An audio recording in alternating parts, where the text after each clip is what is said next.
Peace, peace, peace to all the righteous gods and Nirvanian goddesses, created gangers in your house. It's your hostess with the mostest, burning like toast is Cosmonian. I done drifted back in. I didn't even push the Atavasic today. I pushed the Ariata. You dig what I'm talking about? I'm taking off my Ethereum goggles. Just jumped out the moon boots. I'm back down here from the Ethereum heavens to kick this raw truth right here in ooze to the faithists. Huh? He say it's onward and it's upward forever. You dig what I'm talking about? We're not going to be bound here. You dig what I'm talking about? So let Cosmonian help expand your consciousness. Huh? Everything you know, your knowledge expands your consciousness and is akin to comprehension and spiritual rate. So the more you can comprehend is the higher your spiritual rate. Cosmonian. Hey, I drove to Ariata today, so I got here kind of fast. That's the fire ship. You dig what I'm talking about? Hey, if y'all been watching, and you should have been watching, if you haven't been watching, you's a hater. Jehovah Chronicles. Jehovah Chronicles. 58, 59, 48, 49, and 50. Because this part 4, right, of the Antiqueity Unveiled. This book, if you've been watching, is heavy. It is purported to be the spirits of some of the most well-known and many unknown characters throughout history who had anything to do with the Christian doctrine. And this book is directly from those spirits' mouths through a medium, you know what I mean, purported to be their words, and they're coming back and they're telling the truth about what's going on and the heathen, pagan, barbaric authenticity of the text and source of the Christian ideology. You dig what I'm talking about? What have we learned so far? That one, Apollonius of Tyana, a real historical character, born in 2 AD, died in 99 AD. You dig what I'm talking about? The whole first century, he was doing all the walking on water and healing people and the fish and getting demons up out of people, and you know what I mean, purported to be done by Jeebus. Apollonius tells us he never heard of anybody named Jeebus or any group called Christians during his era, and we find out through history nobody else sees them either. We've gone on and gone to prove that Apollonius, the life of Apollonius, is applied into the amalgamated life of Jesus of the Christian text. He's one of the people who actually lived that they took the life from and created their own story. But not only did we find out that Apollonius is the biblical Jesus, but that he is also Saint Paul. He is Paul. The 9 epistles that were purportedly given by Paul, Apollonius says he brought them back from ancient Hindustan. You dig what I'm talking about? In the border between the most southern India and Sumatra, which we learned were the Straits of Malacca, down there by Singapore, what is called the City of the Tigers. And not only is Apollonius Jesus and Paul, but he is also the revelator John. Apollonius reveals that he retired to the island of Patmos, where he had a a revelation type ordeal through clairvoyance and his mediumship. And that story was taken directly from his mouth. He says he is the John, the Paul, and the Jesus of the biblical narrative. And the reason why nobody, or they tried to hide the truthful historical nature of Apollonius or Tyana during the first century, because if you reveal that, then you kill the whole Christian ideology of Jesus and somebody dying for your sins. You dig what I'm talking about? That is the, a pillar of the Christian idea that somebody, first of all, can die for your sins, did die for your sins. You know what I mean? And that person is a God and in flesh, and is purported to be the son of a God. With this type of knowledge being brought about by Apollonius, circa almost 1800 years, 1900 years. From this time today, you know what I mean? Coming back circa 1881 and dropping some heat. So we found out Paul, Jebus, and John are Apollonians. Not only that, they go back to back to back to back with these great historical people dropping this knowledge nobody could have known unless you were there. We see Damas coming back to clear up who is Apollonius' right-hand man. Remember, we told you he is Paul. Who is Paul's right-hand man? Timothy. Damas comes back to explain why he is called Timothy. Timothy meaning rabbi or teacher. And when he was called that when Damas went there by the Thessalonians.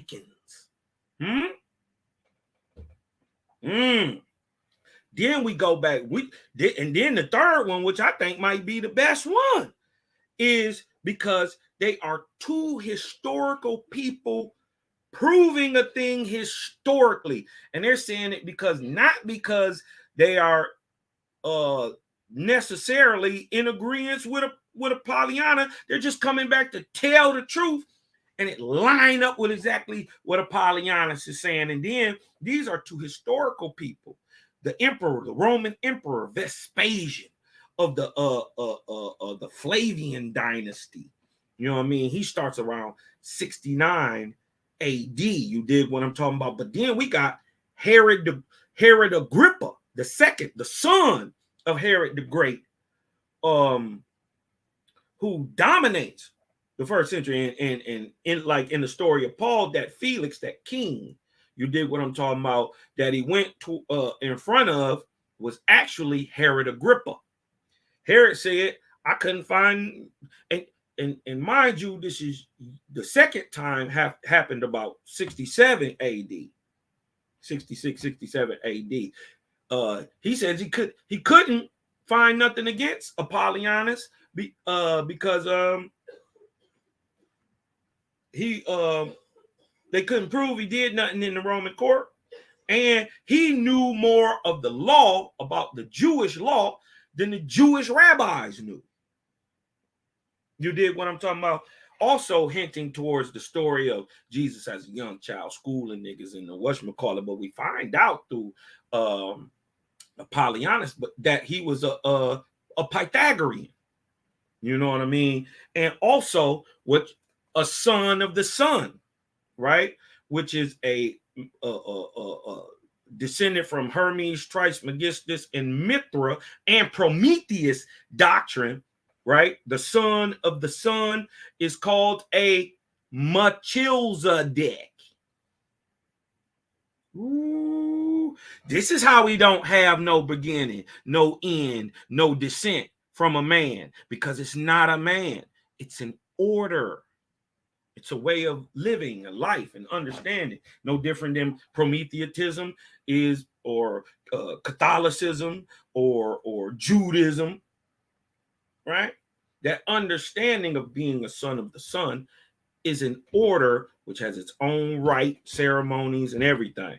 And come to find out, Josephus was in that order too. Ooh-wee.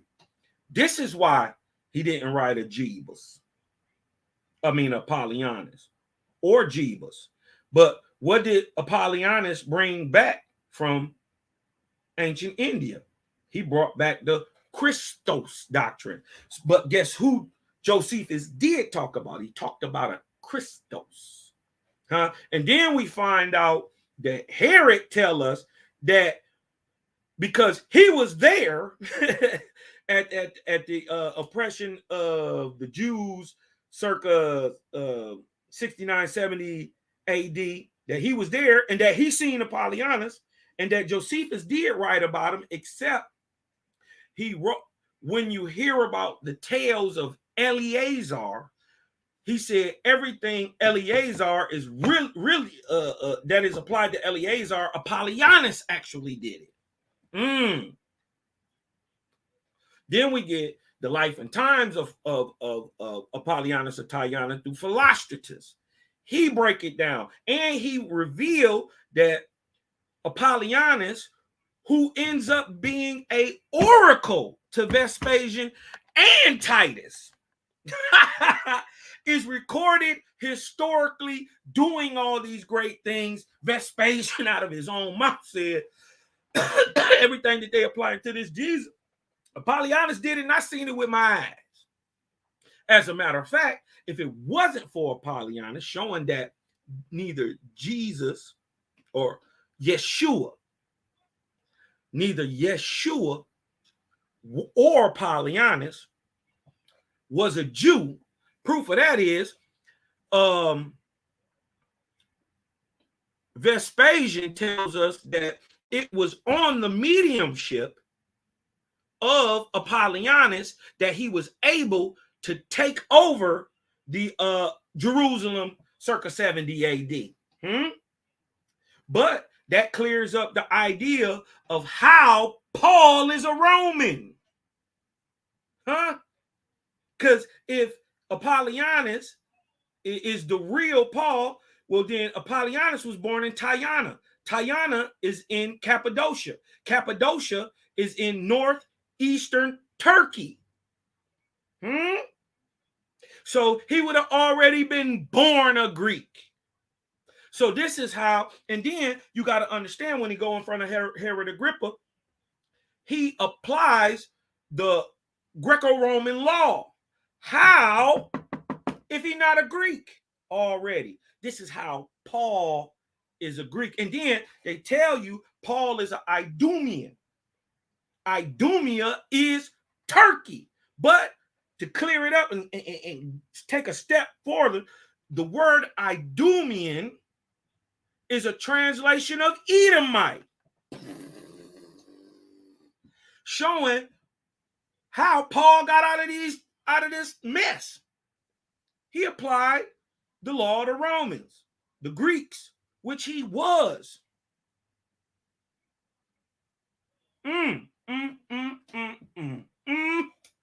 So it should come as no surprise that you know your boy Cosmonian got some heat today. And this one is going to be bigging up to the faithists, and we're going to put a lot of clarity on history of religion itself. Because first of all, today we're going to get into Zoroaster. We're going to come back and let Zoroaster tell it himself. But we're going to get some clarity about this bullshit today. What you're going to find out is they always call Zoroaster Zarathustra. They call Zarathustra Zoroaster. We're going to find out that they're not the same person and they're not from the same time. As a matter of fact, Zarathustra is 6,500 years before the time of Zoroaster. We're going to show where they come from, and we're going to tie it into the Farsi or the Persian tongue today to show you, because see, they call him another name also. They don't just call him Zoroaster and Zarathustra. There is a Persian dialect to this name, also called Zoroaster, right? Zoroaster, Zarathustra, Zoroaster, spelled Z-E-R-D-U-S-H-T, Zoroaster. The T is pronounced like ta, like the T on the end of Egypta. You dig what I'm talking about? So we gonna clear that up today, and we gonna show that it's Zarathustra, not Zoroaster, right? Who in his doctrine, who is the mother and the father of all religion on the earth. We're gonna go on to show that Zoroastrianism, which is not Zarathustrianism, is the father of modern Brahmanism and Christianity. We're going to show that the time of Zarathustra is early Paleo Phoenician times. Huh? Oh, yeah, the Phoenicians are not Canaanites. They migrated to Canaan. They are Persian people. Shemitic, 100% the stock of Abram and Moses and Yeshua. The Phoenicians are the Persians also. We're going to go back and show that the language of Zarathustra is not the language of Zoroaster. And Zoroaster comes at the Avestan times. We're going to show the Avestan times that correlate directly with the time of the existence of Zoroaster, right? We're going to go and show an even deeper thing of who Zoroaster is. But remember, this is what other people called him, what his mama called him. Where would we look for him in history? He's going to give us those dates. He says a great thing, and we got to always keep this in mind when you go back and we read the story. He says, I lived 200 years before the time of Alexander the Macedonian, right? Alexander was born in, we know, 356. But we also got to remember, he says he was with Cyrus and Darius in the Babylonian Persian courts. Uh-oh. And we're going to clear up why they might be calling him Zoroaster, right? Right. Okay. We ain't gonna, Carbonian ain't gonna hold you too much longer. Let me see if I can share my screen with y'all real quick. Let me see what we can do.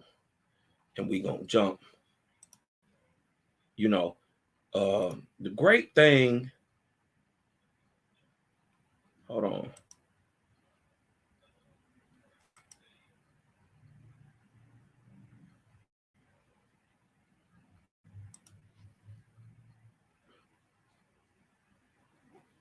All right, here we go. All right. Now, this is Antiqueity Unveiled. If y'all ready to get this thing cracking, man, hit me up with a one and a chit at. Hit me with a one and a chit at. Let's get it. Let's hold on. Before we even go in, you dig what I'm talking about? Cosmo, I'm feeling good today, man. Let's run the best.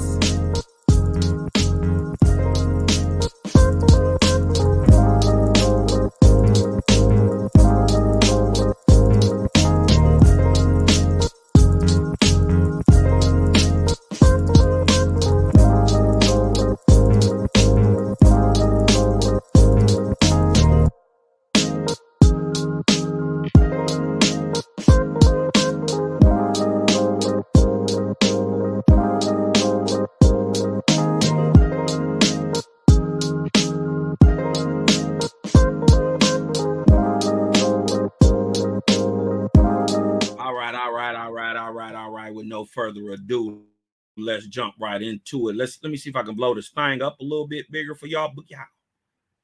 Booyah. Okay, let me see how it look. Let me see how it look. Okay, that look better. That look better. That look better, man. That look better. All right. Creative Gang say, stop playing, Cosmon. Let's get to it. Let's get to it. Now, this is the book. This is out of the book of Antiqueity Unveiled. This is Zoroaster, aka Zarathustra or Zerusht. Zerusht, with some studies that I just found out, deals with the word camel. Now, I know this gonna sound crazy. You're gonna say, Cosmon, you got to make this makes sense. You did what I'm talking about. But the word Zerusht, right, deals with the word camel, right? But not just any camel.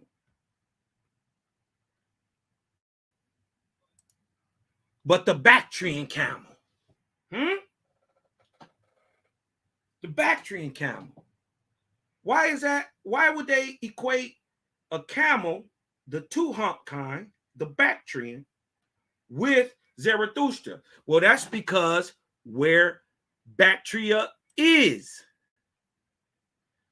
in ancient Persia.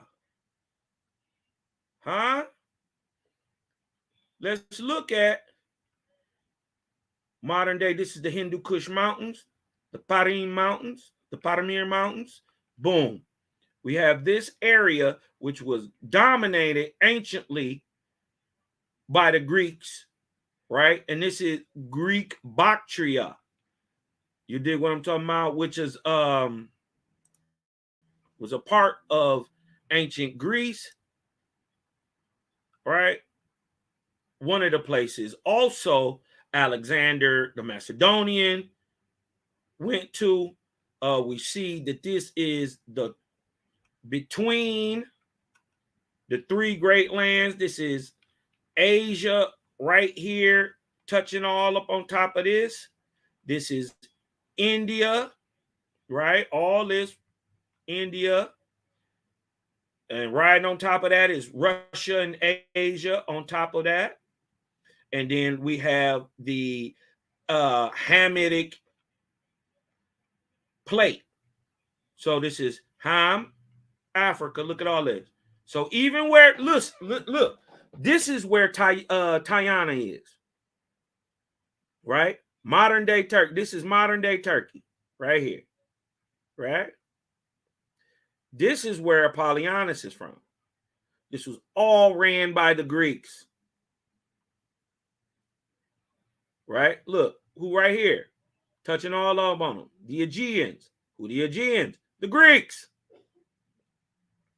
Turkey was a subsidiary of the Greeks, right? Right up here.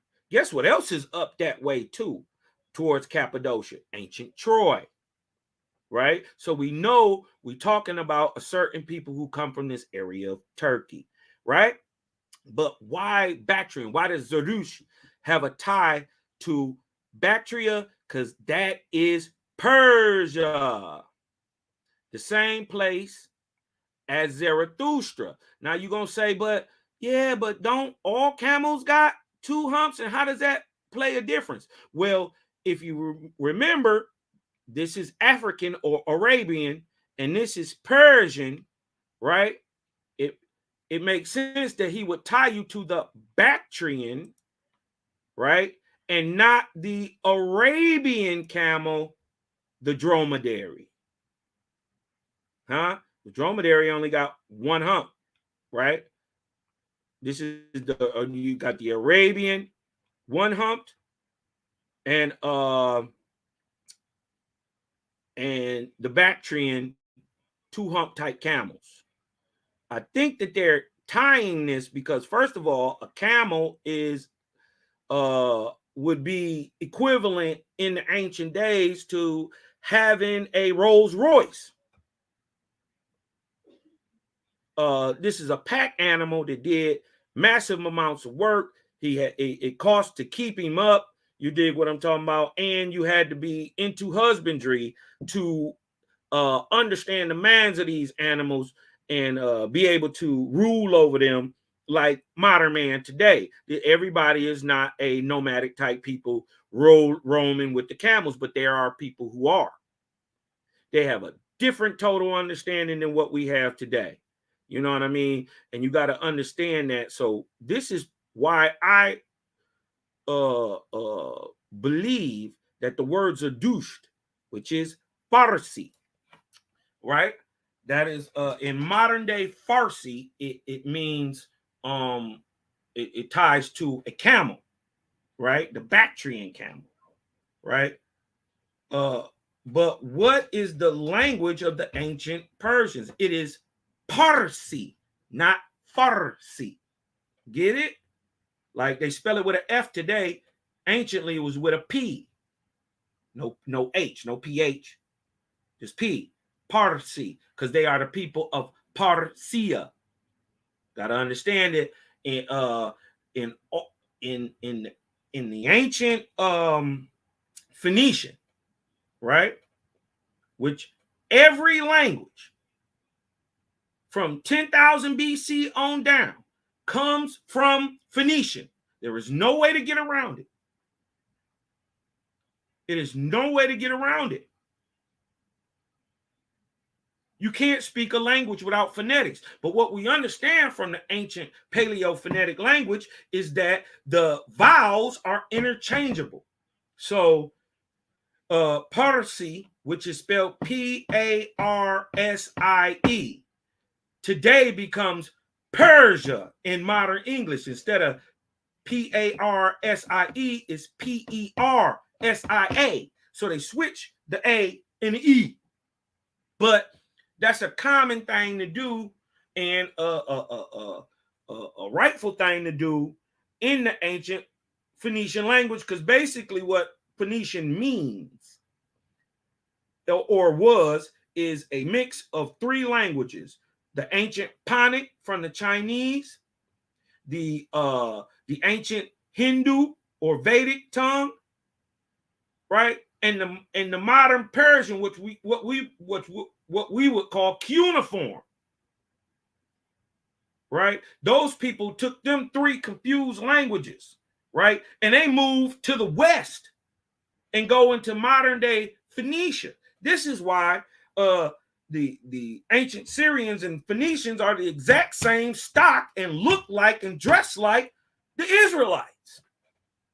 You couldn't have told the ancient Assyrians from the Israelites. It was the same exact genetic stock, right? But they took them three confused languages, and Phoenician means we're going to say the same words, use the same sounds generally, but we can write it how we want to. So to get this Persian or Bactrian nationality still tied to Zarathustra, aka Zoroaster, I think why Zoroaster is tied in there is because it's pointing to Persia and not anywhere else in the world. And we find out that Zoroaster is a Persian. But so let's look at Zoroaster, what they know, what they say about it. Right? Common shit. This is off of Wikipedia, right? And always notice that they always mix Zoroaster and Zarathustra like they the same person, right? But we're going to show that Zoroaster wrote in the Avestan, right? Which is from the last 3,500 years, or what we would call the Ark of Bond, right? We're going to show that what Zarathustra predates everybody, predates Abraham, everybody, right? And he is the father of all religion, and he is going to be speaking. And remember, Zoroaster, contemporary with Darius and Cyrus, right? Oh, hold on, right? Contemporary with Darius and Cyrus around 550 BC. So let's show where that is in time, right? 550. This is 15. Excuse me, Arkaban, right? Hold on, let me scoot that over a little bit. 24th arc cycle right here, a 3,400 year span starting at 1553 through 1848 AD. This is called the Ark of Ban, right? So from 1553, 553, 550, let's say 553 BC is 1,000 years into the Ark of Ban. In 1,000 years into the Ark of Ban, what are we into? We into escrow. So we see in the rising and falling of many nations. So we're going to be talking about this time right here for Zoroaster. I just want y'all to keep that every time that they say Zoroaster, right? Even though they try to conflate it with Zarathustra. Remember, Zoroaster wrote the Avestan circa 553 BC right here during the Ark of Ban. We're going to show that Zarathustra comes 6,000 or actually 6,500 years before Zoroaster. The real Zarathustra is back here at 7,053 BC. And understand this, that Zarathustra was actually born in the time of Osiris. How you saying that, Kaiman? What you talking about, Kaimonian? Well, wait a minute, wait.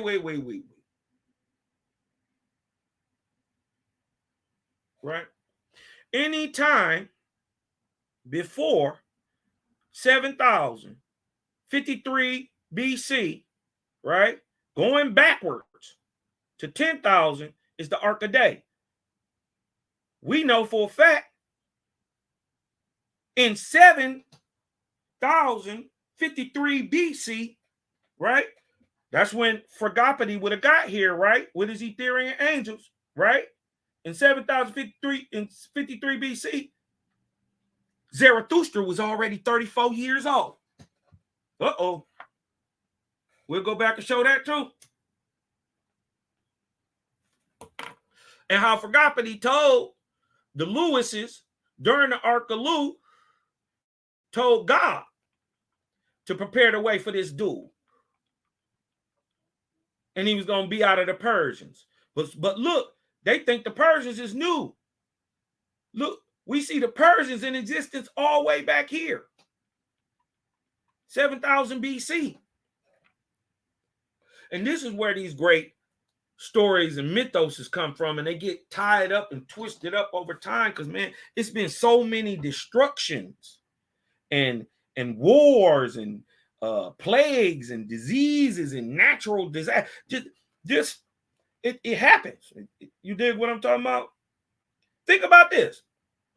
For 1,800 of these 3,400 years, right? Think about this.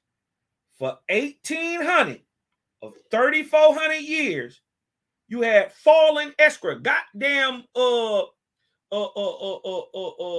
earthly material heated up twice as hot as a goddamn volcano, falling out of the meteoric belt of our atmosphere. So falling from 150,000, 200,000 feet out the sky, gaining all type of kinetic material, deep as a football field, 2 football fields, falling and smashing onto the world for 1,800 of these 1,600 years. And they wonder why, first of all, everything buried, and why they can't find nothing. Let that sink in. 1,800 of the last 3,400 years, the world was getting wiped out. Naturally. This ain't no one-time event. These things went on for hundreds of years. Off and on, bang, bang, bang, bam, bam, bam, bam. And then you had certain parts of this were falling nebula. 150, 200,000 miles in the sky. Everything that make an earth. Falling hot. Hotter than volcanoes. Smashing into the earth. Yeah. Yeah, everything buried. It's only one thing they know about every ancient city in the world that they've ever found. Somehow it got buried and somehow it was burnt. It's only two things they know. And then the crazy part is, don't matter where it's at in the world. When they found ancient the Great Zimbabwe, they had to dig that motherfucker out the ground. When they found Tiwanaku, Tiaknutlan, they had to dig it out the ground. When they found the pyramids, they had to dig it out the ground. When they got Troy, they had to dig it out the ground. And then you go back and they look and they say it's an ash era where everything was wiped out. And then you go, and then if they really get smart, they'll look, well, when did it fall here? You're going to start seeing that in between 1100 and 1150 BC and 750 BC, shit just disappears. All the great everything you heard of is no more heard of for 200-300 years. 400 years sometimes. We hear about stories of Troy and the wars of Troy and all that going on, and they fought with the Athenians. But then once we get introduced to the Athenians circa 800, 750 BC with Herodotus and all them, what's the other one? Not Herodotus. Start with H2. The first Greek to ever write anything, we don't get to roughly 700 to 750 BC. Well, where did all that shit you had go? It just get wiped out. And then they categorize this time, this great wiping out, as the end of the Bronze Age. I ain't gotta make this up. Go look. They're gonna tell you exactly what Cosmon's saying, but they're gonna give themselves a little leeway from 1200 to 700, or from 1200 to 900. They're gonna give themselves a little leeway. What I'm telling you is, for the first 400 years, after the first 400 years, right here, right, or 1153 BC, right, nebula start falling for 400 straight years over there in the east. This is why shit is missing in China. It's why everything is big in China, but they hiding that shit because they know if we go over there and look, we're going to find that shit is older civilizations over there, older than America, or just as old. America had a civilization kind of running along with everybody and lasted longer than everybody. Why? Because when everybody was getting wiped out in 1153 BC, or the beginning of Escra, a wiping out. This is how you make deserts. This is how you bury pyramids. This is how you make fossils and sedimentary rock. Right? We see a great wiping out. 1153 BC to 753 BC. That correlates right in time with the end of the Bronze Age. Cosmon ain't got to make this up. But the Zoroaster is tied to Zoroaster, right? I believe, and why I showed you why I believe it, to show its Persian root. And to show that what Zoroaster or Zoroaster got came from Persia. But it all come from, we're going to find out, Zarathustra, the father and mother And what I'm saying is he wasn't no, well, when you learn he was in our ear, wait till you find out he's a Yeshua. When you find out this the first Yeshua. Ooh, what you talking about, Carmine? We're going to get into it. We'll clean it up as we go. Let's get into it. On April 25th, 1878, the following communication was received by Aranamar. Now, remember that name and look who he say he is. Now, as always, you dig what I'm talking about. As always, you dig what I'm talking about. As the creator gang, we ain't forcing nothing on nobody. We ain't trying to make you think. I mean, we trying to make you think. You dig what I'm talking about, but we ain't trying to impress you and tell you how to think. What we are doing is expanding your consciousness. Huh? All information expands consciousness or your ability to comprehend. Waspy even say that. You dig what I'm talking about? Let's check. Let's get into it though. Let's get into it though. On April 25th, 1878, the following communication was received through Aranamar. Again, we ain't telling you to believe this shit. But if you a spiritual person and you don't believe in spirits, you're just a fucking idiot. What are you talking about then? What are you talking about? How can you be a spiritual person and you don't believe in spirits? Huh? So let's just take it with a grain of salt, right? This spirit says is coming back from roughly 550 BC. 550 BC. Who was the presiding spirit of the band under whose administration the great work herein presented has been laid before the world. So he's saying that Aranamar, who we gonna find out is what they called Zoroaster, was the overriding guy to come back and try to clean up this religious ideology. It makes sense, being that what Zoroaster, not Zarathustra, well, actually Zoroaster and Zarathustra, what they put down was Zarathustra put down the invention, the birthing of all religious ideology, right? And the confusing of it is what we get called today religion.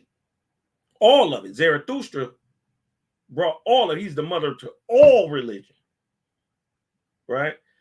But what we're going to find out is that Zoroaster is the mother and father of Brahmanism or Buddhism, and Christianity. So it makes sense if I'm coming back to clear up Christianity, right? To help clear that up, you would get the father of it, the one whose doctrine was twisted and laid down and turned into what we would call Christianity, right? And when you get back into the Zarathustrian rules, you dig what, or the Zoroastrian understanding, it's not far-fetched and really a lot like Christianity. You see some other things in there that the ancient Vedics had, that the Buddhists had, that the Confucians had. You see a mix of it all. You know what I mean? Okay, so look what the spirits say. Let's just see what he say. We're just going to take face value. Kingdoms and empires have passed away since I was on earth. Revolutions, bloodshed, wars, and pestilence, and yet still the human race advances one step nearer to the great I am. Ooh-wee. Now, mind you, this is coming down the same time as old Waspy.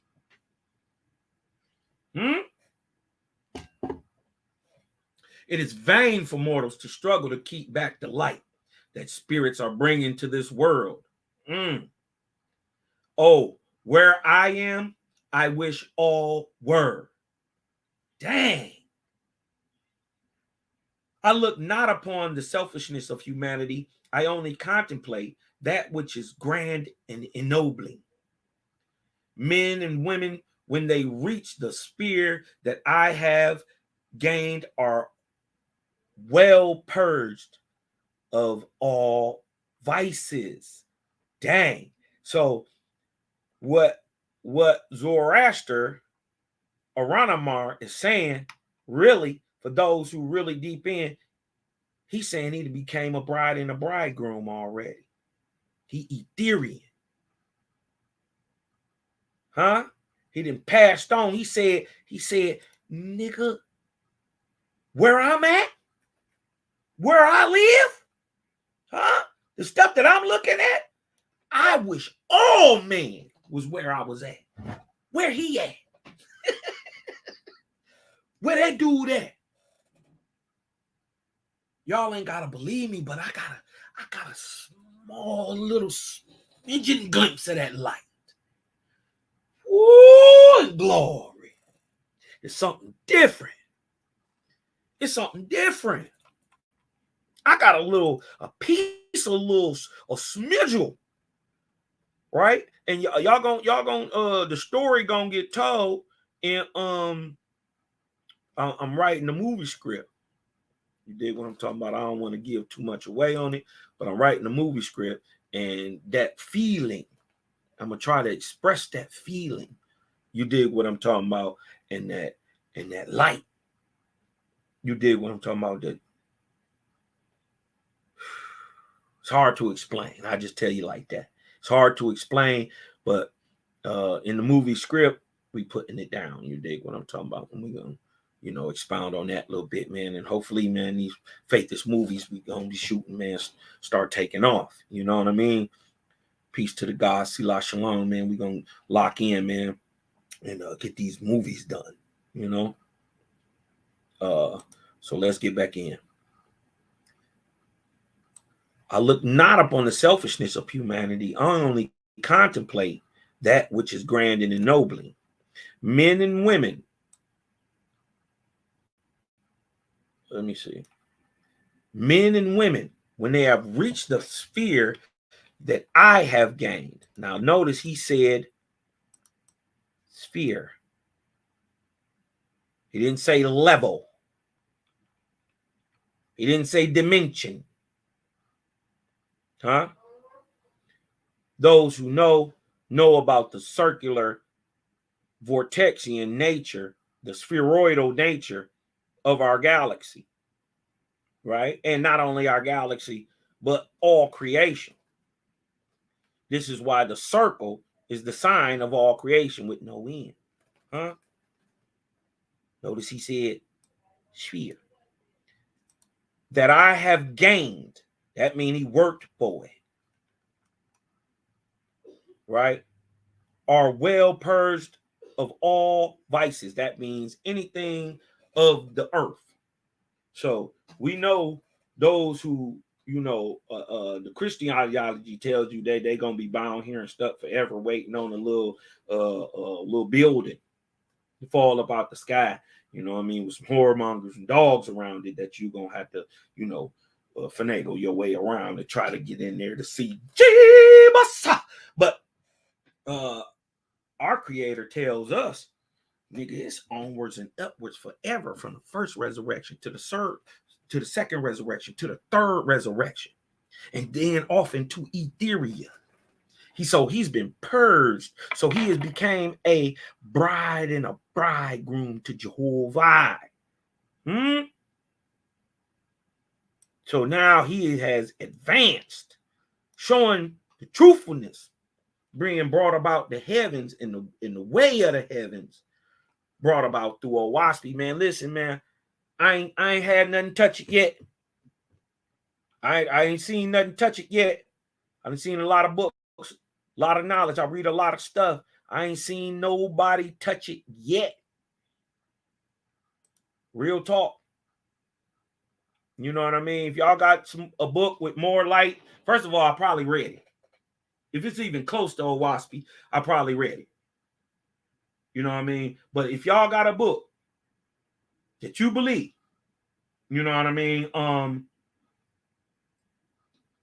has the all light in it, please drop a link in the chat. Hit your boy Cosmonian up. We're gonna bring you in the live. We're gonna let you expound on it. Right? Let me, you know, for those who may be smiling who think I walked into something or anything, if you bring a Colburns or if you bring a Urantia thinking that is that light, I'm gonna bury you. So don't even do that. Cause then you see how I am. I cut to the source of a thing. You dig what I'm talking about? And I'm gonna carve that doctrine up. Cause you know, for those who know me, they know my dealings with Urantia and Colburn. And I do you bad with it. So if you think that's the closest to it, don't even waste your time. The Mahabharata, the Avestas, the Vedas, the Bhagavad Gita, the Popol Vuh, bring whatever you want. I'm just saying they don't even come close to Owaspy. So if you got something on that level, I need to read it immediately. Right? And the only book that I've ever ran across, period, that's even remotely as good as Owaspy is Romance of the Red Stone. You dig what I'm talking about? A Red Star. But shit, it is Owaspy text. You dig what I'm talking about? Those is the real John Lamp plates. But Owaspy is even above that. Because that ain't got the book of Ornothan in it. It don't tell you what God's supposed to be doing today. It don't got the book of knowledge in it. It don't got the book of judgment. You know what I mean? So even though it's close, it's a little couple little changes, but the words are virtually the same.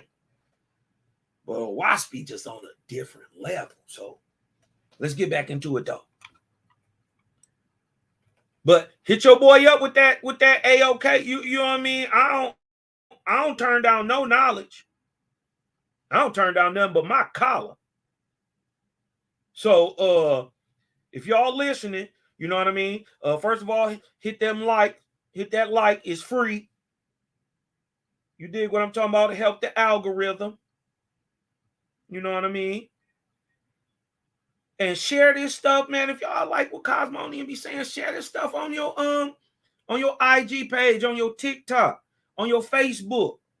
You dig what I'm talking about? Because you know I'm gonna keep it 100 and funky with them. You dig what I'm talking about? I just show you what I'm reading, what I'm showing you. You didn't know. So guess what? Guess what we do is create a game. You come on around, we raise you up. Huh? So what are we doing when we saying that? We saying we expanded consciousness and then taking the blinders off. This is why this is Antiquity Unveiled. Huh? We taking the blinders off and then pointing people right back in the direction of Creator. Not gods, lords, saviors, messiahs, hootenannies, farfignuggins, what? None of that crap. Creator only. Well, shout out to the Creator gang, man. Shout out to all the Nazarenes, the scenes, all the faith that's in the world, man. All the best things in the world come from you. Huh? And always will and always have, man. Shout out to my generation I ain't even met yet. Shout out to all the faiths in Brazil. Shout out to all the faiths in Mesoamerica. Shout out to all the faiths in China. Huh? Shout out to all the faiths in South Africa and North Africa. You dig what I'm talking about? Shout out to all my faiths brothers in Europe. Y'all held it down for a long time. You dig what I'm talking about? But even Owaspie say, look at the remnants of the Algonquins. Huh? Look at them young Ego Quim. They book is a power.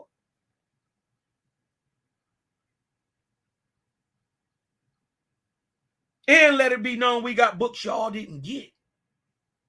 Y'all didn't get them till after 2007. We got them off tops.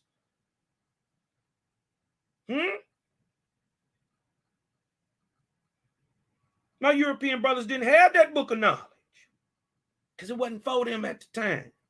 You able to got that understanding and fuck the world up some more.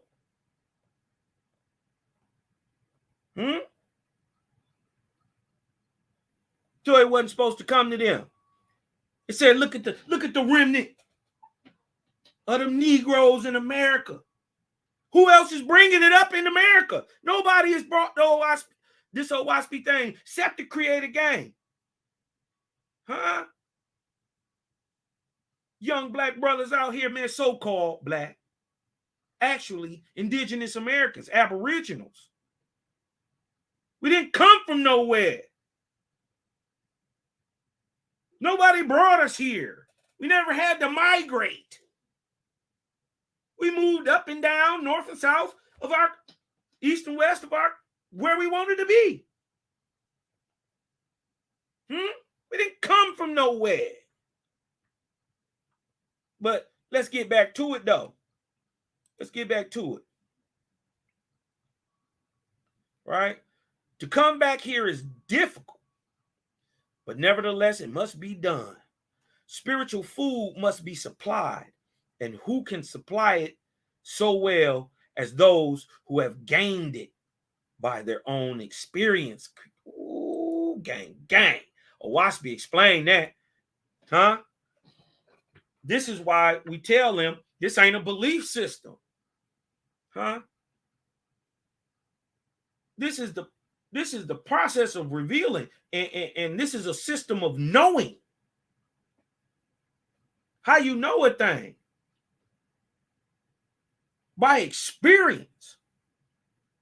I could tell you this fire is hot, and you can believe that this fire is hot, but you won't know this fire is hot till you stick your hand in there.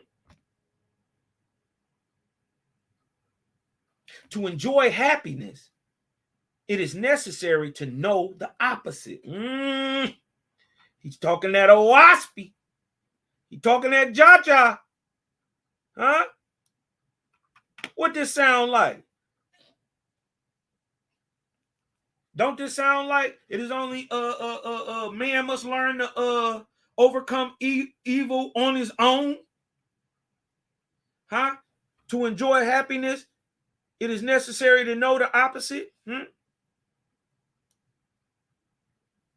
It is only by contrast that real happiness can exist. Ooh-wee. This is why I like this Antiqueity Unveiled. This is kind of deep. You know what I mean? And first of all, I don't got to believe in spirits. It's too many. I know they real. It's too many people coming back saying they was. Shit, my great grandmama told me she talked to a spirit. So she lying? Shit. There's too many people to act like didn't everybody lying. Huh?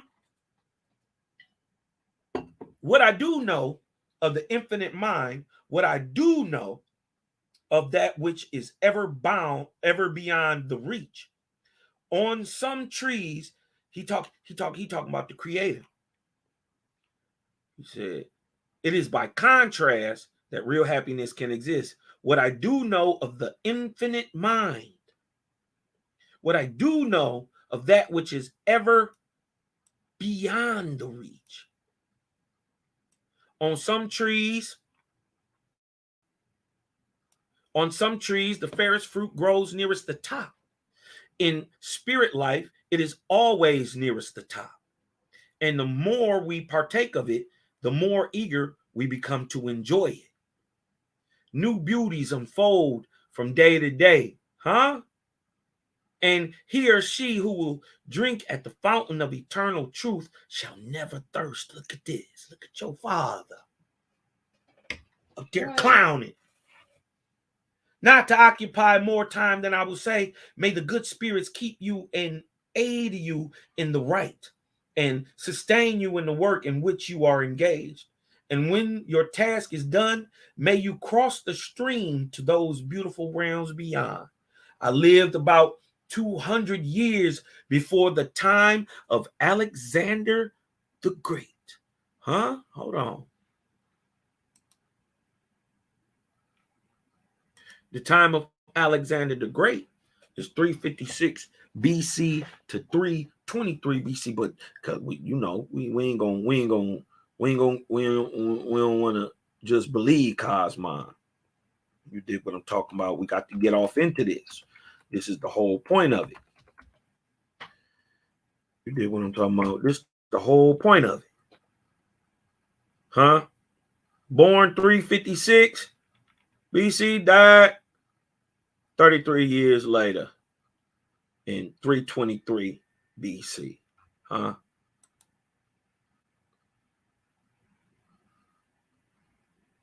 Oh, shit, I ain't even had to do that. Hold on. But we gonna get into it real quick. All right? Born July 21st, 356 BC. Died June 10th, 11th, 323. Commonly known as Alexander the Great, was a king of the Greek kingdom of Macedon. That's why I wanted to show y'all that. I want y'all to get a good look at where Macedon is. This is Greece. And there was a time where all this, Cyprus, Athens, all this stuff, the Greeks, ran all this over here too. This is Turkey. These are your so-called barbarians, your Thracians, and these is the niggas who stayed in between the Greeks and the barbarians, the Macedonians. This is where your boy come from, Alexander. He succeeded his father, Philip II, right?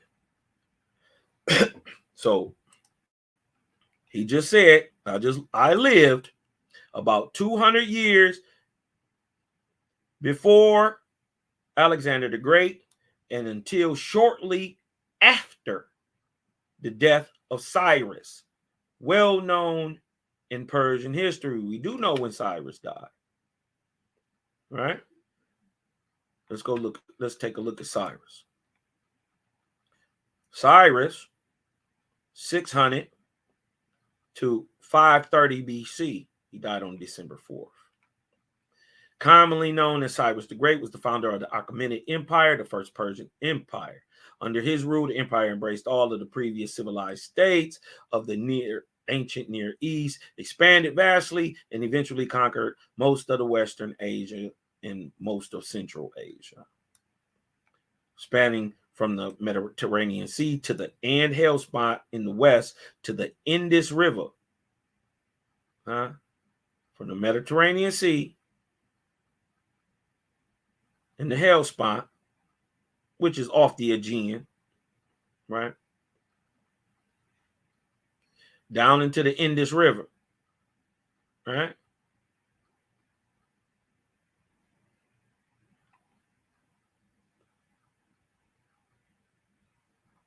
Boom.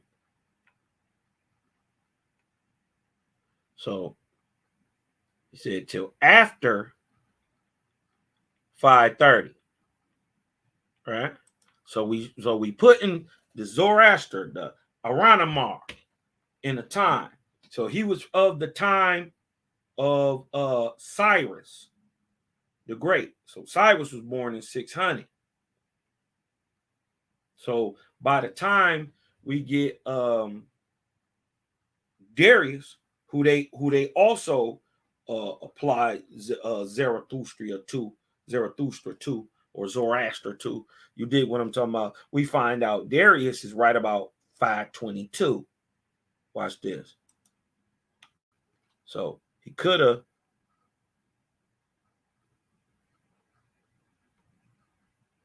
Right. He would have been around for Darius and Cyrus. Right? 550 BC to 486 BCE. Commonly known as Darius the Great. He started ruling in 522, like I told you. Commonly known as Darius the Great, was a Persian ruler who served as the third king of kings of the Achaemenid Empire.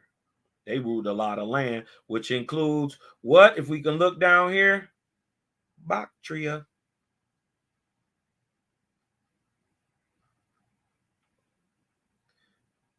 Reigning from 522 BCE until his death in 486 BCE, he ruled the empire at its territorial peak when it included much of Western Asia. This is what they call in Western Asia, the Middle East. This is what they call in it. You know what I mean? Including Persia. You know what I mean? This is really the Middle East. Iran, Pakistan, Uzbekistan, all these. And a lot of people think Moses from here. I mean, Abram is from here. He not. He from over here. What was Moses' daddy name? Haran. He went to Haran. Haran is over here. But he from Haran. How do we know? Because he spoke the Paleo-Persian tongue, which is written in cuneiform. If he was over here, he would have already been speaking the Paleo-Phoenician tongue of Ham, which is called Hebrew or Ibri. The Samaritan, which also the Phoenicians birthed the language, birthed the four tongues spoke down here in Egypt. The tongue of the wise at this time is Phoenician based.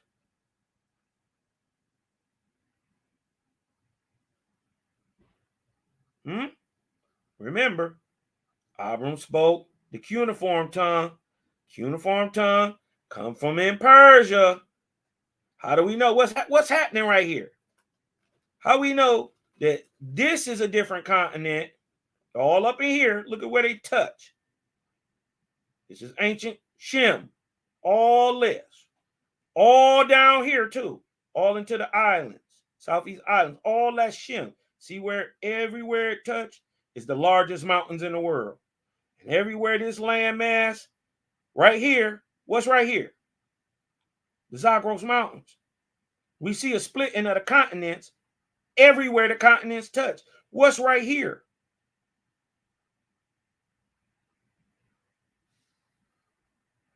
Well, what's right here where they touch? Where the Russian or European continent, right? Touch right here, right by Turkey. What's here? In southern Russia. What is that? Anybody know what that mountain range is? That's the Caucasus. What's down here where this one touch at? That's what we blowing on right now, Hindu Kush. Huh? What's right here? Where all the three great land masses meet. That middle ground is called Persia. But what's right here? What's right here? Tallest mountains in the world? Because it got the most pressure in the world. This is Japhet. This is Shem. This is Ham. This is Europa. Over there, Qatam. Right there, Joppa. Huh? He ruled the empire at its territorial peak when it included most of West Asia, parts of the Balkans, which is Thrace and Macedonia. Remember that. All the way over there. Remember right where we was at. All the way Thrace, Macedonia, all that, right? And Paeonia, right? And the Caucasus. right where I said it was going to be. Most of the Black Seas coastal regions, Central Asia, the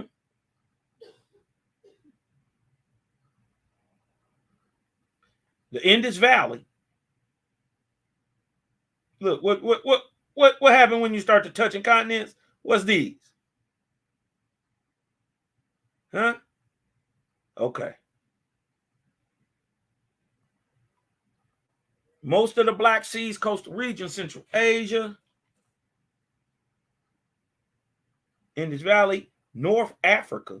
This nigga ruled everything. Northeast Africa, including Egypt, Libya, and the Sudan. Which I've been taught means Sudan means house of Dan, a house of light. And it's one of the places where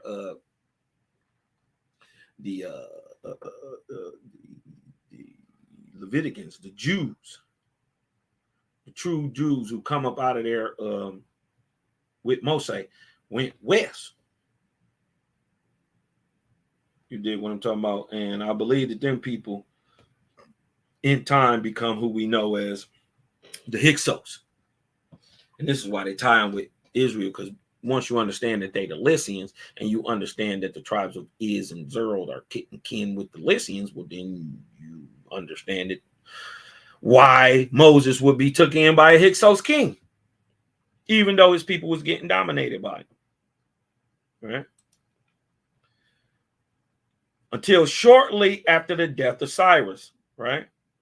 So that could be within 5 to 7 years or whatever, shortly, right? Well known in Persian history. I was a Persian and known in my time as an astrologer, Aranamar. Little did I think when I received that communication. Hold on, let me light this up. Little did I think when I received that communication of what was to follow through the same medium. It was on March 26, 1880. The watch me being read. That I was that I received the communication of the spirit of Pataman. That's another guy who came back and gave his testimony in this book. The founder of the Alexandrian or eclectic school of philosophy, which opened its remarkable series of spirit communications from ancient and modern spirits. I was aware from that time that Aranamar was the chief of the spirit band that controlled at the sittings. I have had weekly with the medium. Since that time, excuse me, hold on 1 second, y'all. Okay. Since that time, I have never had communication through the medium that in any way related to myself personally, nor the use I was to make of those communications in forwarding the intentions of the spirits and giving them. This was left apparently solely to my discretion, and as the communications were continued until the spirits declared that they had accomplished their purpose and completed their work, I must conclude that they at least approved of my management of the mundane department of the work. On July 1st, 1881, I learned from the guide of the medium that Aranamar had been waiting for an opportunity to control the medium for a long time. Look at this. He's saying, not only am I going to speak to him, I'm going to control him while he is in this trance state. Look at the high level of spiritual ability that Aranamar got. You dig what I'm talking about? To where he's not just speaking to him, he's going to control him. Watch this. He said he'd been looking for the control for the medium for a long time, and that the circumstances had not been such as would enable him to control the medium personally, but that he had at last succeeded, and he was compelled himself to the opportunity to do so, or he might be for centuries prevented from what he desired to say to me in person at that sitting. Here the guide yielded the control, and the spirit of him who had been known to me as Aranamar took possession of the medium. The following communication was then given. So this is Aranamar, Zoroaster, who's speaking. Now, I've read this, so I just want to go through and just show you what they're saying though. I salute you, sir. You have heard from me from time to time, and once I think I communicated directly with you. I am Zarathustra, or Zoroaster, the Daniel of the Jewish scriptures. Uh-oh. I lived in the days of Nebuchadnezzar. Huh?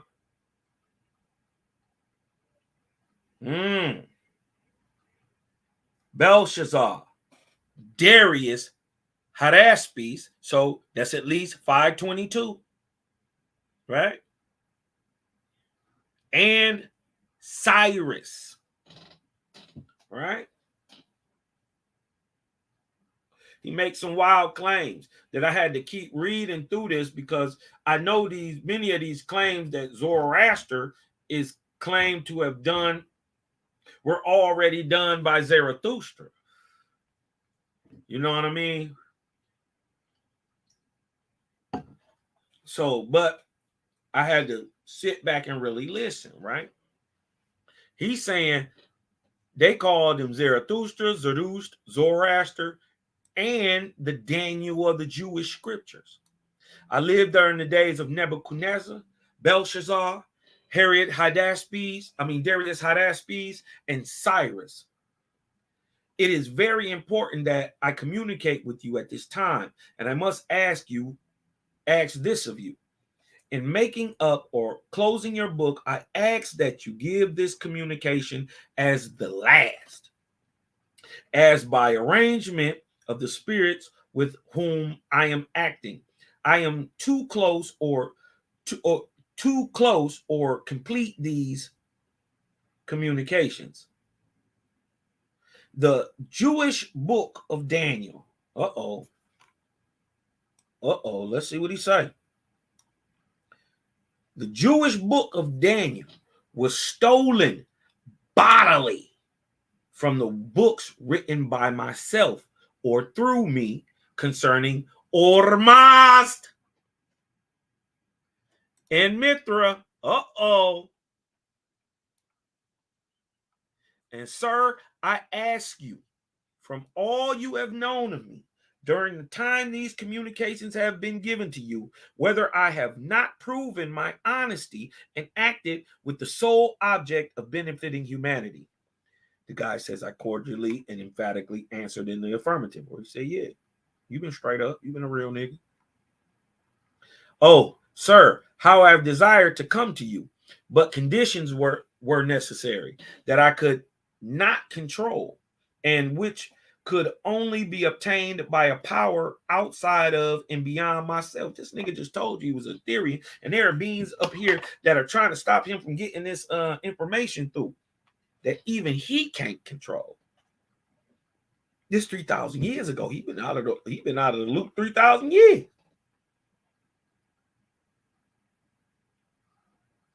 And he said he don't even have the power to control. And then he the one, it's revealed that he got all these here. He got Apollonius here. He got Thomas here. He got Vespasian here. He got Herod Agrippa here. So if he got that much power, he's saying it's some people above him that he can't even deal with. And he's saying if I don't get this stuff out now, I may not get another 500 years to tell you.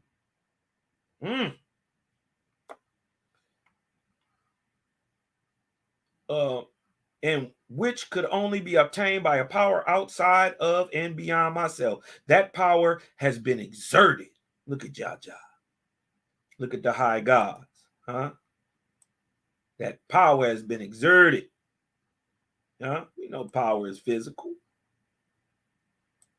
Even in the spiritual, it is brought through physicality.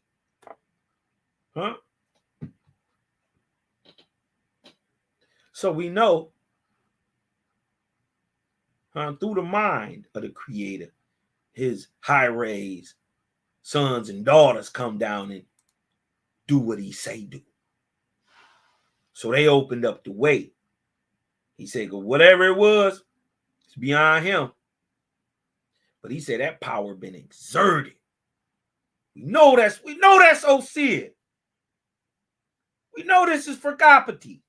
Huh? We know this Lika. We know this Simpti Armage. Huh? We know this Eighth. That's the power. True God been applied. Huh? And the conditions have been brought about that enable me to come to you. I knew the importance of availing myself of this opportunity. I might have not have been able to give this communication for 500 years to come. Did I not do so now? From this, let me get down here. From this, you will understand the importance of it. It will be difficult to find evidence of the truth of what I am about to communicate to you. In any books now extant, which means now existing, whether biographical dictionaries, encyclopedias, or other works, and I will tell you why this is so. Anything that was opposed to the Christian religion can no longer be found in ancient writings because of the care with which all such evidence has been destroyed by Christian priestly zealots. Only such evidence as could be construed to favor Christianity, or which did not in the least oppose it, has been allowed to escape similar destruction. I want you to give this point particular attention, for by doing so, you will reach the truth. The Hebrew book called the Book of Daniel contains the account of the actual earthly experiences of Zoroaster at the court of Nebuchadnezzar. Whoa. And the other kings whom I have already mentioned. So Nebuchadnezzar, Belshazzar, Cyrus, and Darius. Dang. So this dude lived to be an old dude.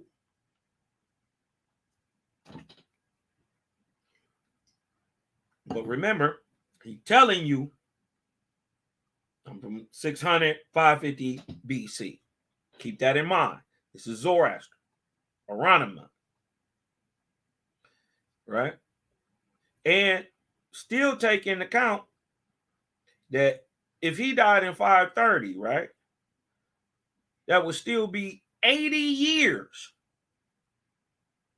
before Tanakh. 80 years before Tanakh.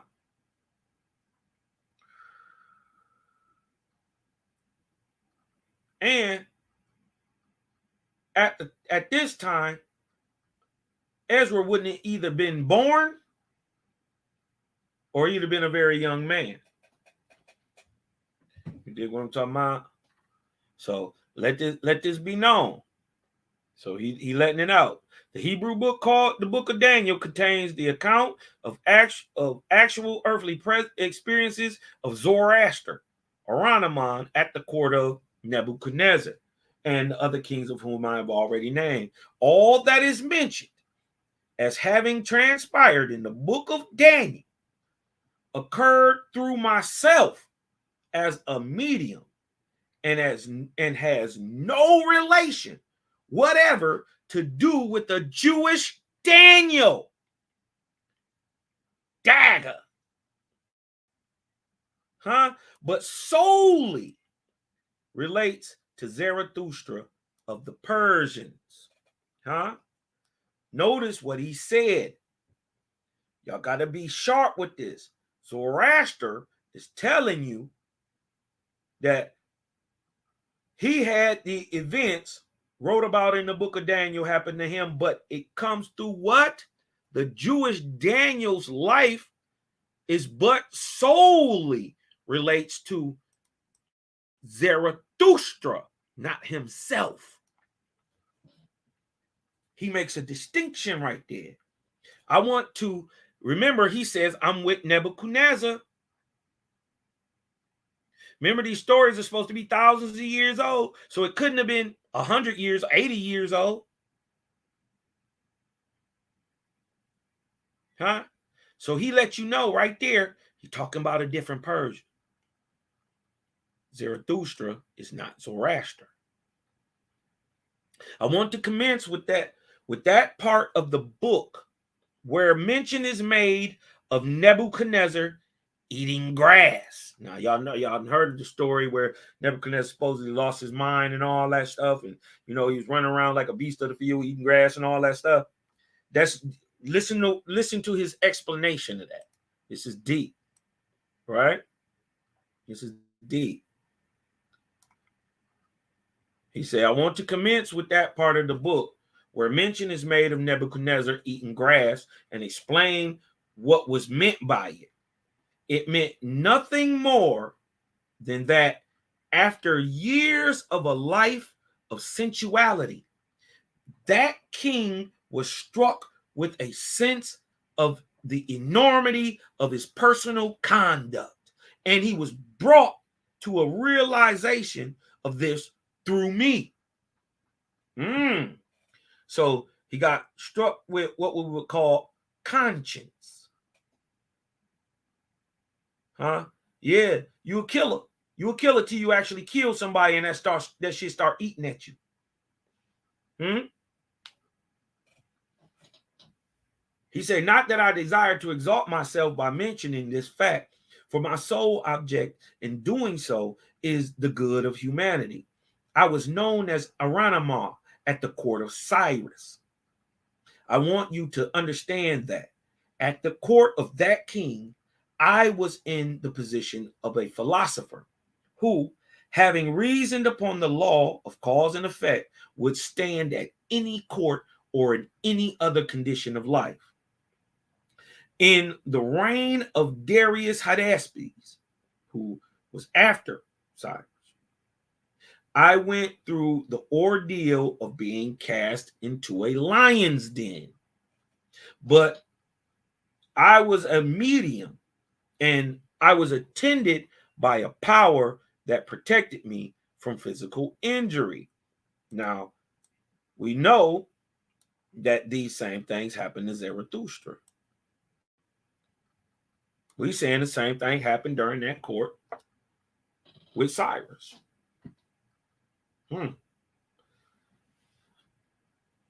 I was attended by a power that protected me from physical injury, but it was through what may be regarded as superior mesmeric and psychological power.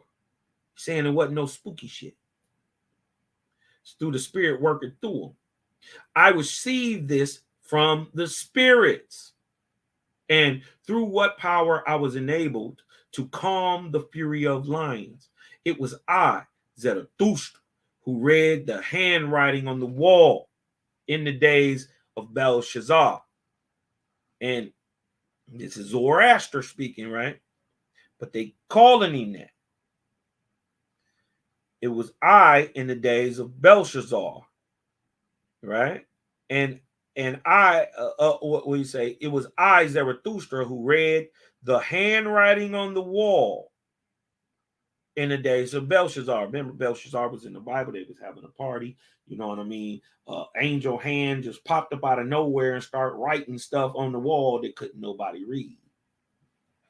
What chapter is that?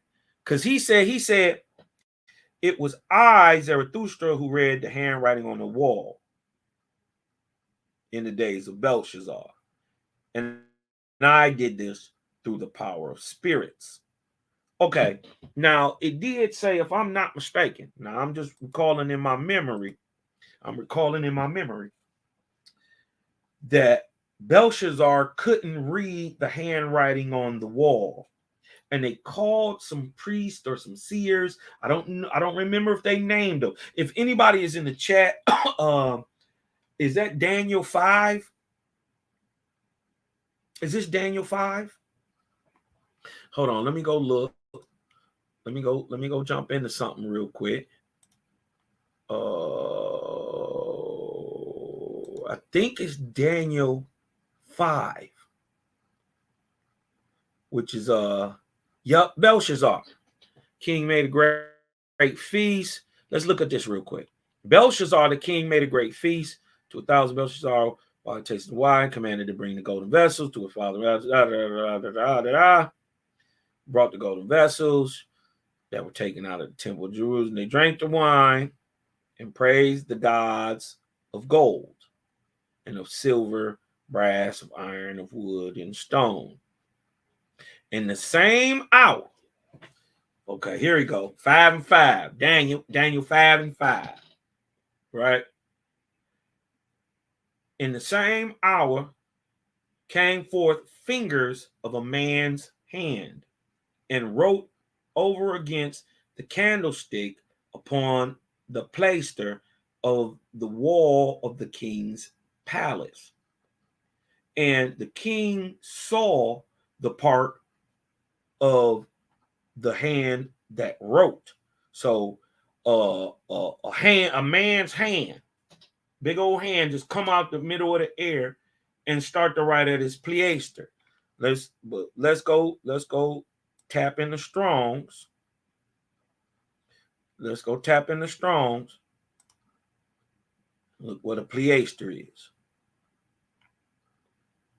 Transliteration gear.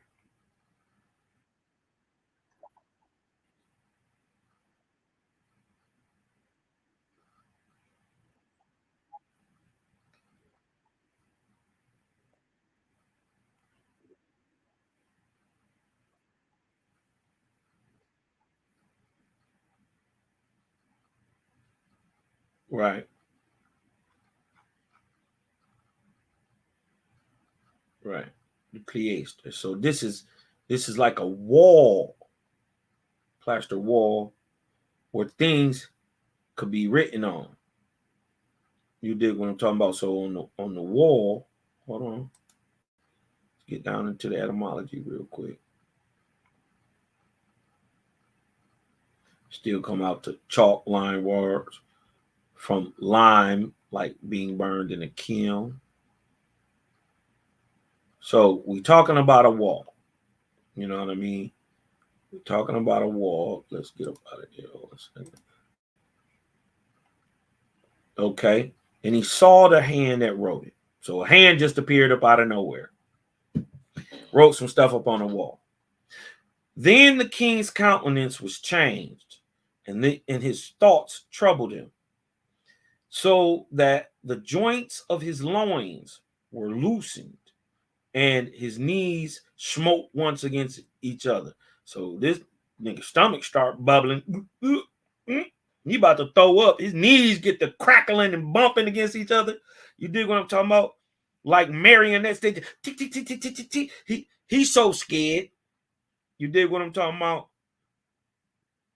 The king cried aloud to bring in the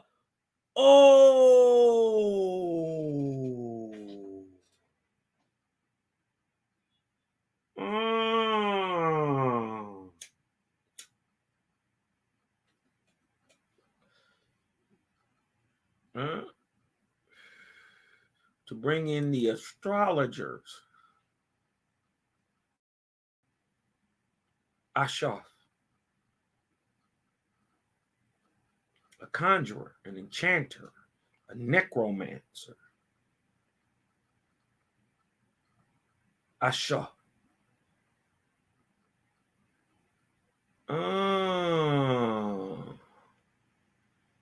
Okay. Remember, this is what he said he was. the Chaldeans, and the soothsayers. So he brought in the astrologers and the Chaldeans. Many of these people called Magi's, and the soothsayers.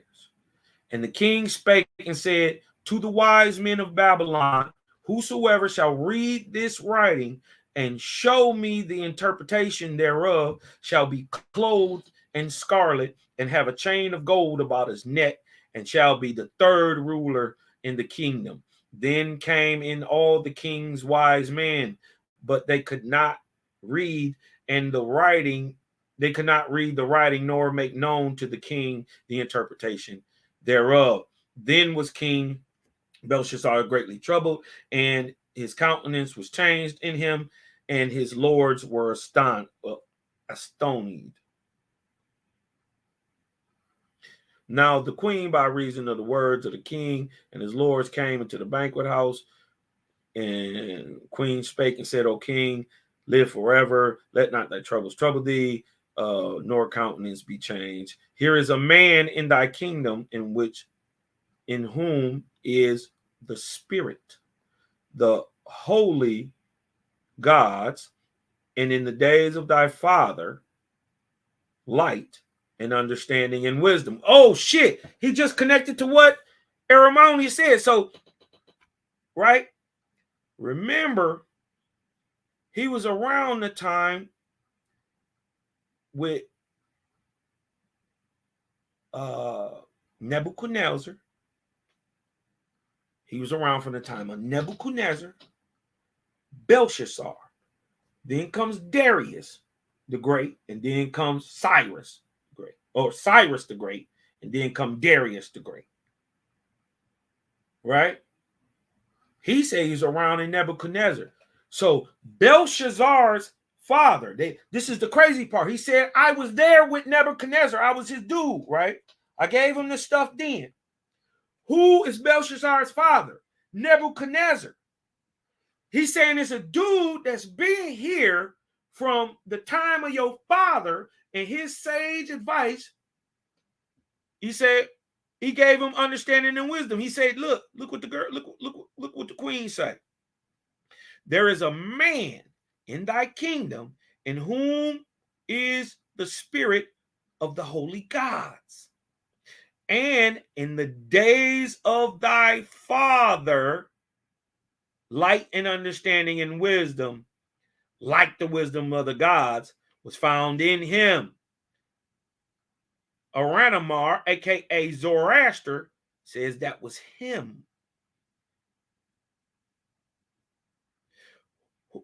So remember, we're talking about, he just told you I was with Nebuchadnezzar. I was the nigga who actually read the stuff for Daniel. I am Daniel. Oh, but remember, he told you I was a wise man for Nebuchadnezzar first. Huh? I was a wise man for Nebuchadnezzar first. Ooh wee. Linking the two. How would he know that? Thy father the king. I say thy father made master of the magicians, astrologers, Chaldeans, and soothsayers. He said he was the big dog for no. He said she's saying the dude who gave him all that wisdom is still here. The dude who had the so-called wisdom of the gods at the time, who was the seer, who was not only that, he said the master of the magicians, astrologers, Chaldeans, and soothsayers at his time is still in the city. Now, remember, Nebuchadnezzar's son is Belshazzar. For as much as an excellent spirit and knowledge and understanding, interpreting of dreams and showing of hard sentences and dissolving of doubts were found in the same Daniel, whom the king named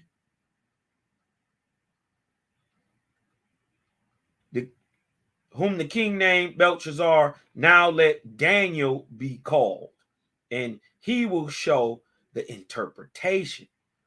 Whoa. Oh. He said, so Daniel get thrown in the lion's den. He's saying, I'm that guy. Oh, wow, wow, wow. I assure you that I was the original Daniel.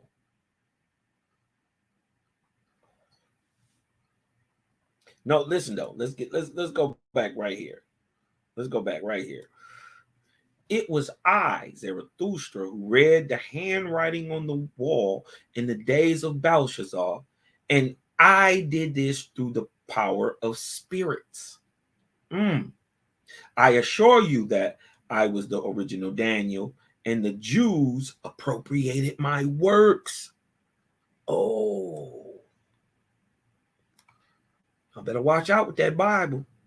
There was a religious teaching promulgated in the age in which I lived on earth, which was attributed to Hermes Trismegistus, Prometheanism, and also Mithraism. That was attributed to Hermes Trismegistus that a child should be born of a virgin. This was a common belief at that time.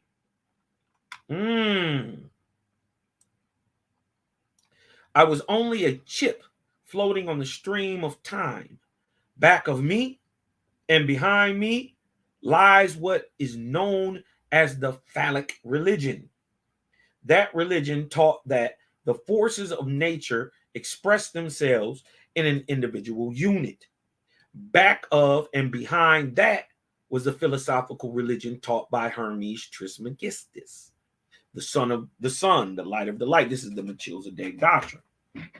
This philosophical religion was derived from the planetary and stellar systems, and embodied the principle known to you moderns as the law of cause and effect. Deep. So the the doctrine of Hermes Trismegistus, or what they also call alchemy, it's been proven as the law of cause and effect. Alchemy. Back of and behind that, was a Hindu Chaldaic religion, which took its rise at the base of the Himalaya mountains. There was also a very ancient Phoenician religion. What is they talking about? What very ancient Phoenician religion? That of Zarathustra. The latter religions had as their chief idea the relations of heat and cold effects in nature upon men and crops, and which they depended for sustenance. And here I want you to observe what I say particularly. This is deep right here. He just come out of nowhere and say this. Dig this. The great Western continent, America, by you called America, was progressing at one time side by side with the Eastern continent. And man named Bochica, and a man named Bochica taught all the laws of cause and effect in Bolivia and Peru long before Manco Capac and his wife appeared there. And they be praising this guy, Manco Capac.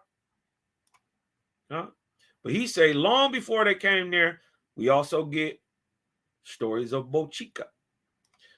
Let's go look up Bochica. He said he was teaching the law of Hermes Trismegistus, the law of alchemy, the rule of alchemy. Bochica, also alluded to as Nimquetaha or Nimquetaba or Sadigwa, is a figure in the religion of the Muisca, who inhabited Altiplano Curibayensis during the arrival of the Spanish conquistadors in the central Andean highlands of present-day Colombia. He was the founding hero of their civilization, who, according to legend, brought morals and laws to the people and taught them agriculture and crafts. Similar to the Incan god, Viracocha, the Aztec god, Quetzalcoatl. Now, what y'all all need to know is we ain't got to a god yet. This is a man, Bochica. This is a man, Viracocha. This is a man, we also know, Quetzalcoatl. As a matter of fact, he was strung up on a cross. And several other deities from Central and South America pantheons, Bochica is described in legends as being bearded. When we look at pictures of Zarathustra and Zoroaster, we see him bearded too.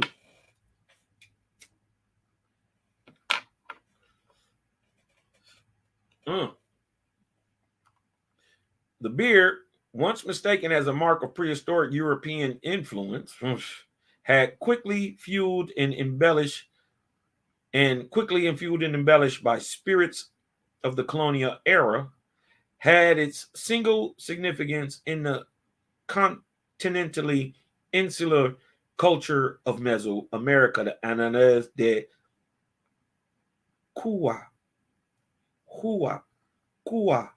Itlan, is a very important early source, which is particularly valuable for having been originally written in Nahuatl. The language of the Aztecs. But remind you, this language is much older than the Aztecs. That's just the language they spoke.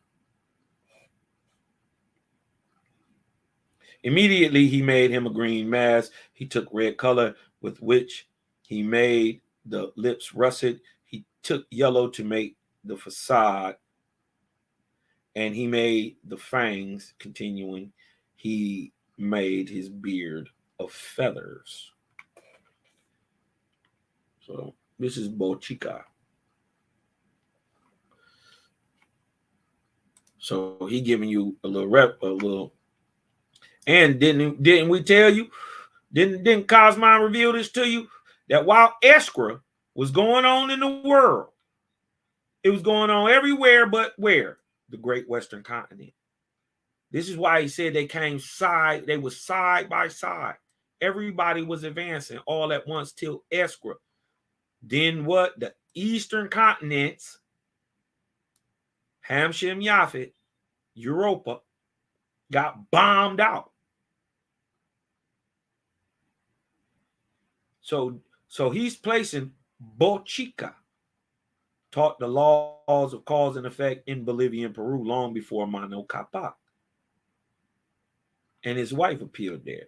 So he's placing him in his time. And I want you to say at the close of your book that all the sciences and all the knowledge of antiquity are concentrated in 2 books. Is he going to say who I think he's about to say? The nature of one of them is the book of Revelation. Has been explained to you by Apollonius of Tyana. And the other is the book of Daniel. Those 2 books open up to you the secrets of antiquity. But if you not even abreast that there was secret societies that wrote this stuff, you can't be abreast of or adept to be able to peep through the allegorical writings in the text. He's saying between the book of Daniel and the book of Revelations, right? You unfold all the mysteries of all the ancients. By this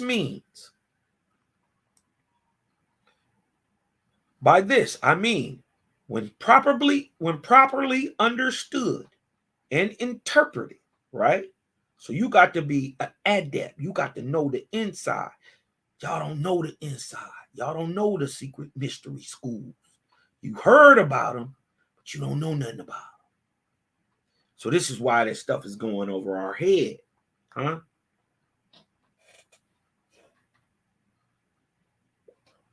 Right? This is why it's going over our head. And this is why, also, let me give you a great secret. Our last 3 arc cycles have astrological signs attached to them. The Arcaban is the fish. The Arcaspita is the ram or the bull, the Tau, right? And the Arc of Lu is Leo, right?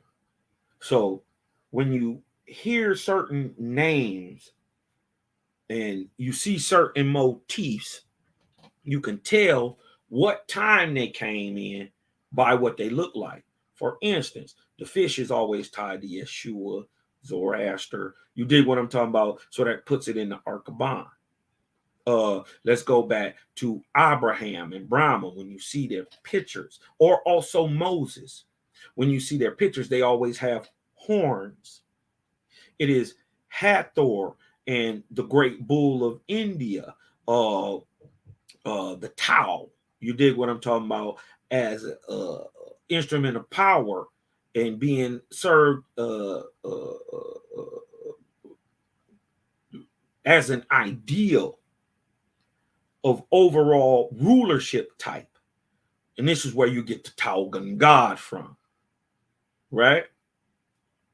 And that is the time of Aries, or the ram, the bull, and that's why when you see Brahma, this is why they confuse Brahma with Abraham too.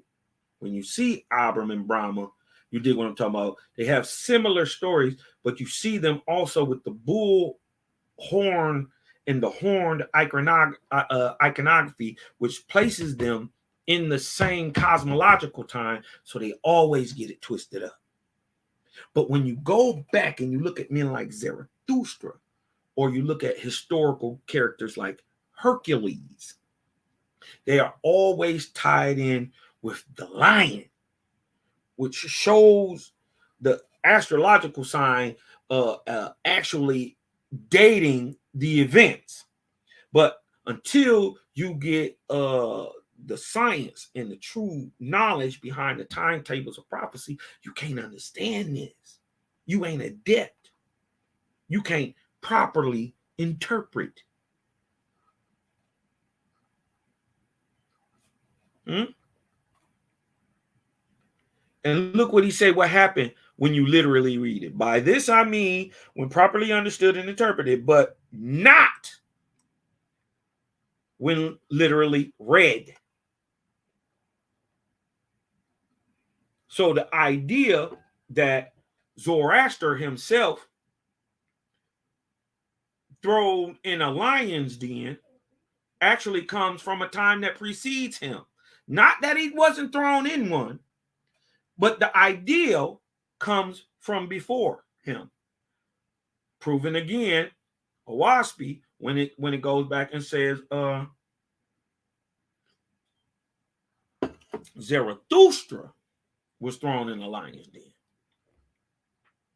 But when you read Daniel literally, when you read Revelations literally, you ain't gonna understand it or be able to interpret it without the proper knowledge and adeptship. In the latter part of the book containing these communications, I want this train of information set forth, and the fact impressed upon the reader that we spirits are not working for applause, but for the good of humanity. I want it further understood that the spirits I have brought to you have been compelled by my power to tell the truth. Remember, we'll go back up to Caligula and all these guys. You dig what I'm talking about? He was like, nigga, I don't even want to be here. This nigga making me tell y'all the truth. He said that. He said, somebody behind me, man. I'm gonna just go ahead and tell it so I can get done with this, man. This is what Caligula is saying. You know what I mean? So he telling you, I made them tell the truth. Some of them admitted they didn't want to be there. We also desire that it shall be stated in the close of this book that we are not seeking to gain believers in any doctrine. Sound like anybody to you? Shout out to all the righteous gods and Nirvanian goddesses. You dig what I'm talking about? Sign. Shout out to y'all. You dig what I'm talking about? We ain't trying to get y'all to believe or believe in any doctrine. As you see, we in every doctrine. All we ask of them is that they will examine in order to know the truth. You got to look at it. The book of Daniel is typical of the learning and knowledge of pre-Christian ages. Let that sink in. And its meaning is similar to the book of Apollonius, known to you as the book of Revelations. I told you Apollonius was John. We were both inspired by media, and our works overlap each other. He said what he's saying is right here, we were both inspired media. What he's saying is we were both inspired mediums. They were inspired, what he's really telling you, they were inspired by spirits of the second resurrection. And both works overlap each other. The book of Revelations and the book of Daniel. Also, he's saying it overlapped with Apollonius and the book of Revelations and the book of Zoroaster in this. Matches right up with Daniel.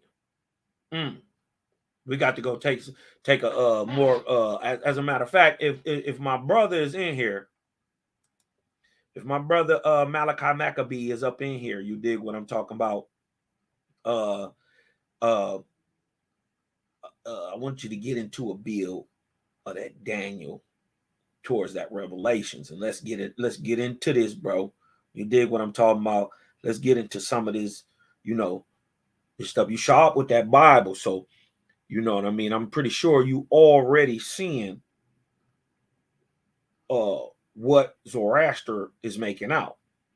I can make out the Buddhist and or the Brahmanist doctrine and Christian doctrine in the Zoroastrian doctrine. He's saying all is revealed in the religions of the ancients or the beliefs of the ancients if you go through Daniel and Revelations. Ooh-wee. So we're gonna have to get up on that honor and humility real soon. Bring this thing together. You dig what I'm talking about? Shout out to the Nazarenes, the scenes. You dig what I'm talking about? Shout out to all the faiths. You dig what I'm talking about? He say the spirit could control the medium no longer. Taking my hand, a most unusual manifestation by spirits of their special interest in my work, he bade me an eloquent and fraternal adieu. He still remained, however, and through the guide continued to converse with me. So what he's saying is he had total control of the medium body, but he couldn't hold on it no more. So he told him, I'm getting up out this body, but I'm gonna still speak to him. And so but the spirit still remained and talked through him. He didn't control him no more, because you know what I mean? This conversation I cannot record, as the spirit seemed unable to remain and requested me to detain him as briefly as possible. Among the things, this is deep. What's this? Among the things said deserving of special attention was that the spirit forces with which Zarathustra was working were fourfold, the leaders or chiefs of which were first Hermes Trismegistus, the Egyptian philosopher and sage, who lived 1150 BC. Second, Gautama Sakaya Buddha. Who? What these boys? The Hindu medium and sage who lived around 950 BC. Third, himself, Zoroaster. Watch the hijack. Remember, these people don't know nothing about Zarathustra. They just still going off what they know. So dodge the hijack. This is a man writing afterwards. Right? He calling it Zarathustra. But remember, we know who lived during this time. Zoroaster, Aranama. Okay? Third, himself, Zarathustra, the Median or Persian medium and sage who lived BC 650. And fourth, Apollonius of Tyana, the Cappadocian medium and sage who lived from the beginning to the end of the first century of the so-called Christian era. When this revelation was made to me, the mystery that had so much perplexed me was all cleared away. I had often wondered. Let's go down here. I had often wondered how the vast array of spirit testimony that had been given from week to week through the organism of the medium had been collected and presented. But this was no longer surprising in view of the mighty forces that I was then informed had been concentrated for that special purpose by four of the greatest leaders of human thought that had ever lived upon this planet.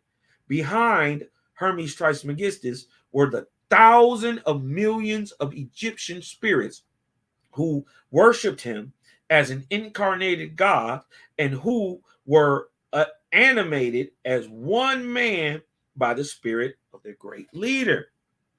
Look at this. Behind Gautama Sakaya Buddha were the vastly greater number of the spirits of his Mongolian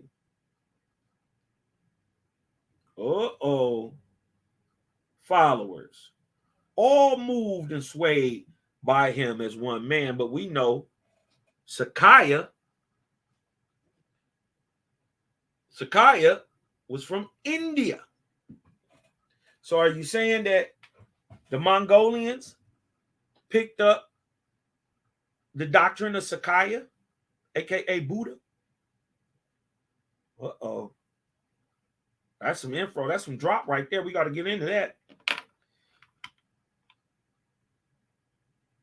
All moved and swayed by him as one man. Behind Zoroaster, now see, were the vast spirit hosts of the Semitic nations of Western Asia. And behind Apollonius were the multitude of his spirit followers among the Greek and Latin-speaking peoples. Don't say nothing about no Jewish. For the first 400 years of the Christian era. Wow.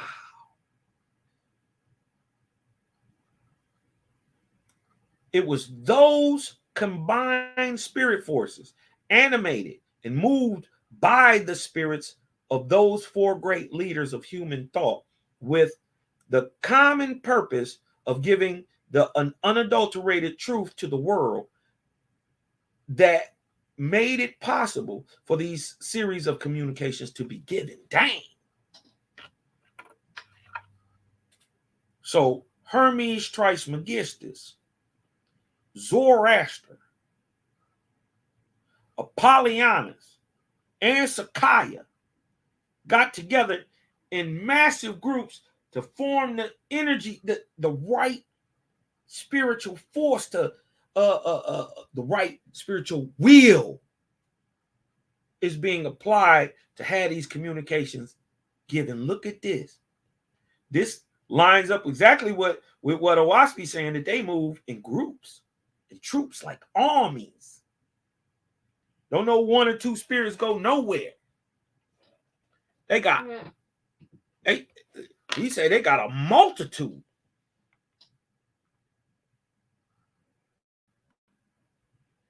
$1,600 ago, the Christian church was organized with the purpose of presenting the old heathen mythological, theological, allegorical, and priestly deceptions of all the preceding religions in a new disguise.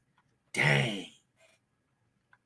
Which, and look what his purpose is, which should forever hold the human soul in priestly thraldom. And the human mind in the leading strings of the impious hands of priests. Wow. So basically they're saying, the whole Levitical priesthood and these priesthoods, especially coming down 4th century BC on up, it was all to trick you, to keep you enthralled. Pay no attention to the man behind the green curtain. So well did these priestly schemers profit. They still profiting. Just in black churches alone, they pull in $13.3 million a week every Sunday. Let that sink in. $53 million a month. Church, $1 billion business. That's just in the black churches. So don't niggas don't tell them, don't be screaming that broke shit. I ain't trying to hear it. Because Jeebus got a whole bunch of money. You better hit Jeebus up. So well did these priestly schemers profit by the experiences of their great and truly wise and benevolent predecessors, that they managed to organize a system of suppressing inquiry and perpetuating human ignorance, such as the world had never known before and such as will never know again in all the coming ages. Why is this coming now? Because this is Oriental. That's what y'all don't know. Huh? It must come in the Cosmon era. It is the way of the light. It is this Sunday, my big sister Huba asked me to come on to the Nazarene Essene ladies channel. We're gonna break down the misconception of Oranothan. We're gonna get into Shea Sivi. You dig what I'm talking about? We also gonna get into basically the Atlantic slave trade. You know what I mean? We're gonna bring out some things about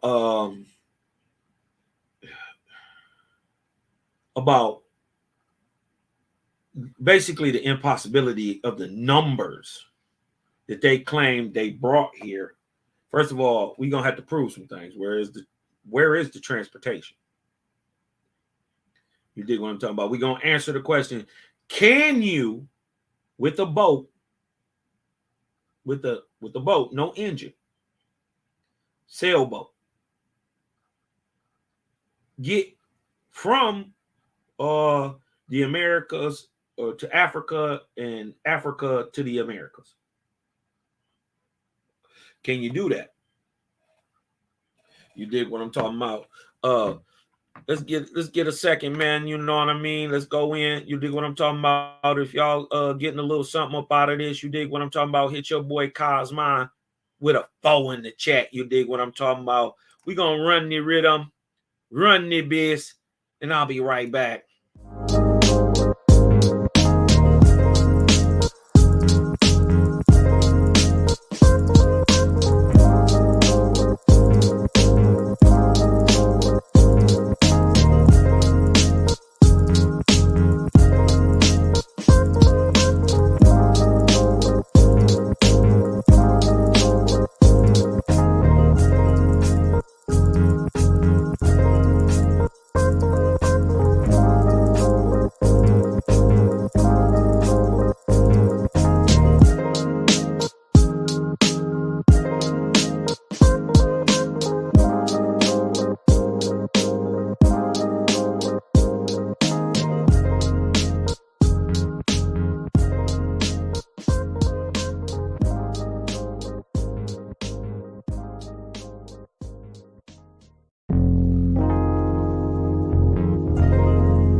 All right, my bad. I had to unmute my mic real quick. Let's get back to it. During the past 1600 years, the Christian church has been sending to spirit life thousands of millions of ignorant and bigoted spirits whose whole desire and aim has been to perpetuate the ignorance which governed and controlled them while on earth. As above, so below. These being the latest and most active in the promotion of sectarian bigotry, on entering spirit life, have remained near the earth plane. Look at this. About the first resurrection, about Hara, and have operated as an almost impassable barrier to the return of older, less selfish, and more advanced ancient spirits, who sought to inform mortals of the truths of the afterlife. This barrier has at last been broken through by the combined power of the more ancient and advanced spirits. In this series of communications has been its result. Dang. Another especially important statement made in reply to a question I asked was that he was not the mythical Zoroaster or Zarathustra, the founder of the Magianism or the religion of the Magian astrologers who dated many centuries before him, but that he was the author of the Zend Avestas. And the founder of the theology in relation to Ormuzd and Mithra, right? Which is Zoroastrianism, right? So he asked him, was you that ancient dude that they talking about? Founders of the Magi's and all that stuff? The Magi's, right? I want y'all to understand this too. Little insight, a little drop. Let me give you a little hint on something. The Magi's, right, are the priests of the Zarathustrians, right? And remember where they are.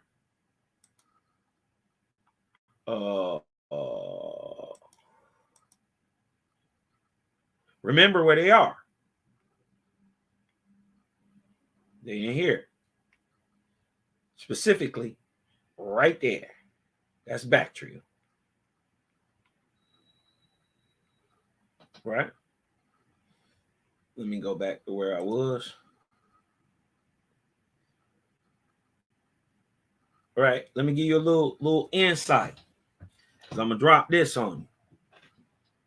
The Magi's, who are from Shem, also Chaldaic, what they would call Chaldaic, right here.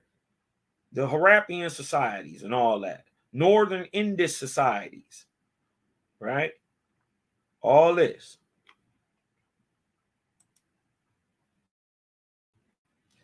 The Magi, right, wore that hat. Let me show you the hat. Let me show you what this is. Hold on. Let me show you a picture of Zarathustra. Hold on. Okay. You see this? See, he has a sash. And hold on. Let me go back. I can go back. Let me get a different picture too. See the sash. Oh, this is the sash and the turban wrap. This is all the Magian priesthood wear. Guess what that's called? That's called a kushti. That's called a kush. And it is from these regions, right? From these regions of the Hindu Kush mountains where we get the Kush people who migrated into this area after the time of Zoroaster. What Owaspi say is happening during that time? That Luamon getting his ass kicked by Baal, and he needed to holler at Kabbalactus, aka Buddha, to get some warrior some angel warriors so he don't lose the ball. He send them. He say, but you got to give me this land of Egypt, right? In circa 500 BC, in that time, circa 500 BC, what do we see? The Kush kings rise up. The head of their god was Thoth. Not the ancient Thoth, but a different god, also named Thoth, meaning like wise, cunning fox. You know what I mean? A different Thoth. And this is where these is the gods of the Kushti, right?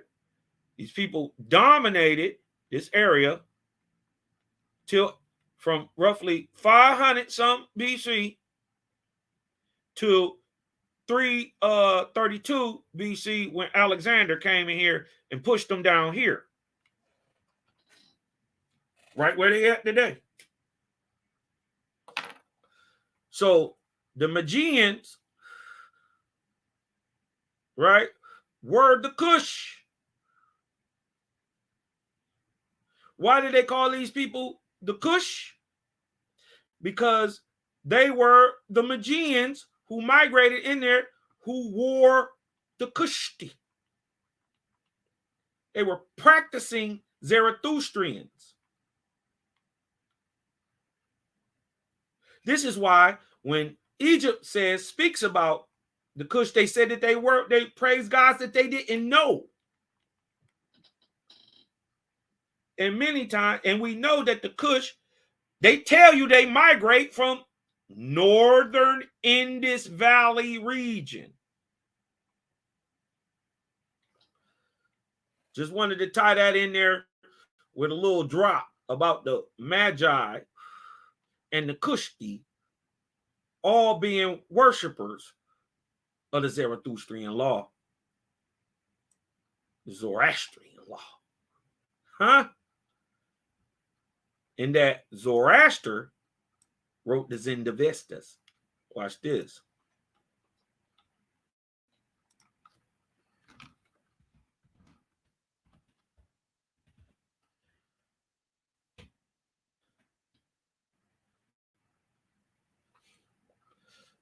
Watch this. It's going to go right back to Iran.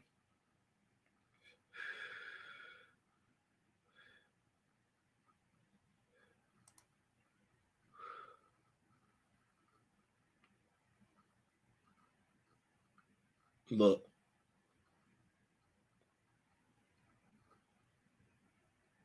The Avestas. The primary collection of religious texts of Zoroastrianism. Don't come on to the scene till the time of Zoroaster, 550 BC on down.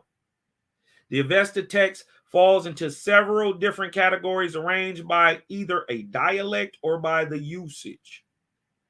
The principal text in the liturgical group is the Yasna, which takes its name from the Yasna ceremony,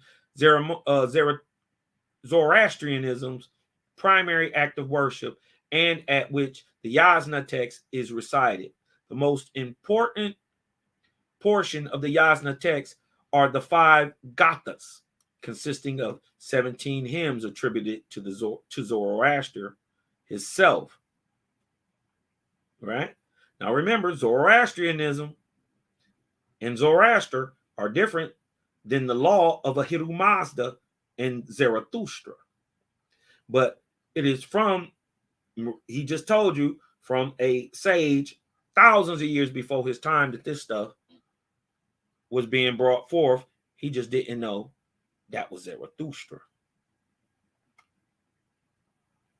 These hymns, together with 5 other short Avestan texts, are also part of the Yasnas, are in the Old or Gathic Avestan language.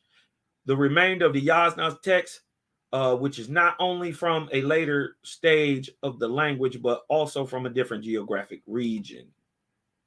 Watch this.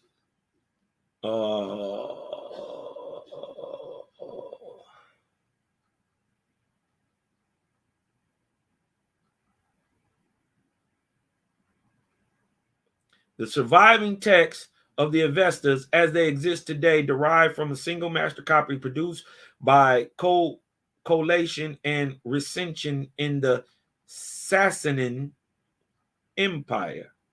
Where is the Sassanid Empire, fellas? Ladies, gentlemen? Huh? The Sassanid or Sassanid Empire, officially known as the Empire of who? The Iranians, the Shemitic people. Huh? So didn't I tell you the Avestas gonna lead us right back to Iran?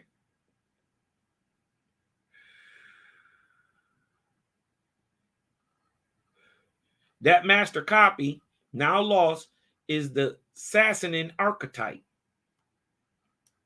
the oldest surviving manuscript of an Avestan language text is dead. Is dated, 1323 CE. This is what they got as the oldest surviving. But they know it come from other older texts. A pre-Sassanid history of the Avestas, if it had one, lies in the realm legendary of myth. The oldest surviving versions of these tales are found in the 11th century CE of the Zoroastrian tradition.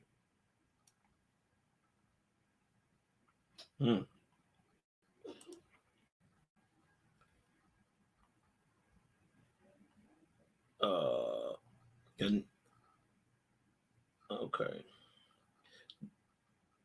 The ultimatum of these spirit disclosures will be the utter demolition of the bigoted sectarianism that has so long prevailed both in the spirit world and on the earth, and its place will arise an enlightened freedom of thought that will carry mankind forward over every obstacle that may be thrown in the way of general progress. Ooh, he talking about the Cosmon era.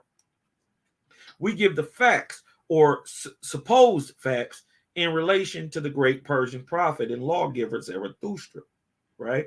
This is where, and we're gonna have to bring to some clarity to the name of Zarathustra, because Zarathustra uh, uh, doesn't really equate or doesn't really mean like Zarathustra does camel. Zarathustra means all pure, all light, right? And understand when we talk about Zarathustra, they talking about something they didn't know nothing about. Now, mind you, this was came through the medium before Oahspe came out in 1882. So he gonna tell you some things like there ain't no book around right now that can really drop this, but then Oahspe is on the way. You dig what I'm talking about?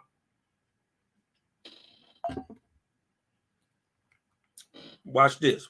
We give facts or supposed facts in relation to the great Persian prophet and lawgiver Zarathustra, with such comments as may serve to show the significance and importance of the communication coming from the spirit of the great leader of human thought. We take the following ably collated facts concerning him and his teachings from Chambers' Encyclopedia. Okay, let's see what they say.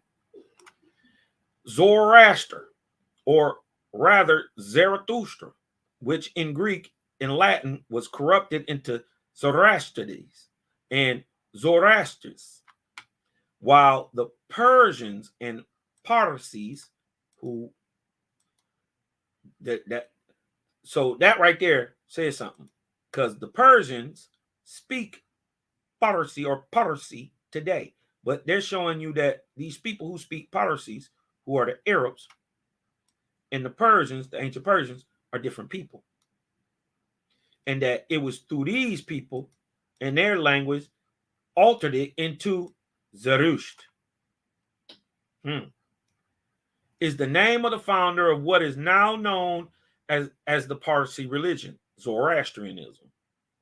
The original meaning of the word is uncertain, and though there have been many conjectures formed about it, yet not one of them seems to be born out of recent investigations.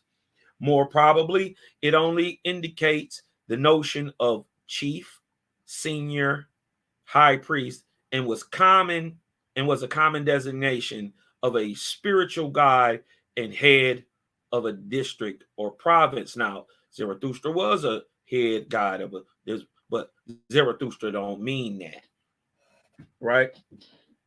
Let's get back to what it is. Let's see what God called Zarathustra and why. Ahura Mazda, the master of the Ahuans, true God, whose name was Samati, right? Crazy part about, let me drop this on you. Crazy part about Ahura Mazda, aka Samati, and we'll get into the deepness of this, is that and why the book of God's word is so important. Because what it's saying is it is the mother of all words purported to be coming from God. Right? What is the master of men? The Ahura Mazda? Ehua is the dominant man type on the planet, copper colored, very large. The master of the Ahuans, the master of man, the dominant man type on the planet, said, "O pure one, all pure. Here, and I will interpret, therefore, Zarathustra wrote, then spoke Ahura Mazda to Zarathustra, the all pure." Zarathustra means the all pure, the all light. But let's go back to the book of God, show y'all why this book is so important. And to show you that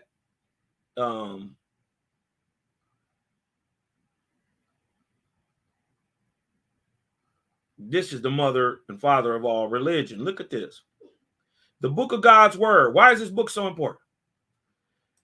Being contemporaneous with the cycle of Fergapati. When's the cycle of Fergapati? Right here. Fergapati, the Ark of Lu, 22nd arc cycle after the creation of man, a 3,100-year period from 7,053 BC to 3,953 BC. Right? Under the Orion chief, Fergapati, what happens? The birth of Zarathustra. So we know where we at, right? This is the level of OWASP that can't nobody fuck with. You dig what I'm talking about? We show you where it's at, put it on the timeline for you. And was a common designation of spiritual God. Now, hold on. Where was I at? Hold on. Where was I at?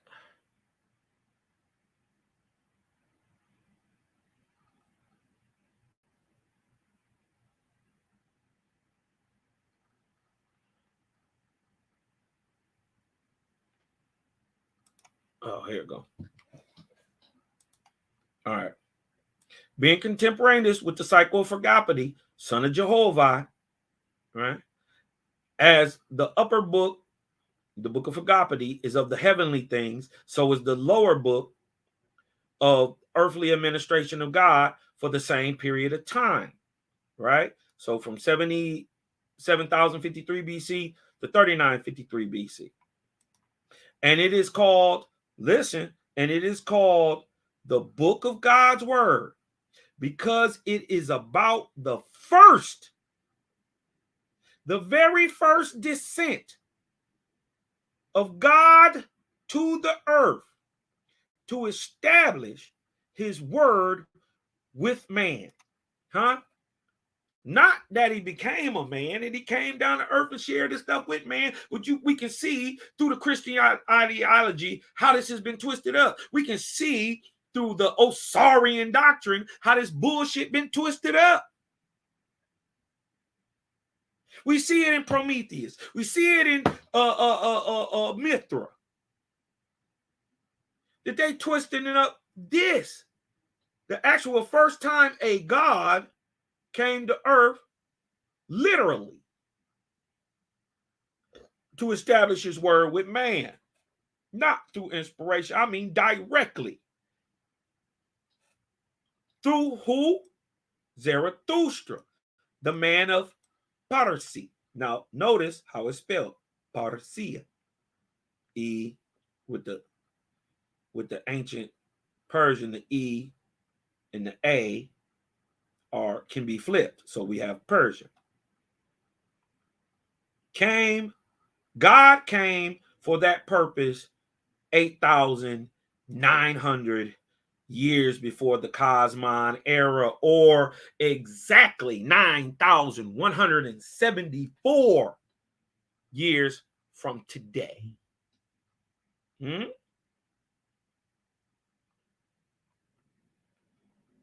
But look at this. This is what they don't get. You don't read OWASP, you don't get this drop. Watch this. Watch this. This is in the editor's notes. Watch this. Let me blow this up a little bit for you so everybody can see that. Let me show you that real quick. Let me scoot this over. God's words, right? God's word, the book of God's word is an important book, right? Because what? It is the father and mother of all other religions in the world. The best historical accounts place Zoroaster, right? Zarathustra, Zoroaster, about 6,000 years before the time of Moses. That we know the time of Moses is circa 1500 BC. So they closer than most people. That'd be 7,500 years. They're closer than most people give them credit for, right? So 6,000 years before the time of Moses. If you thought Moses lived around 1100, time of Thutmose and all that, and you applied it to that, well then yeah, it would make sense. But that's not true. Moses came 400 years before that time, right? So circa around 1553 BC, right? That the Persians and Indians, the Hindus, were far advanced in learning in those days. We have proof that the stars and planets were then named and mapped as we know them today. Huh? They was already mapped and named as we know them today.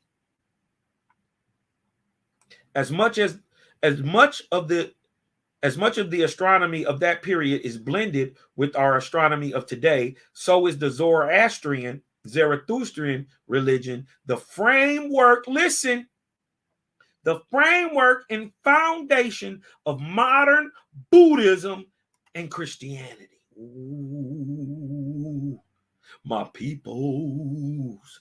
Hey, boy, the student will find that a thorough knowledge. So you got to have this. If you ain't got this, don't tell Cosmon shit, because I got this. The student will find that a thorough knowledge of the sacred books of who? The Chinese, the Hindus, the Persians, and etc. will facilitate the classification of names here used. Ahura Mazda is synonymous with God, not the creator, right? But Ormazd, right, is synonymous with Jehovah, the creator. So they always try to say that Zoroaster's God was Ahura Mazda. But they conflate Ahura Mazda with the creator, when it is we learn through greater and deeper study and knowledge found in the Owaspy that Ahura Mazda is God, not the creator at all. But we also find that the words given to Zarathustra was Ahura Mazda's through Ormazd. So God and Zarathustra praised Ormazd. Let that sink in a second. That's the difference. Huh? The Zoroastrian religion is the framework and foundation of all modern Buddhism and Christianity. Huh? Didn't Apollonius tell you he went and got the Christos doctrine?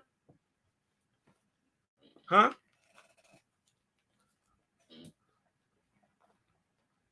Oh, let me see. And hold on. Let's go back up here. To prove this. They made a lot of statements. You did what I'm talking about. They already said that it was the mother and the father of religious, right? In Antiqueity Unveiled. But let's go back up what this statement is saying, that that the book of God's word, or hence the Zarathustrian religion, or that of Zarathustra, which is the Ahul Mazdian law, right, is the father and mother, right? Let's go back up to the voice of man. Let's go back up to the book of the voice of man. Hold on, let's go back down a little bit. Let's go back to the book of the voice of man. Right? Book of the voice of man, 1:39.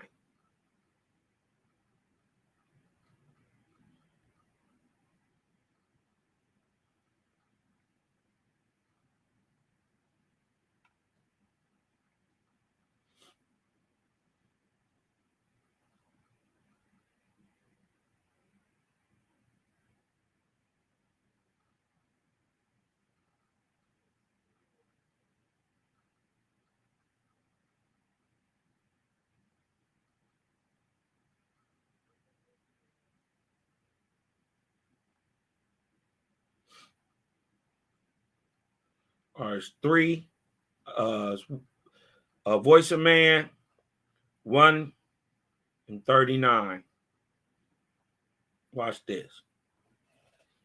Watch this. Now, this is the voice of man speaking to the creator, right? And to show you that none of this shit proceed Zarathustra, right? None of it. You dig what I'm talking about? They're asking for the creator. Look, now, O Jehovah, I come. Let's start at 38. Now, O Jehovah, I come to you. You hold the secret of peace, harmony, and goodwill among mortals. Give me of your light, O Father. Look at what he's asking. Show me the way to proceed so that war and crime, poverty may come to an end. Open the way of peace, love, virtue, truth, so that your children may rejoice in their lives and glorify you and your works forever.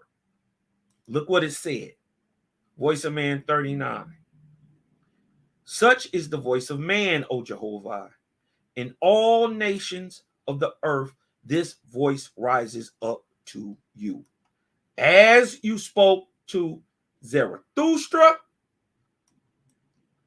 Abraham, and Moses, and Yeshua.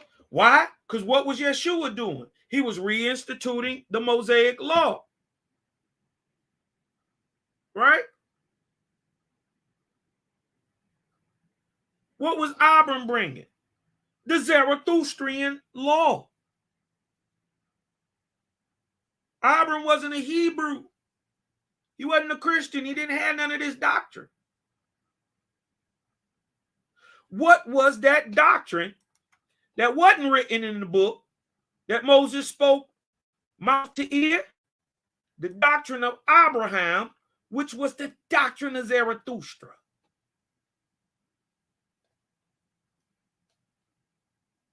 So if you call yourself an Essene, an Israelite, a Nazarite, wouldn't matter if you was talking about Yeshua or Moses or Abraham, because the father of all this shit and all y'all was talking about come from Zarathustra. As you spoke to Zarathustra, Abraham and Moses. The story ain't gonna change. Just the time and the man. Leading them forth out of darkness, oh speak, Jehovah. Man has faith in you and only you. Ooh. You, look what he say. You alone were sufficient for the past. Today, you alone are sufficient for your own creation. Showing that, proving that Zarathustra was the mother and the father of all this religious bullshit. Now, we're going to show you some differences too. Indeed, the founder of Zoroastrianism, facts, is hardly ever mentioned without his family vis-a-vis Spitama. Now, so we know we're talking about Anorama, right? We're talking about Anorama, not Zarathustra. So Anorama's last name may have possibly been Spitama. This is what they say in the story. He seems to have been born in what? Bactria. The terms he applied to himself are either mantran, i.e., a master, a reciter of mantras, a messenger sent by Ahura Mazda, which dates this. This also dates this, because there was no Ahura Mazda before in that area before Kabbalactus usurped the name circa 700 to 750 BC. Right? A speaker, there is no Ahura Mazda. This is a mistranslation.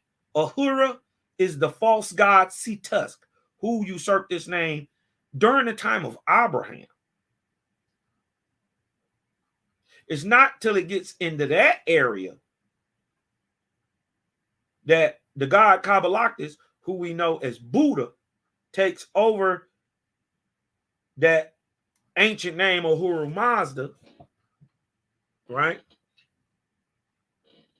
That we get so-called Zarathustra speaking to Ahura Mazda, not Ihua, Ahura. You know what I mean? And by how man speak, you dig what I'm talking about? Ahua, Ahura. They sound so close, you would be like you speaking about the same thing. You know? A speaker, one who listens to the voice of oracles given by the spirit of nature, one who receives sacred words from Ahura Mazda through the flames. His life is completely shrouded in darkness. No, it ain't. Not no more. Both the Greek and Roman and most of the Zend accounts about his life and works are legendary and utterly unhistorical. In the latter, he is to a great extent represented not as a historical, but as a dogmatical personality vested with superhuman or rather divine powers, standing next to God above the archangels themselves. His temptation by the devil, whose empire is threatened by him, also called Anoramanius, from the ancient tales, form the subject of many traditional reports and legends. He is represented as the abyss of all wisdom and truth. When he go back so deep in time, it's before recorded history. But when they start recording history, they're talking about Zarathustra and the master of the whole creation. We worship, so runs one of the prayers of the Fradian Fravardine Yast, the rule and the guardian angel of Zarathustra, Spitama, who first thought good thoughts, who first spoke good words, who first performed good actions, who was the priest, who was the first priest. Look at this. The first warrior. We know Darius, Cyrus, Nebuchadnezzar, all these people predate Zoroaster. Shit. Amos the first predates Zoroaster. Narmer predates Zoroaster. So who are they talking about who could be the first? We talking about the great Zarathustra.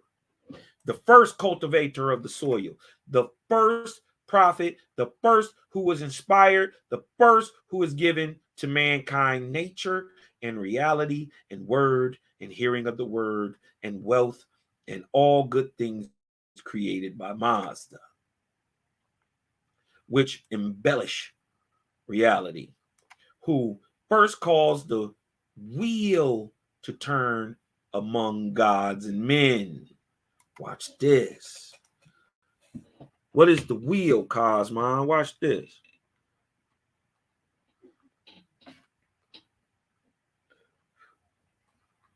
Watch this.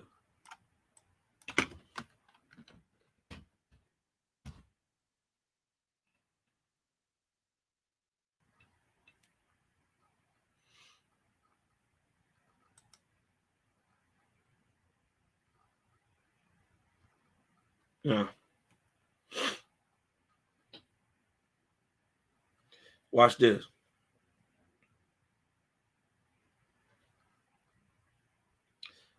What's the wheel? Now, in those days, the Lord caused the rabbi to make a wheel and hang it beside the altar. And its meaning was, as this wheel is without beginning or end, so is the Creator. Whoever turns the wheel once around has said, in you, my God, I trust. And the Lord made an image to stand at the extreme of the altar where only holy men and women could pass. And the Lord called the emblem the fete, or the fate, signifying beyond me there is no peel. And and the form of the fete, the wheel, was a circle having an all-light center with 4 dark corners cut off from it. And the Lord explained the meaning, which was, this is what the wheel is: the central light within man seen clearly, but the 4 dark corners of the world, which are ignorance, lust, selfishness, and anger, beset him on all sides.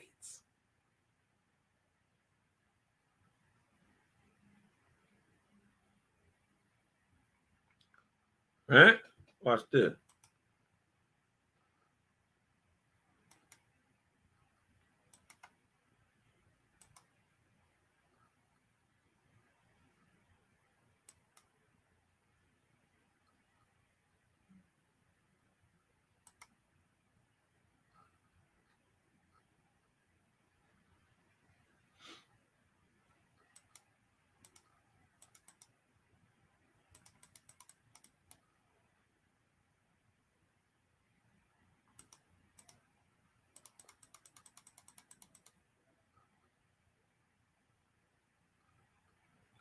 Okay, 1 second.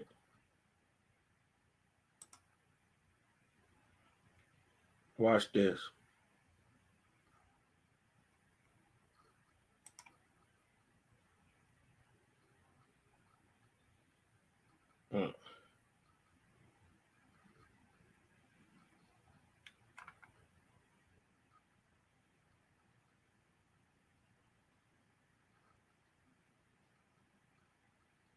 Watch this.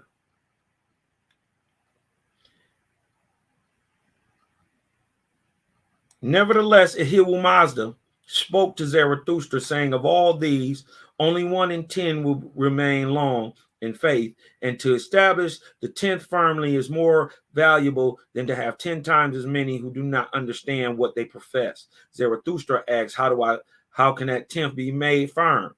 How can I get that little 10th percent of these real writers? He said, Ahura Mazda said, long ago I told you to go and live with the Ions. Zarathustra said, I understand. I learned the wheel of Ormazd from the Ions. Then Ahura Mazda said, make a wheel of Ormazd. Zarathustra made a wheel, hung it slanting to the face of the sun at high noon. Then Ahura Mazda explained to the people, saying, listen, this is the symbol, right? This is the symbol of the name of the Creator, Ormazd, the All-Light Master. Put it in the place between the horns of the crescent, for it is sacred. It is the sign of the altar. So when Abram made an altar to Jehovah, it was in the sign of the cross, because the sign of Jehovah is called an altar.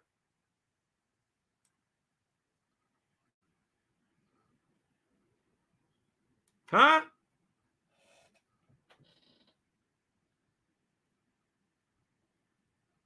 Yeah. The so-called wheel. Huh? With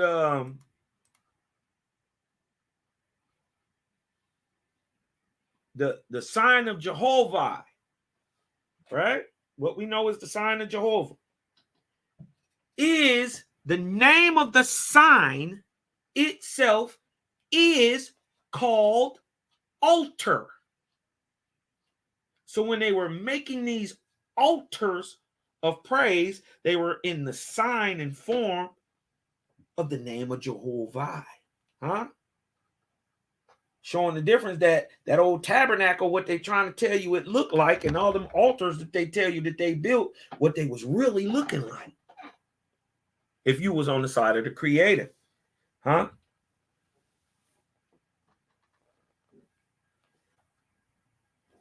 And look, the wheel, right? Watch the wheel, right? Watch this. Watch this.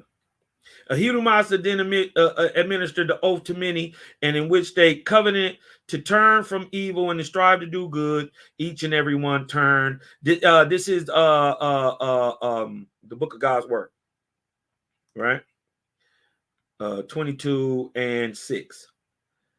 Around as a witness before the Father, when they all had covenanted, Ahidumasa said, "You shall make many wheels and carry them along the roadways, and wherever one road crosses another, you shall affix an altar," right? "And you shall dedicate the wheel to the Creator." So the altar and the wheel are two different things. One is spinning, one is stationary. Whoever passes that way afterward shall halt and remember his Creator, and he shall renew his covenant to turn from evil to strive to do good, and in testimony before the Father he shall turn the wheel once around. So he's turning the wheel, not the altar, proving that they're two different things. And thus was established the sacred wheel of Zarathustra among the nigger race. The Ahuans is big niggas. That's all that means.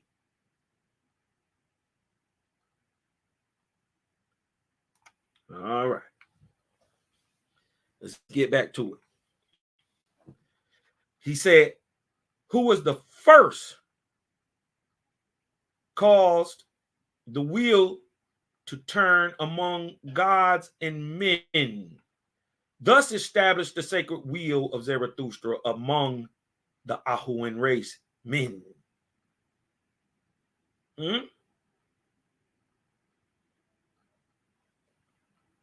So we see at these altars, which are the sign of Jehovah, they had wheels, which represented when you walk past them that there is no end and no beginning to creation, and the master of all light, aka Ormaz, aka Jehovah, that you was already big enough to do. So when you turned it, he did something for you.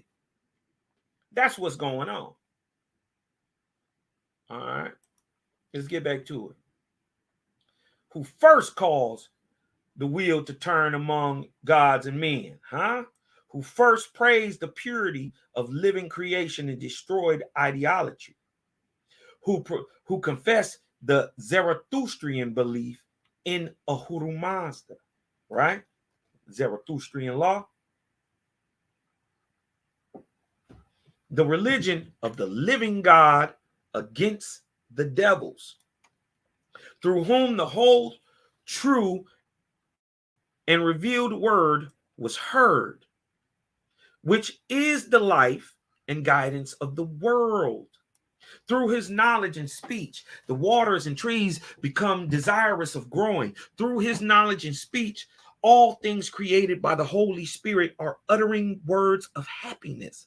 So when the dog barks, when the cats meow, when the lions roar, showing that oneness again with the Creator. Creator said, I made them perfect for their order. Everything they do is praise to me. So every time the cat meow, we know what he's saying. What he's saying, Cosmo, oh, ja, ja, ja, ja, ja. That's what he's saying. Saying, holy, holy, holy, holy, holy. As will be shown hereafter, it will be apparent that the most eloquent and comprehensive prayer is addressed to a dual being. One part of whom is but the allegorical personation of the acting forces of nature, God. And the other part, some inspired seer, sage, prophet, or medium who embodied the knowledge of the operation of those natural forces in written speech. So this is Ahura Mazda. This is Zarathustra. Nothing more sublimely grand and comprehensive has ever been said with such beauty and perfect adaptation of words to thoughts in relation to any being mythical or real or both. Dang. In the old Yasna, see the Zen Avesta, alone he appears like a living reality, a man acting a great and prominent part both in the history of the country and that of mankind. His father's name seems to have been Purushaspa, right? Now, this is when they're talking about not Zarathustra, because remember, they're confounding the two, right? Purushaspa is, right, the father of Zoroaster, and that his daughter, right, Zoroaster's daughter, the only one mentioned of his children, Purushaspa, Puruchistra, right? Let's show that Zarathustra's father was not Purushpa, right? Let's go to the book of God's word. The book of God's word, 2 and 4.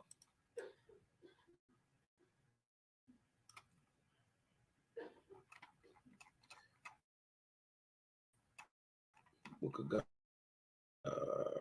Okay, up here, y'all. Let's get to this. 2 and 4. Let's see who the real. This is the level of light. Look at what Awas be doing, right? The father, by the stories of Zoroaster, is Purushpa, and his daughter is Purushchistra. That is correct, right? Those are the father and child of Zoroaster. But let's see, first of all, could Zarathustra and Iesu have a child? And let's go see what him mama and him daddy really name is, right? Let's go see who Zarathustra father is, not Zoroaster. Let's blow it up a little bit more for y'all. Put it on blast for you real quick. The Lewis, which are angelic geneticists, the angels who were guardian over mortals for such purpose, went and accomplished what had been commanded by God, who was Samati, one one thing I learned reading The Romance of the Red Stone, that the God who is speaking through Zarathustra at the time, Samati, is not a god, but a goddess. Samati is a her. Ooh! Right? So this is who's speaking through Zarathustra. Ehidu Mazda is Samati, a goddess, in fact. Huh? And the child's name, right? Zarathustra mama name was Tucci.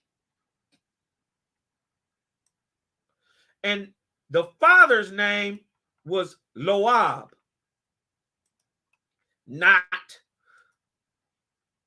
Parushapa. So show you that we talking about two different people, right? We're talking about two different people. But watch this. Watch how close they get, though.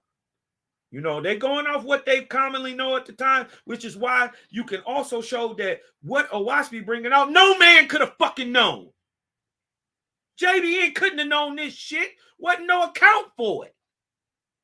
He couldn't even have made it up this good. But he also tell you, I'm a medium. I got this shit from the spirits. I ain't write none of it. As a matter of fact, it came through me, but while I was writing it, I wasn't thinking it. I didn't even know. I couldn't even move my hands. They did everything. Think about it. This is like Michael Jackson writing the Off the Wall album and then not taking credit for it.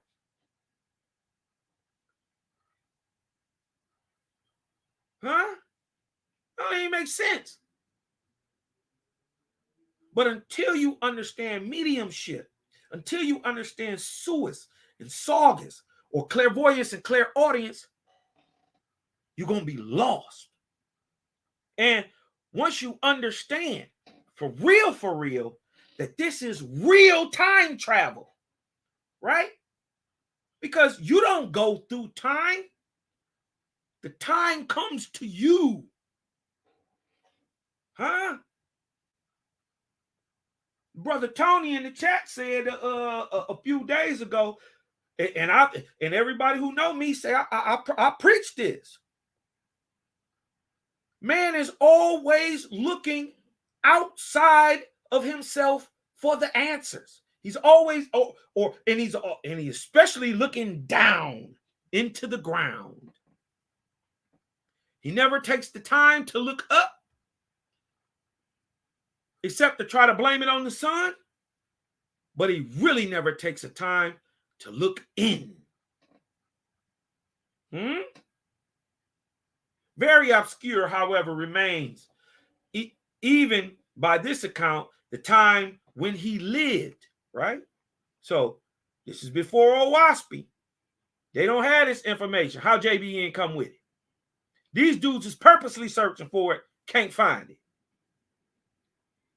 The dates generally given are as follows. Xanthias of Lydia places him about 600 years before the Trojan War. The book reveals the Trojan War is roughly about 1750, 200 years before the Ark of Bond, right? So they're placing him about 2350. This would be the time that the so-called second incursion of the Shemitic peoples into Egypt would be happening. 2350 BC. That's 23rd arc cycle. Right? 600 years before the Trojan War. Aristotle and Eudoxus place him at 6,000 years before Plato. Plato, roughly 400 to 500 BC, right? That's Plato, right? 6,000 years, that would place him 650, 6,500 BC. They off the end too.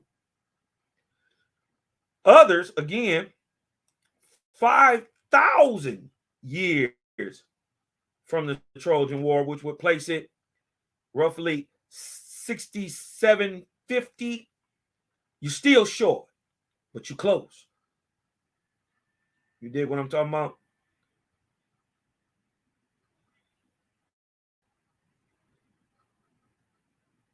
$67.50. Berosus, a Babylonian historian, makes him a Babylonian king and the founder of a dynasty which reigned 2200 and 2000 years BC over Babylon. The Parsis place him at the date of Hydaspes, Darius's father, right? Which would be Anaramar and Zoroaster, whom they identify with the king mentioned in the Shahnameh, right? These is the Iranian mythos of the Shahnameh. From who? This is a good story. Y'all get into Roxam, Naraman. You dig what I'm talking about? All those dudes. It's a good story. And just to have the knowledge, y'all need to check into the Iranian mythos. You know what I mean? Called the Shahnameh. From whom whoever Hydaspes is totally distinct. Right? This account would place him about 550 BC, right to Zoroaster. You see how they conflate in the two, back and forth, right? Because Zarathustra himself is prehistoric. His story comes to us through legend and mythos and tale. Yet there is scarcely a doubt that he must be considered to belong to a much earlier age, not later than 1000 BC. Possibly he was a contemporary of Moses. We know that ain't true neither. Why was he not probably Moses himself? He's asking the question. Why was it not probably Moses himself? He asking the question. It is almost certain that Zarathustra was one of the Shothiantals, or fire priests, with whom the religion reform, which was carried out boldly, first arose. These were probably at first identical with the Vedic Atharvans. Facts. But remember, the Vedic are from Brahma and Abram's time, not Zarathustra, but remember, they were practicing the Zarathustrian law, which comes to us through Veda. Who is Veda? Who wrote the Vedic Atharvans? Who is Veda? He's the son of Brahma. Ooh-wee. As indeed, Zoroastrianism is merely an advanced stage of what? Brahmanism. Ha! Ha ha! Cosmo can't make it up this good. I can't. I don't even claim to be this smart. I'm pretty sharp, but I don't even try to even act like I'm this sharp. I can't make it up that good. How Brahma's son give you the Veda, right? And then they turn around and tell you that Zoroastrianism is just advanced Brahmanism, which show you the Vestas don't come from the time of the Vedas. The Vedas are from the time of Brahma, 3953 BC, and the Vestas are from the time of Darius, 1550 BC. See the difference? Y'all see the difference? 3,500 years apart. The former creed, that of Ahura, by way of eminence, transformed after the outbreak of the schism. The good beings of the latter into devils or divas, and the purely Brahmanic Indra, Sharva, not Satya, etc., unless it is promoted them into saints and angels or Yagatas. The conflict that led to this schism between the Iranians and those Aryan tribes which immigrated into Hindustan proper,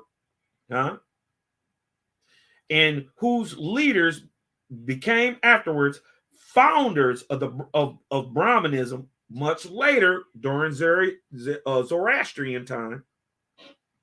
You know what I mean? Sprung from many social, political, and religious causes. The Aryans seem to have originally led a nomadic life until some of them, reaching in the course of their migration lands fit for permanent settlements, settled down as agriculturalists. Bactria, again, and the parts between the Oxus and the Jahartis seem to have attracted them most.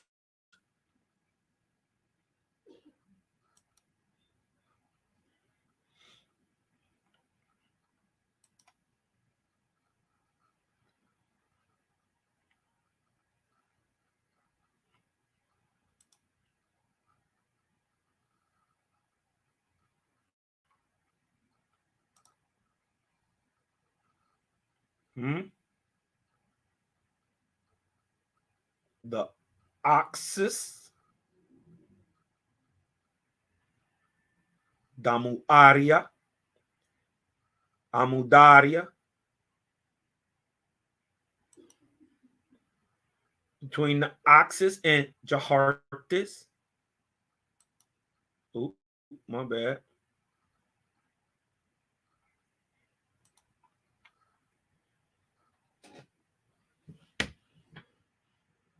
Between the Oxus. Could that be the Jahartis right here? By Samarkand? Between this, listen, this is Bactria. Between Jahartis and the Oxus.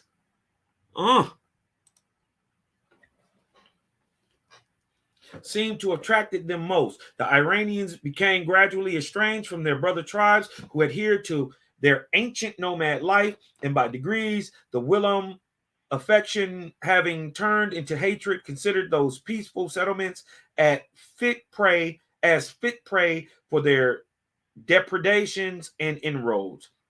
The hatred thus nourished by further degrees included all and everything belonging to these devastators, even their religion originally identical with that of the settlers.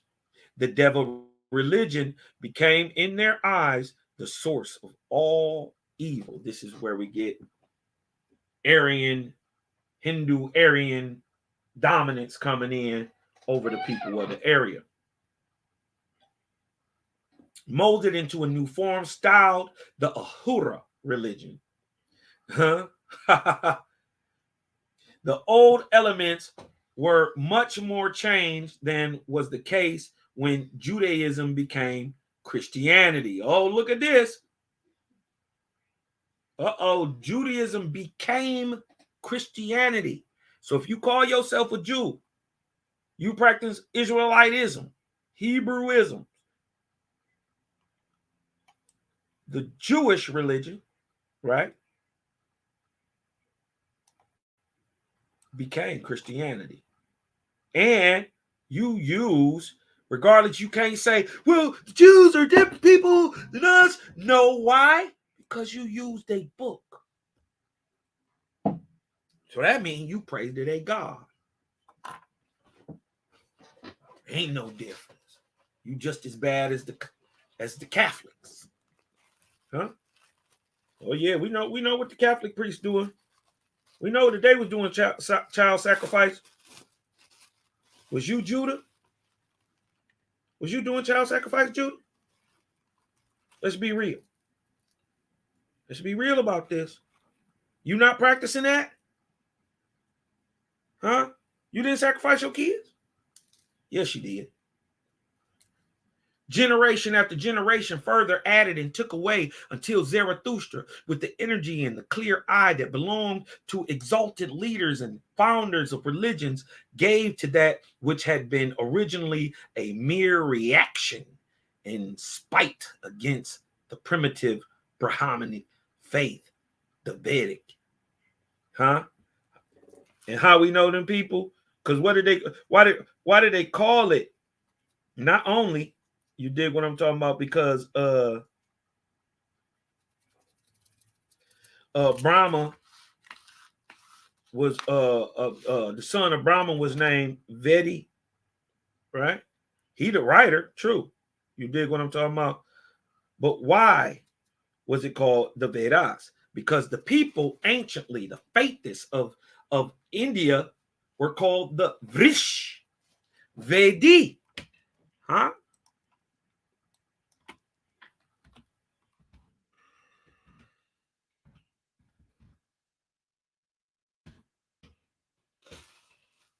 You know what I mean? Let me roll up my little strip of tang while I get to it. You dig what I'm talking about? Let me look this up real quick. I'm gonna break down my little strip of tang. You dig what I'm talking about?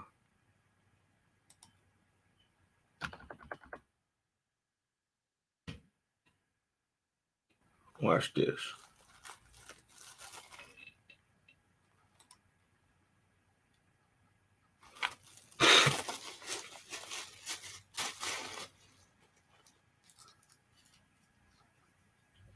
I'm breaking down a little some of this.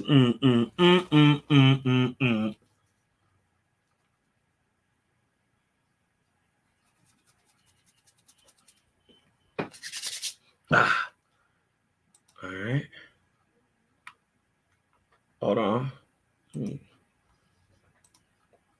Get back. Look what the Lord say.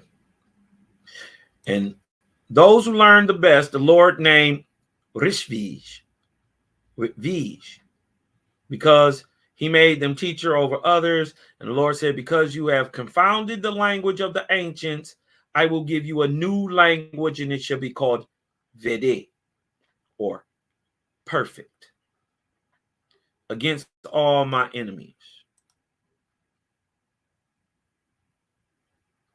Right?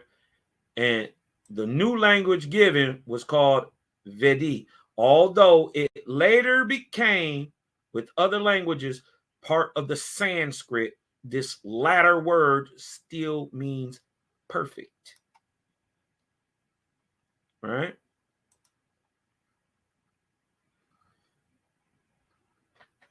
Okay. Look. But Brahma followed his trade in that country, and it came to pass that he had a son born to them, and his name was Weish. And in time another son, and his name was Vush. And then Vedi, and Getun, and Us, and Sa'id. All right? So we done found out, meaning perfect, is the Vedi through Brahma. Say, therefore, permit Vedi to write down the words I have spoken, for lo, he has learning and memory provided to that end. Be watchful for when I come again. So here is the permission, or to tell him that for Vedi to write the words down. Okay, and here you go right here.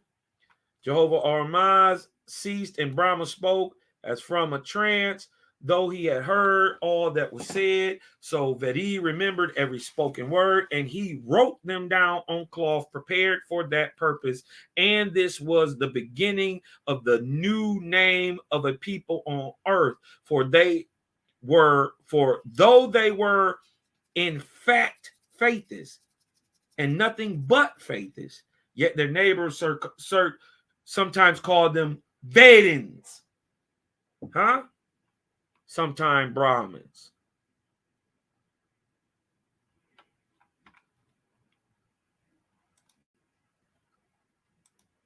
Oh, hold on. Showing that Moses, Brahma's son wrote this. Vedi shall also write down your words, and the glory and the wisdom of the earth shall come out of your mouth. Huh?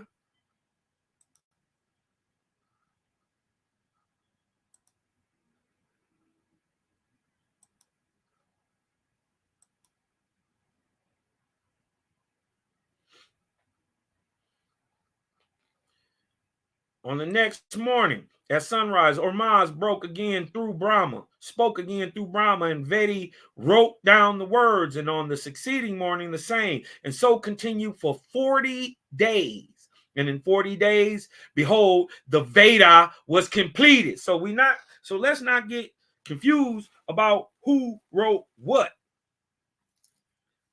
Vedi wrote the Vedas.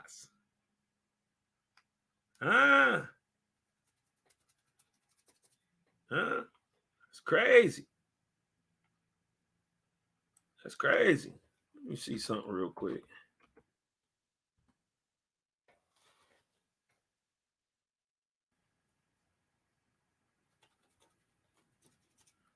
Okay. Now remember, he said they was faithists, nothing but faithists. Right? Now these are the same people. This is Kapilia talking to these people of India, right? That come straight from the Brahmins, the Vedans, right? The early real Brahmins, the people who followed Brahma, the man, not the deity, right?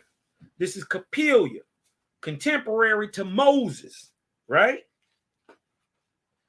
Look what he say. O Ormazd, Jehovah. So showing you where we at too. He's still calling them Ormazd. Huh? And they know the difference between Ahiru Mazda or Hura Mazda and Ormazd. That's what a faithist is. That means I know. I'm a realist. I look at it. I don't believe nothing. I know.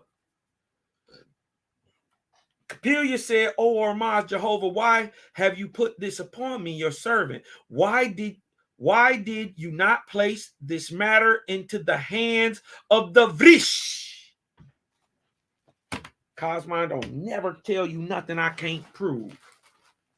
Didn't I tell you that them ancient people who was reading the books of the Vedas anciently, who were written by the son of Brahma, hence pre-Brahmanism, you dig what I'm talking about? Or the Vedas were called the Vrish, which means light. Vrish means light. And who are they? The faithists. And how do we know? Because they just told you that they is faithists and nothing but faithists, but will end up being called Vedans and sometimes Brahmins. You dig what I'm talking about? But here go the prophet right here, Kapilia, also known as Capella in some places. You know what I mean? So you don't get twisted up. You know what I mean? Just know this is one other person telling another story, but his name is Kapilia. But the faithists of India were called the Vrish. Look what it say right here in the very next verse. Watch this. Right? This is the book of the Arkaban, 4 and 6. Watch this. Show you what the faithist over there is called. And show you that we in the same place. Ormazd, those are praises of Ormazd in India. Huh? Because remember, they were called Vedans, and the faithists of India are called the Vrish. So the Vrish who follow the Vedas, who are sometimes called Vedans and sometimes called Brahmanism, Brahmins, watch this. Jehovah said, big up. You dig what I'm talking about? Listen up. This creator speaking. You are yourself of the race of faithists. The who? The Vrish Vedi, those of perfect light. and have been prepared for this labor. He's talking to Capilla. From the time of your birth, go and find your nurse who cared for you in infancy. And when you have her alone, say to her, Nurse, the voice of heaven has come to me saying, Capilla, you are the race of Faithers. What do you say? And the nurse will say to you, my son, alas me, do you think I would be the cause of your death or your mother's death? For is this not the law? Right? So Jehovah told him, you utter faith, to stop. And what are they called? The Vishvredi. So we know we're talking about a great time, right? Way before Zoroaster. You dig what I'm talking about? Remember, we talking Zoroaster. We're talking 550 BC. When we talking about his founder, when we talk about Zarathustra, we talk about 7,000 BC. Here's the difference: 2,500 years ago or 9,000 years ago. Let that sink in. Huh? Generation after generation further added and took away until Zarathustra, with the energy and the clear eye, originally a mere reaction and spite against the primitive Brahmanic faith, a new and independent life, and forever fixed its dogmas, not a few of which have sprung from his own brains.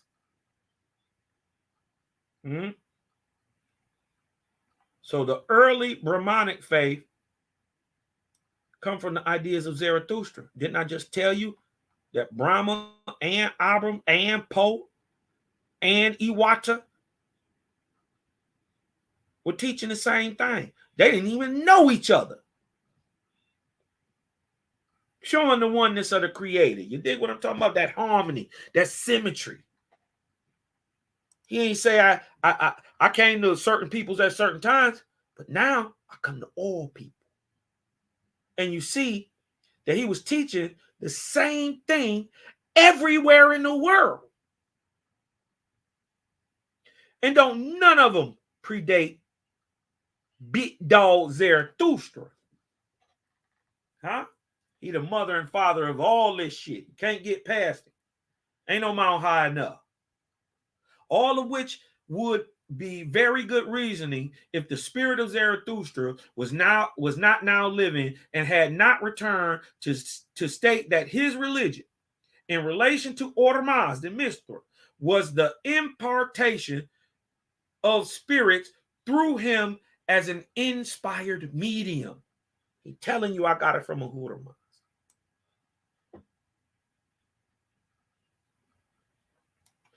It is, as we said in the article on the Zen Vestas, chiefly from the Gathas, that Zarathustra's real theology, unmutilated by later ages, can be learned. His leading idea was monotheism. Huh? What we say as faithists. He a pillar of faithism. Huh? Why? Why do we say Zarathustra is a pillar of faithism? Right? Because Zarathustra is the very first person in history ever to teach the monotheistic ideology. First person to teach monotheism. It was taken from him and expanded into every religious ideology you could ever think of. Right? And the proof of that is you can't show me one religious ideology before Zarathustra's time. Show me one 8,000 BC. Huh? Show me a monotheistic religious ideology in any way that dates back. Just show me anything that dates to any god being the one and only high one, and it's only one. pre-Zarathustra. I'll be just asking questions I already know the answers to. I know you can't. You know what I mean? I'm a dickhead sometimes. I know you can't answer that. Because it ain't no answer. The answer is there ain't one. Huh? His leading idea was monotheism. Whatever may have caused the establishment of dualism of gods, the good and the evil in the Persian religion, a dualism so clearly marked at the time of Isaiah that he found it necessary to protest emphatically against it. It was not Zarathustra who proclaimed it. His dualism is of a totally different nature. It is merely the principle of his speculative philosophy. A supposition of two principles causes the real and the intellectual world.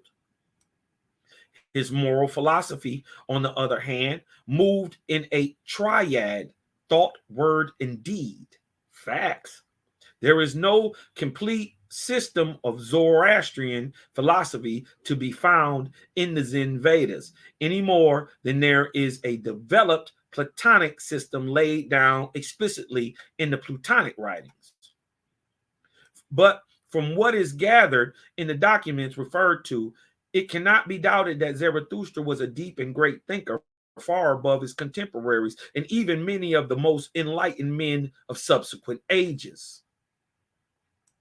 If proof were needed for the high appreciation in which he was held in antiquity, it might be found in the circumstance that even the Greeks and Romans, not particularly given to overrating foreign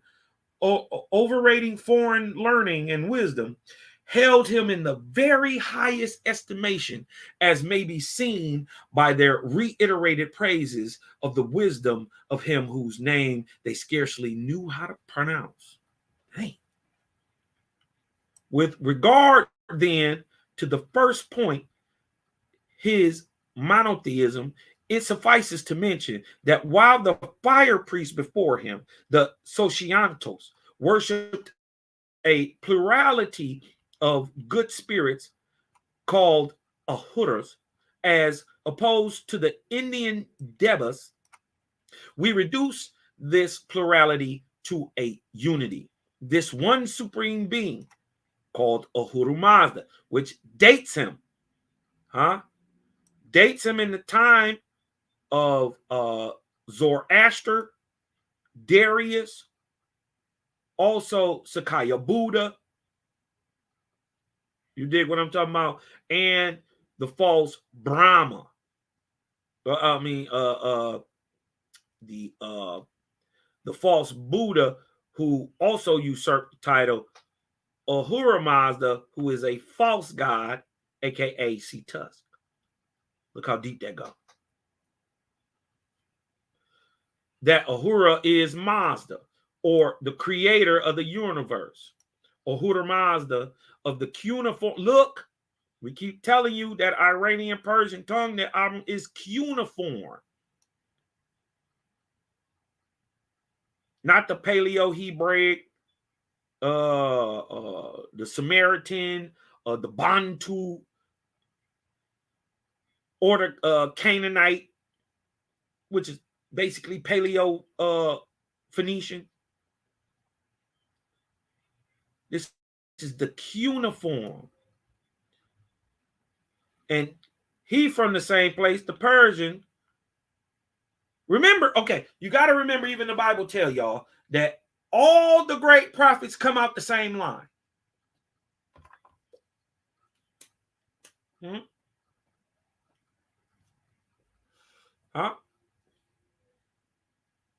All the prophets come out the same line. So they come out the line of Zarathustra. We see that out of these Persians, they go on to produce people called like Abram, Brahma, Moses, Yeshua, out of this same stock. Right? We know that them is niggas. Right? Now let me tie it all the way back to America. If we know that all the prophets come out of the same stock, well then how is Iwata out the same stock? It don't make no sense till you understand the Persian, the Ahuit, right, is a nigga too. They produce the same stock in America as they produce in Persia, as they would have produced in China, as they produced in India. They produce the same exact stock of people. And all prophets come from that line, proving that the American people are already Shemitic. The Guatamian people are Negroidal. Let it sink in. Let it sink in. So what I'm telling you is Iwata is the same thing as Abraham, genetically.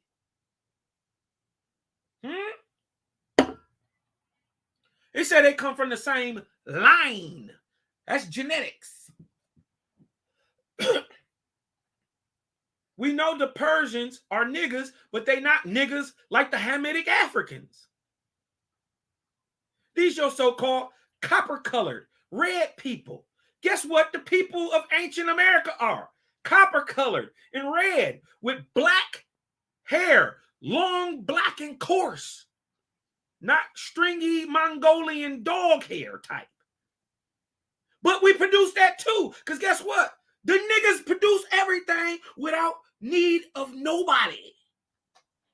We can produce the white-haired, white-skinned, blonde-haired, blue-eyed nigga all the way to the blue-black nigga with the knotty hair or the good hair or the epicampic fold. Or a mix of all them in between. But guess what? Guess what you get when you get between pale white and blue-black? You get brown. The copper-colored people. It was different.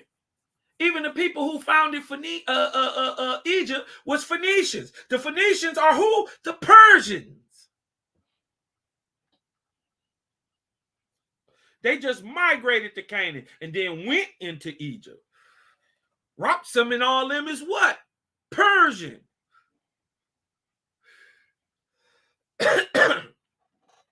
Right? This pre-dynastic. They don't even know they don't even know that the Persians was already there before the so-called Egyptians.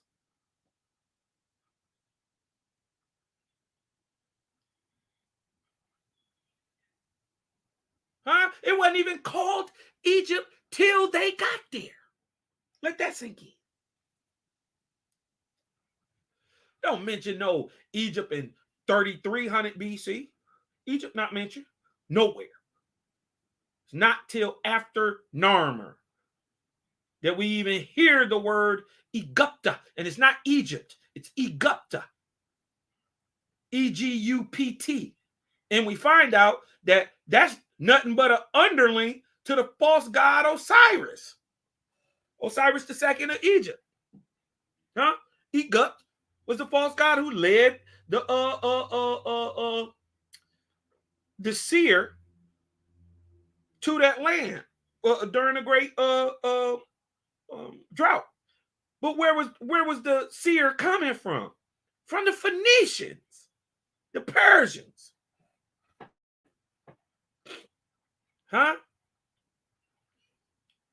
And look, out of them Shemitic people, they was what? Out of them cuneiform inscriptions of the Achaemenid kings, the Ahurmazd of Sasanian times, and Hormazd of the modern Parsis.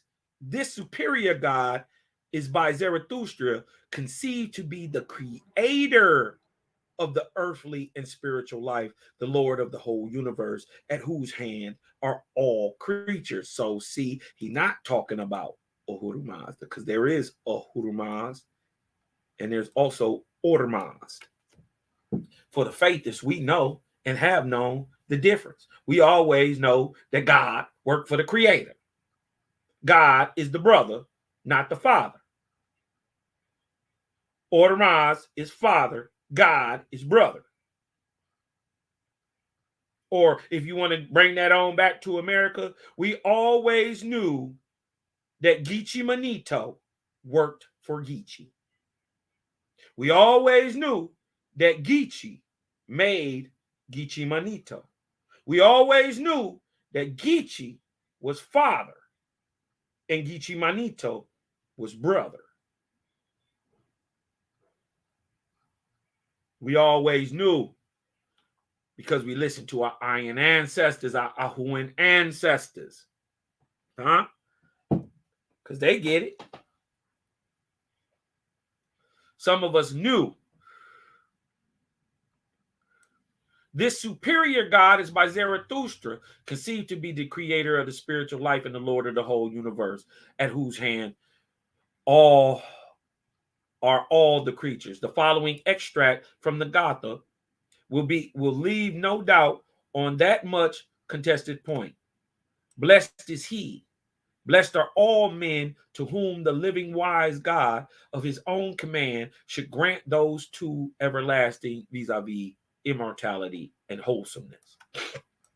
I believe thee, O God, to be the best thing of all, the source of light for the world. Everybody shall choose thee as the source of light, the holiest spirit Mazda. Notice he praying to Mazda, not a Hudra, Mazda, or Mazda, the Mazda, the master. Thou createst all good things by means of the power of thy good mind at any time, and promised us who believe in thee a long life. I believe thee to be powerful, holy God Mazda, for thou givest thy hand filled with helps, good to the pious man as well as to the impious, but means of the warmth of the fire, by means of the warmth of the fire, strengthening of good things. From this reason, the vigor of the good mind has fallen to my lot. Who was in the, look what Zarathustra asked. Who was in the beginning, the Father and the creator of truth? Huh? Who showed the sun and the stars their way? Ask your religious, your so-called spiritual friends, who was the Father in the beginning? Who is the Father and creator of truth? Who creates truth? If they tell you, man, get away from these people. Huh? Because you about to get a Drujan attack. Ask them who showed the sun and the stars their way. Who made them go in their orbits? Who caused the moon to increase and wane? Who to wax and wane? Ask all these people who trying to get you to believe all this bullshit. Who make the moon wax and wane? Who is holding the earth and the skies above it? Who made the waters and the trees of the field? Who is in the winds and in the storms that they so quickly run? Who is the creator of good-minded beings? Thou wise. Who made the lights of good effect and the darkness? Who made the sleep of good effect and the activity? Huh?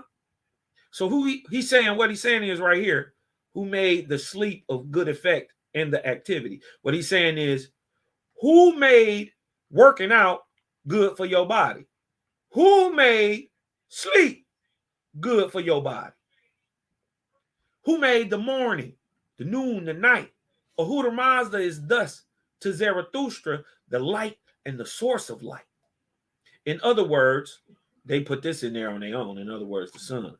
He is wisdom and intellect. He possesses all good things, temporal and spiritual. Among them, the good mind, immortality, wholesomeness, the best truth, devotion, piety, and abundance of all earthly good.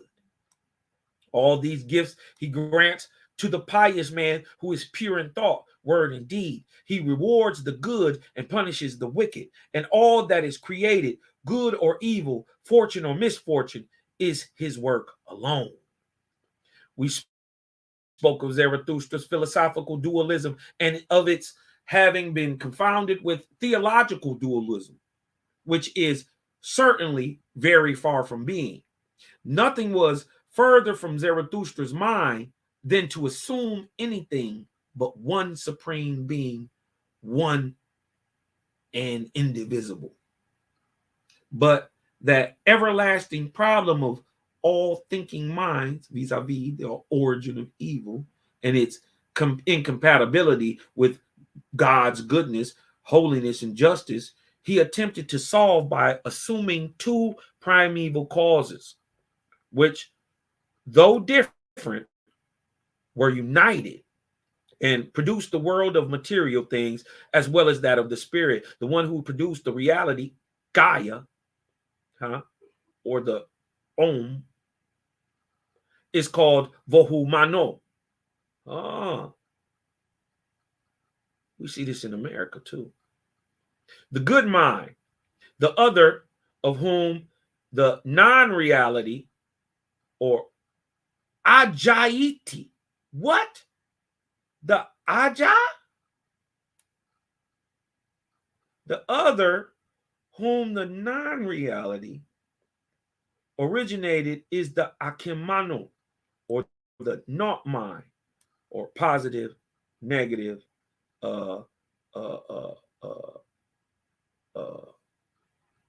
going forth, receptive, the Na, the Om, the Ma, the Ya, the Na, the Ga.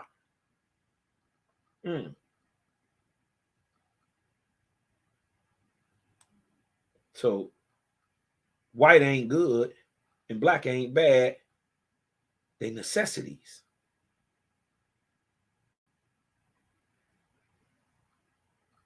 To the first belong all good, true, and perfect things. To the second, all that is delusive, bad, and wicked. These two aboriginal moving causes of the universe are called twins. They are spread everywhere in God as in men. When united in Ahura Mazda, they are called symptomanias. Oh,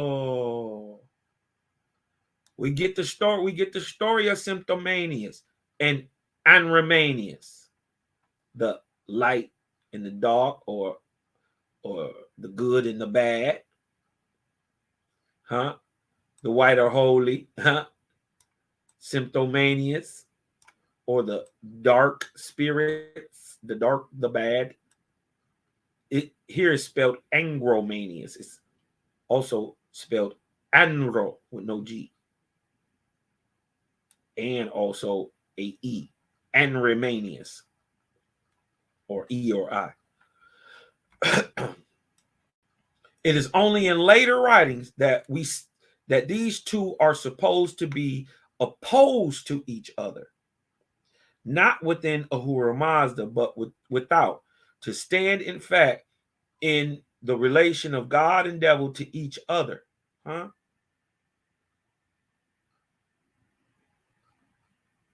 The inscriptions of Darius know but one God, without any adversary whatsoever.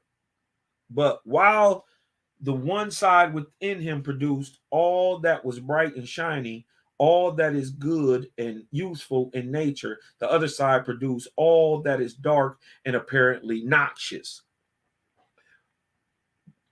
Look what it say. Both are inseparable as day and night. Boy, that gives you a whole different look on positive, negative, good and bad, light and dark, don't it? This is proof. All white ain't good, and all black ain't bad. So that means all Druja ain't good. I mean, ain't bad. Some juju is good. And all angels ain't good. Some angels is bad.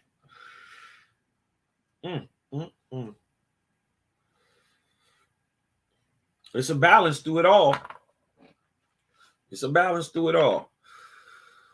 Look what they say. Both are inseparable as day and night, and though opposed to each other, are indispensable for the preservation of creation. They're needed. The bright spirit appears in the blazing flame. The presence of the dark is marked by the wood converted into coal. It just makes sense. This is the up and the down. This is the spiritual and its reaction in the physical.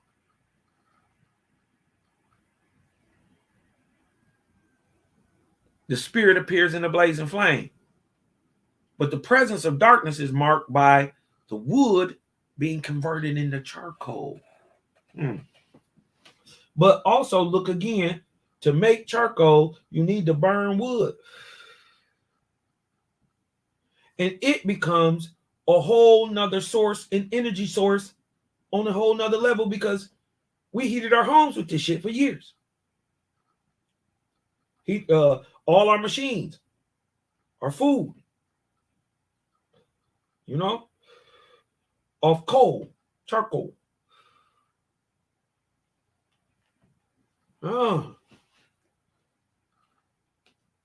So they're creation upon creation upon creation. The Creator don't stop, man. He couldn't have fell asleep in 6 days or 6,000. He didn't get tired. He didn't need to rest. He said man needed to rest. The one has created the light of the day. The other, the darkness of the night. What y'all need to understand is the light of the day is nothing but an ion. The dark of the night is nothing but an ion. There is no difference. The only difference is one is being acted upon by positive electromagnetic activity. Because when the ion is leaving the earth negatively, it produces what we call darkness or light. Night. It's the nature of the air when the magnetism from the sun is not directly hitting on the planet, which would be called daytime.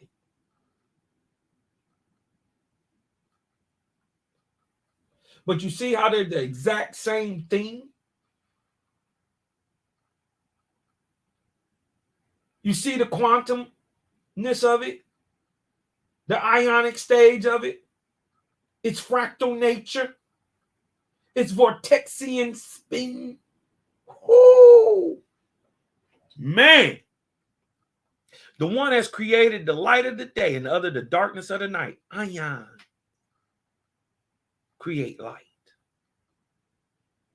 The former awakens men to their duty, the other lulls in to sleep.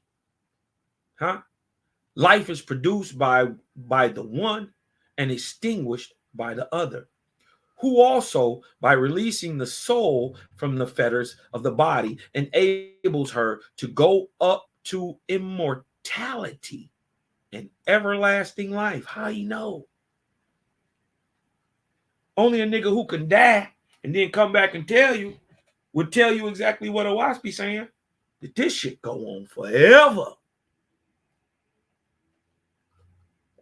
As soon as you think you got far, you look out and you see a trillion, billion more worlds to go. It ain't no end to this shit. And if anybody ever tell you that they measured the end of our galaxy, they fucking lying. They just looked as far as they can see. But guess what? Next year they're gonna come out with a more powerful telescope and a more powerful way to guess what? And guess what? That shit's still gonna be out there.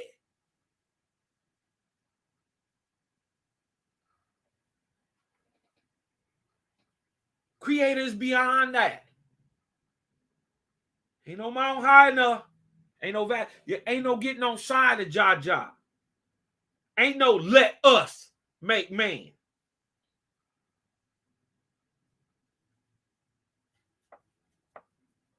Ain't no telling me you created the heavens and the earth without showing me how you created the heavens and the earth. See the difference?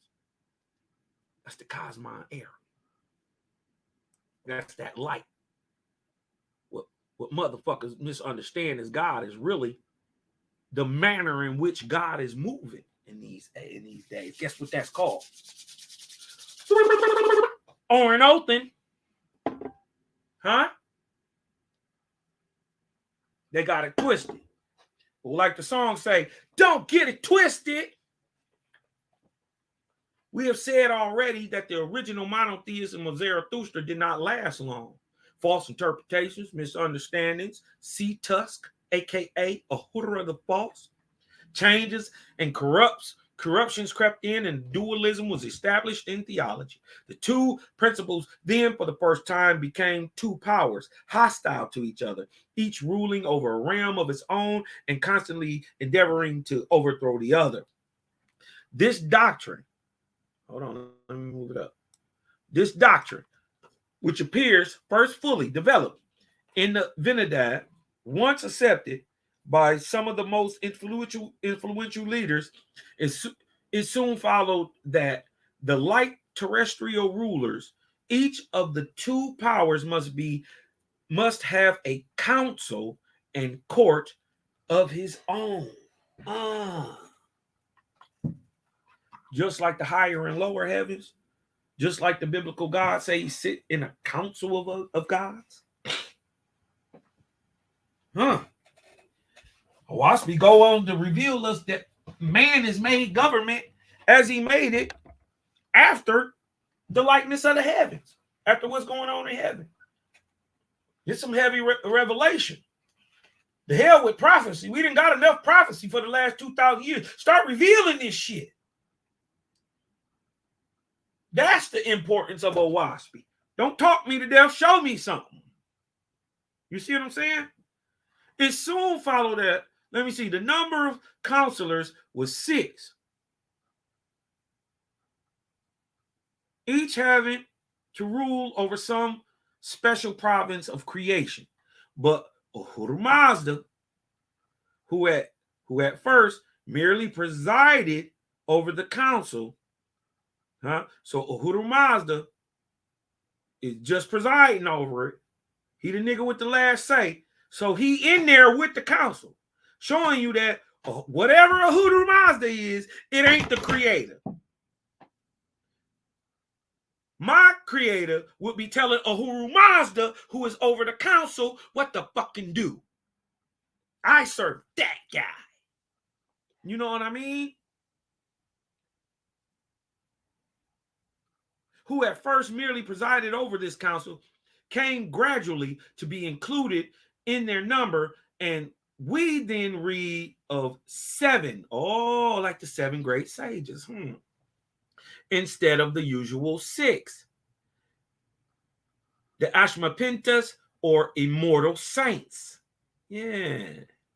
These 6 supreme counselors, who have also found their way into the Jewish tradition embodied in the Talmud, are both by etymology and by the sense of the passages in which they figure distinctly seen to be but abstract nouns or ideas representing the gifts which God grants to all those who worship with a pure heart, who speak the truth and perform good actions. The first of these angels or principles, Vohumano, is the Vahamana. Vohumano is the vital faculty in all living beings of good creation.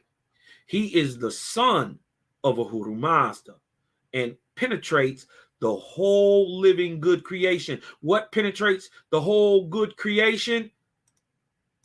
Ether.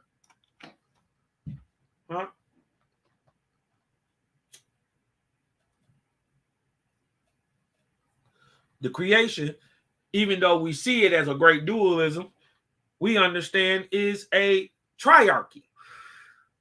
Creation is 3 parts. Huh? Creation is 3 parts. The atmospheric, the corporeal, and the etheric. This is why the first sign given to the god of the earth, Setantes, was the triangle.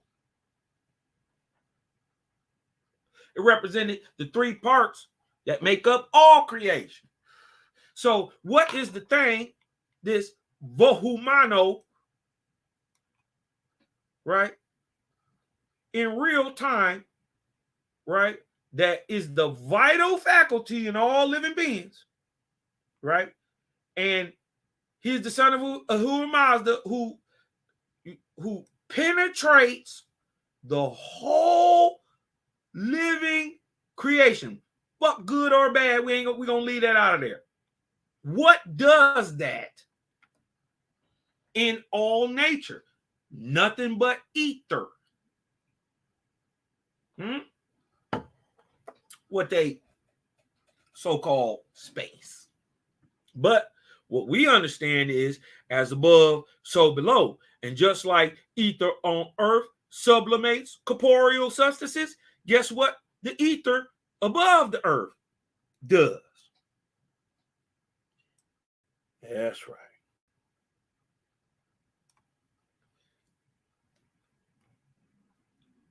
By him are wrought all good deeds and words of men. The second, are they behershed, all right, represents the blazing flame of fire, the light in luminaries and brightness and splendor of any and every kind. Well, we know that there is 3 lights. Let me see.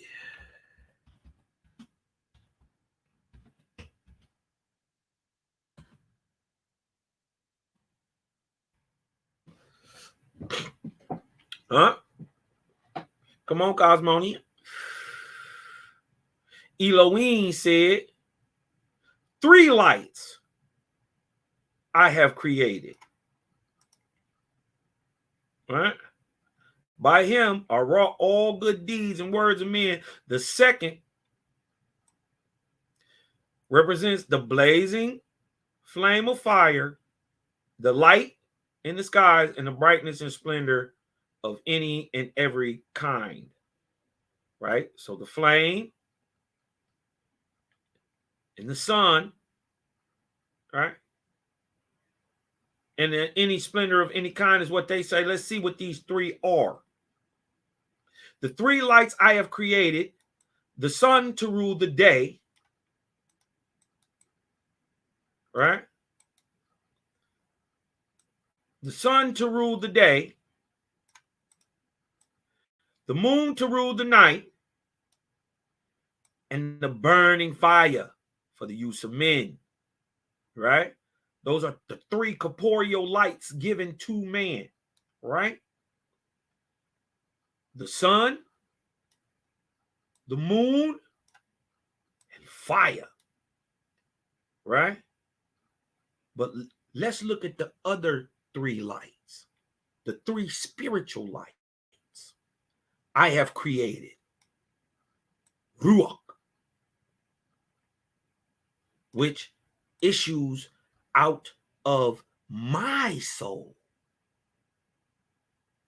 So your soul, or what they call spirit or air or atmospheric part of your corporeal body, right? But the you of you issues out of my soul. So we're showing that they also misconstrue the word ruach in Hebrew. I mean, it's still soul, spirit. You dig what I'm talking about? But it's actually the soul, the you, not the air. You feel what I'm saying? It's the spirit would be the power that makes you run. The soul would be the you. This is the spark. This is you. And you nothing but a little you, because you come from the big you. So look at the three, look at the names of the three spiritual lights. Ruach, which issues out of my soul. Shem, which comes from my lords in heaven to the souls of men.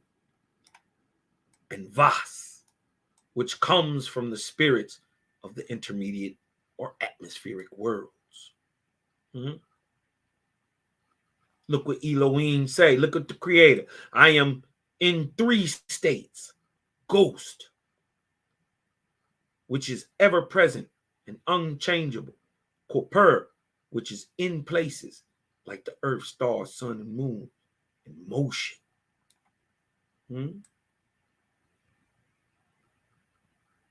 Which is everlasting unrest. Such am I, Elohim, mightiest in three, in all place, in all time. What y'all talking about?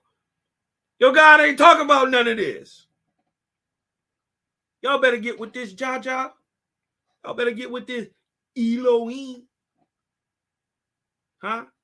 Well, you think you don't still have no ties to it? Why don't you go ask the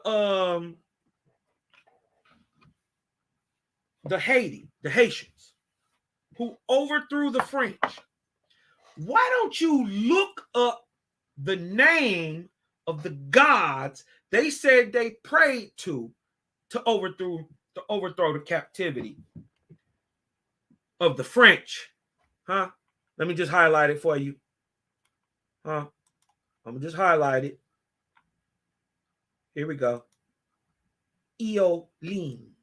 This is a special name. Only the faithless know this name.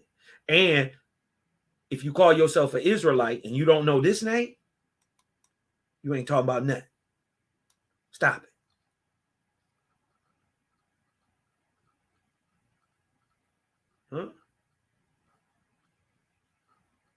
Say the motion, the life, which is everlasting unrest.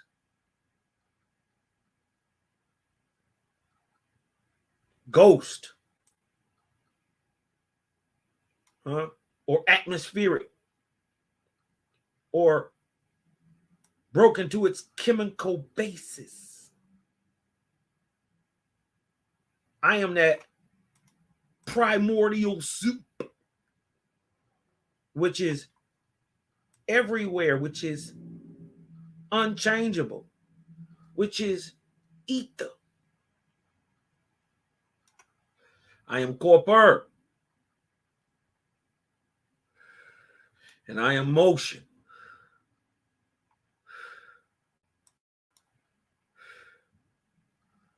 He represents as the light, the all-pervading, all-penetrating Ahura Mazda's omnipresence. He is the preserver of the vitality of all life and all that is good. That's correct. He thus represents providence. The third presides over metals and is the giver of wealth. His name is Sharavar, which means possession or wealth. The fourth is Isara Dharma. Devotion represents the earth. It is a symbol of the pious and obedient heart of the true Ahura Mazda worshiper who serves God with his body and soul. You see that twist? You see it? They saying Ahura Mazda. If you're saying Ahura Mazda is the creator, right? That means the worshiper serves a God who is different than Ahura Mazda.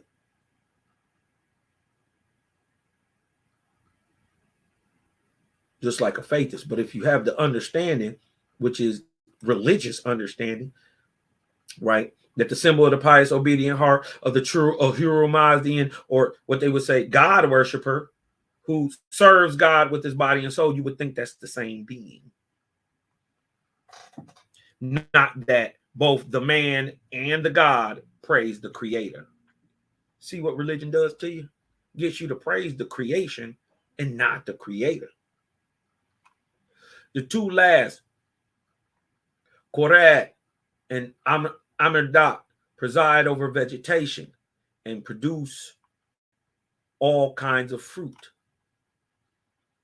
But apart from these, but apart from the celestial council stands Shorosha, or Serost, the archangel, vested with very high powers. He alone seems to have been considered a personality. He stands between God and man, the great teacher of the prophet himself.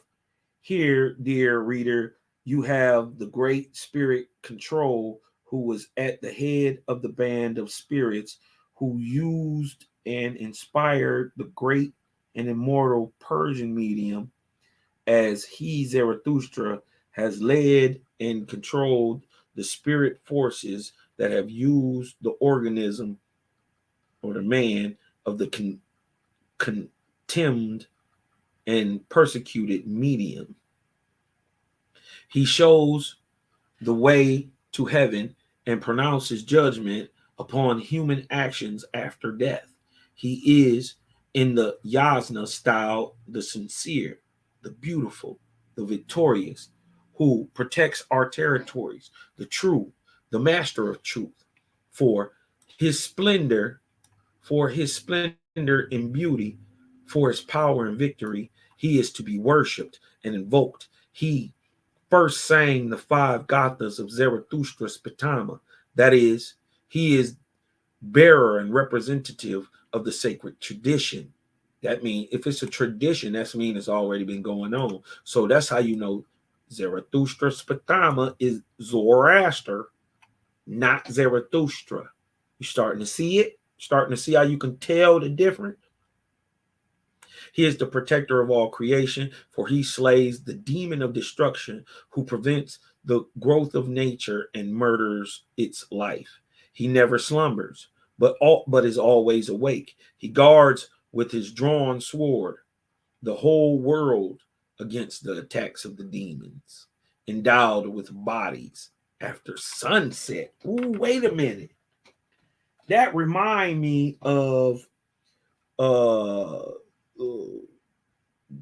war precipitated by Anuhasaj, where he sent his lords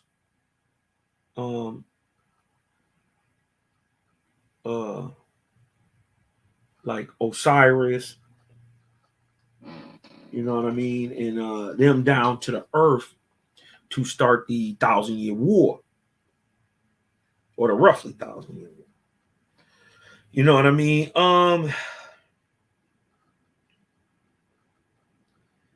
It said that they took on bodies after sunset. In Owaspy, it say that at midnight, these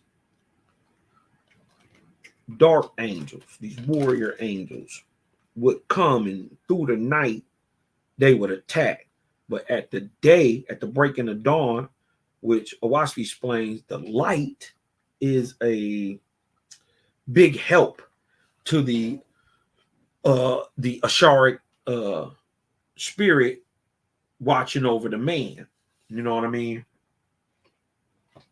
And it was by laying on the hands, you know what I mean, and the level of spiritual attainment by the people at the time, that spirit could or could not overcome the Ashar. You dig what I'm saying? So it was literally by the faith of the person. You dig what I'm talking about? It's people who, you know, when the stuff got the bumping and moving around and all that stuff, they got shook. You know what I mean? But then it was people who settled in, like who was faithers. You know what I mean? Who see the stuff going on and then snap out like, yo, okay, I know what this is. Let me see what this do. You a dark Druidian spirit. We start talking to it. You dig what I'm talking about? We start commanding the spirit. And it's through that faith and understanding that this is about to work out. And I got a spirit next to me who, if I turn up, he gonna turn up. You see what I'm saying? It's through that faith in Jaja. You dig what I'm talking about? And created that, first of all, it's all gonna work out for the good. That my Ashar is able to draw strength by laying on the hands, so the demons can't. So when I stopped being scared, guess what happened? Nothing. But if I was in fear the whole time, oh, they got me, huh? They was able to chase the Ashar away from the body, and many times it worked. In all places it didn't though. But they came back telling them stories like they did. You know what I mean? I know they was down there telling some wolf. Man, they were selling wolf tickets. You know what I'm talking about? It was a straight up line. But it was interesting that they was talking about that the demons are endowed with bodies after sunset. That was just interesting. Remind me of that the War in the Heavens by Anu Hassaj. He has a place of 1,000 pillars erected on the highest summit of Mountain Outer Borge. It has its own light from inside, and from outside it is decorated with stars. He walks teaching religion round about the world in men who do not honor him by prayer. The bad mind becomes powerful and impregnates them with sin and crime, and they shall become utterly distressed both in this life and in the life to come.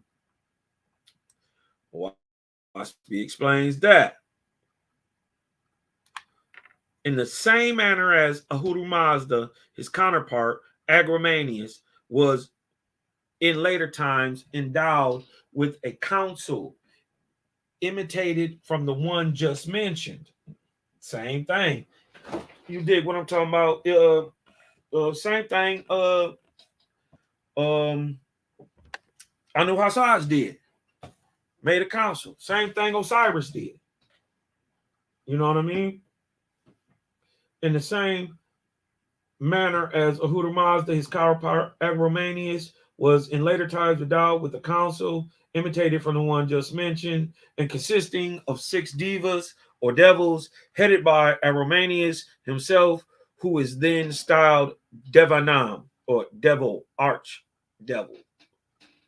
The first after him is called Akomano, or not mind, and originally non-reality or evil principle of Zoroaster. And this is where anybody who's been knowing me for a while, when I get to teaching on the nega arcs, you dig what I'm talking about? And that if there is a spirit rate upwards from 0 to 99, there must be a spiritual rate downwards from 0 to negative 99. So you can be below the grades. You see what I'm saying? You could really have to work that shit out a long time. You know what I mean? So this is where I got the whole idea. Well, not from this book, because I just learned about this, but this goes into that idea. You dig what I'm talking about? Of the, if there is a good mind, there must be a bad mind. So what's the step down from 0? -1. What is that called? Akomano. Or also called Nimrod, or stupid.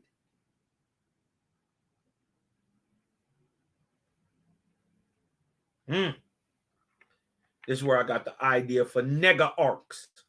But they wouldn't be nega arcs.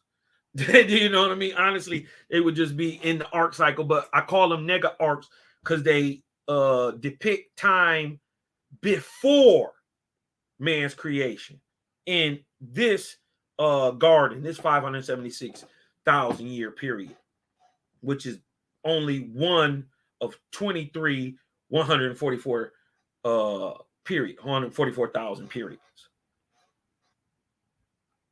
Somebody do the math on that. 144,000 times 22. And then you'll have to, we in the seventh garden. So it'll be 140, 48, 128.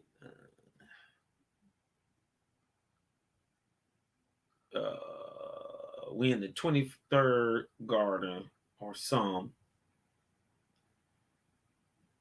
Seventh garden. So we went through 6 times of 144,000. So somebody do the math on it. Let me do some math on this. Because I want to, you know what I mean? Just to, we looking at everything. We don't turn down nothing. You know what I mean? Let me check this shit. Let me whip out the trusty old calculator real quick. 144,000. Right? Now we're in the 23rd grandson. Right? Take 4.7 million years to do a circuit.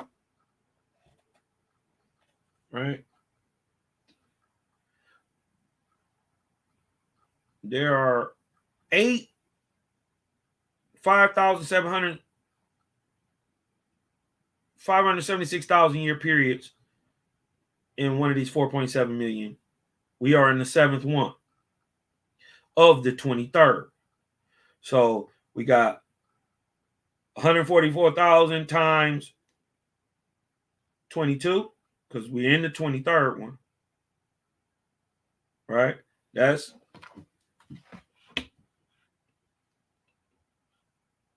3.168 million.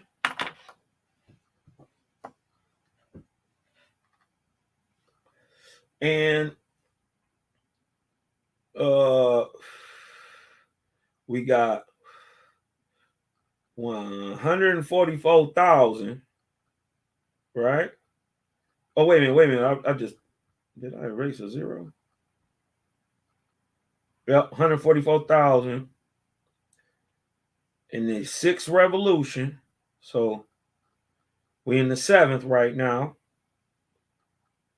So we've been through 6. That's 864,000. Right? Plus the 72,000 years. Plus 72,000 years of we halfway through the Eoptian age now. So by these numbers, which is, let me add it up. Let's add it up. Hold on. I got 3.168 million. 3.168 million plus 936,000. So roughly 3 million years of existence off and on the planet. And Owaspy gives a date of 13. And you dig what I'm talking about? That's an idea. I did leave a zero off.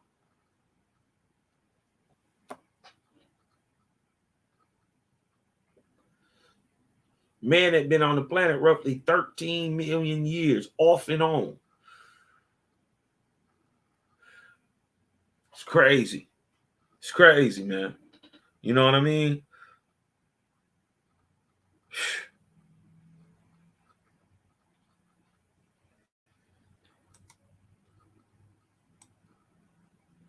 Let's get into it some more. He produced all bad thoughts, makes men utter bad words, and commit sin. The second place is taken by the Indian god Indra. The third by Shiva or Sarura. The fourth by Nyohataya, the collective name of the Indian Ashuras or Dioscuri. The fifth and the sixth by the two personifications of darkness and poison. There are many divas or devils besides these to be found in the Zendavestas.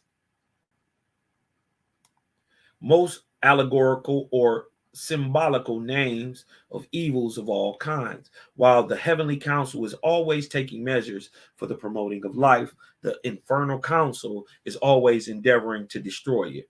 They endeavor to spread lies and falsehoods and altogether coincide together with their great chief, with the devil, and with infernal hierarchy of the New Testament. Damn.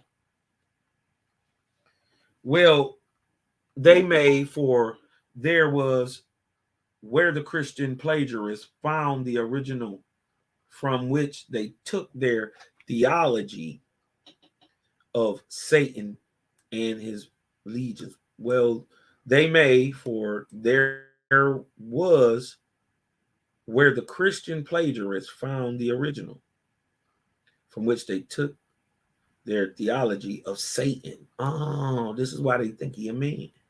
A little demon running around doing something. Somebody other than themselves. Thus, monotheism was in later times broken up and superseded by dualism. But a small party represented by the Magi, who wore the Kushti, who were the people of Kush, remained steadfast to the old doctrines.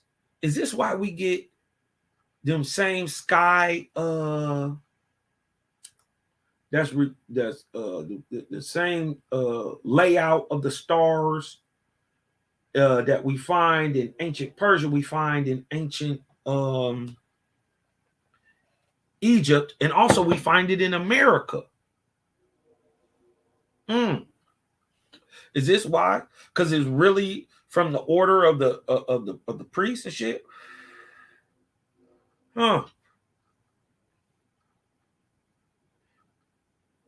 Remained steadfast to the old doctrine as opposed to that of the followers of the false interpretation, the Zend or the Zendics.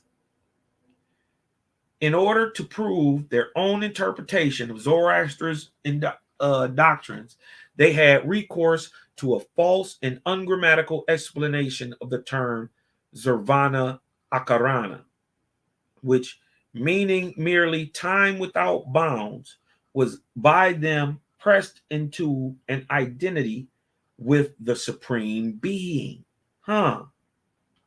Whilst the passages on which the present Desters or Parsi priests still rest their faulty interpretation simply indicated that God created in the boundless time, i.e., that he is from eternity, self-existent, neither born nor created.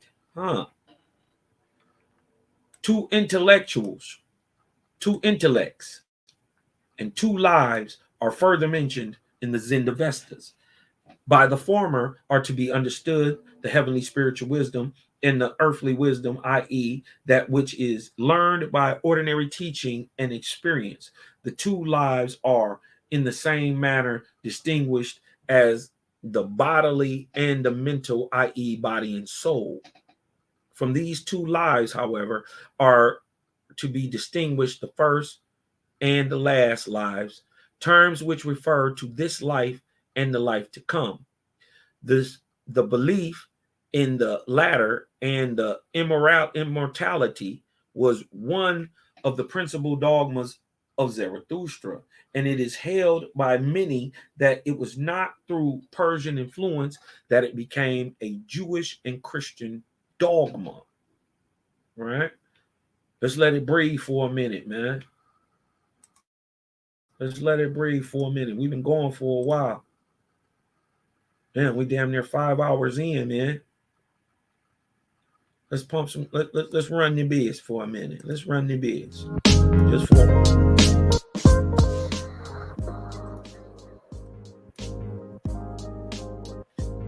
Let's run the base for a minute, man. If you're getting some up out of this, hit me with a 9 in the chat.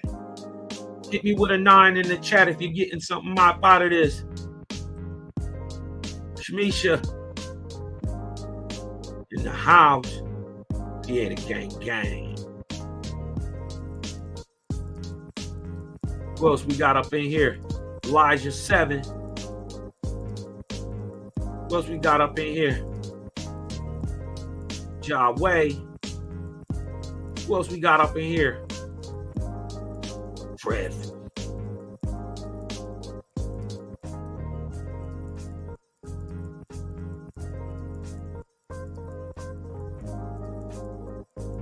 Prince. Shout out to Prince. Selah Shalom in this time. My big sister in this time. Just woke in this time. My other big sister. She better than yours. Jana. Yael Pataya. Woo, that's a cold name. Every time I say that. That's a cold name. My big sister better than yours. Vinette Pope. Always keep us on our vegetarian path, man. Always dropping some light. How to keep it going on. Elizabeth Weaver, this is Ray. Shout to Ray. Faith is Ministry. We don't know who that is. Faith is Ministry. Drop your you know what I mean? Let us know who you is, where you from, man. We ain't met you yet. Snoopy 408.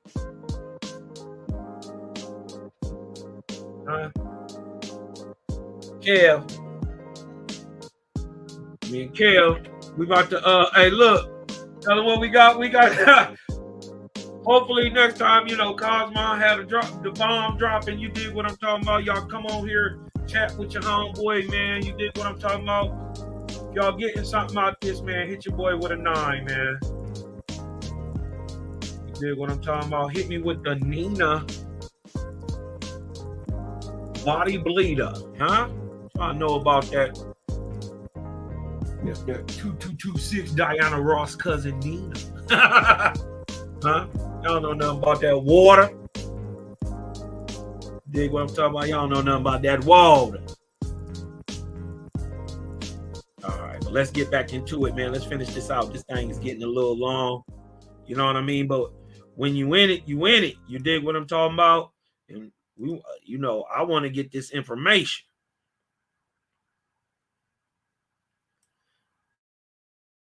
I want to get this information. I want to see what they're saying.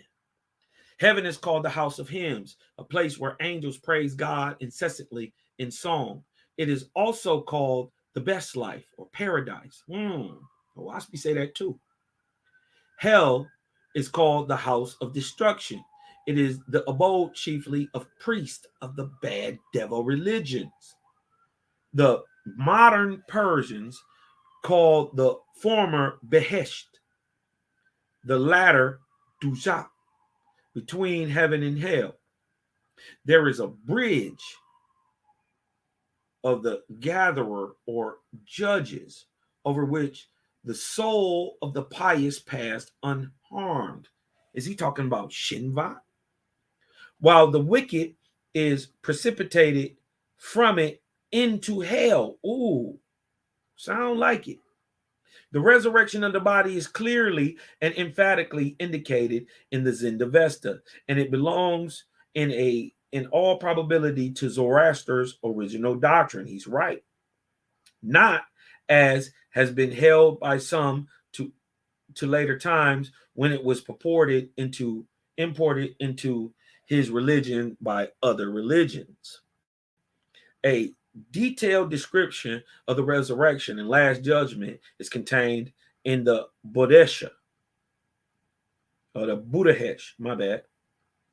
The same argument, the almightiness of the Creator, which is now employed to show the possibility of the elements dissolved and scattered as they may be, being all brought back again and made once more to form the body to which they once belonged, is made use of there to prove the resurrection.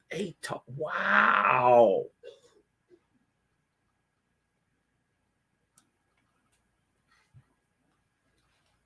Huh?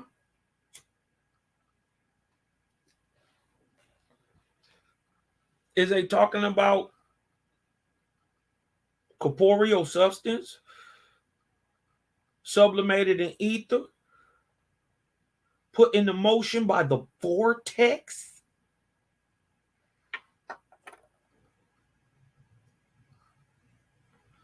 And scattered as they may be, atmospheric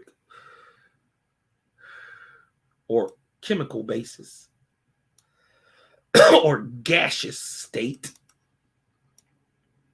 being all brought back again and made once more to form the body to which they once belonged, is made use of there to prove the resurrection, like Jeebus. So when they're talking about the resurrection, they're actually talking about not only spirit, but how to do it in the physical. We got to take another look at Daniel and Revelations also. I think it's going to be some stuff we can glean from there with a whole new eye. You know what I mean? I think we're going to have to go back up in there. There is still an important element to be noted vis-a-vis the Messiah, or the Shlosh, from whom the Jewish and Christian notations of a Messiah are held by many to be derived. He is to awaken the dead bodies, to restore all life destroyed by death, and to hold the last judgment. Here again, a later period introduced a plurality, notably a trinity. Ooh. 3 great prophets are also to appear when the end of the world draws nigh, respectively bearing the names of Moon of Happy Rule, Aurora of Happy Rule, and Soish.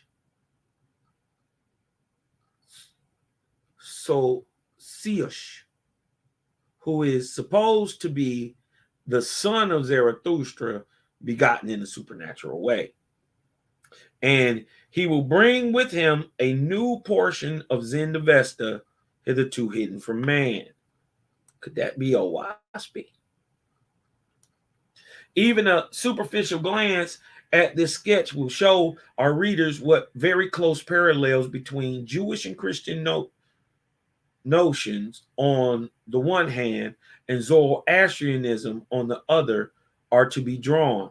But as we have noticed under Parsis 5, an attentive reading of the Zendavesta reveals new and striking points of contact almost on every page.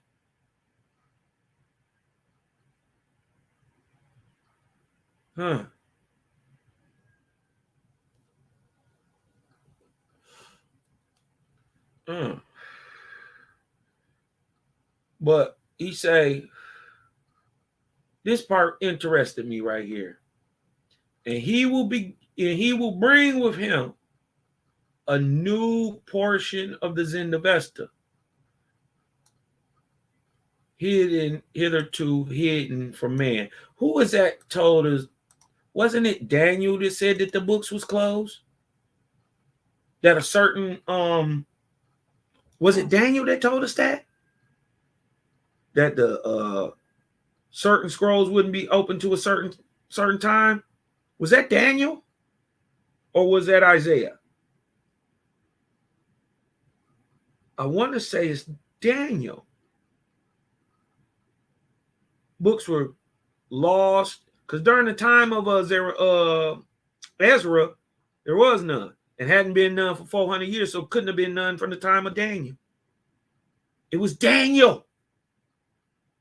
Remember, he's saying he the biblical Daniel. So when Daniel say some books would be closed, some would be revealed at a later time, this is what he's talking about.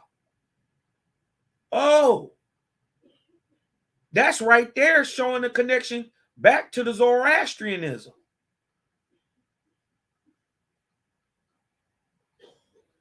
How the fuck is it Daniel?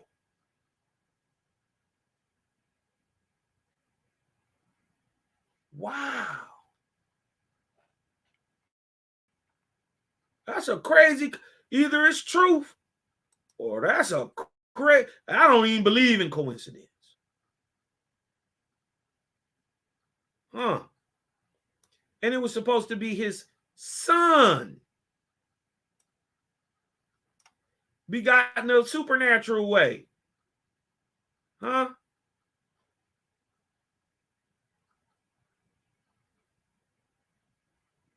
This 500 years before, well, shit, 800 years before Jesus was invented.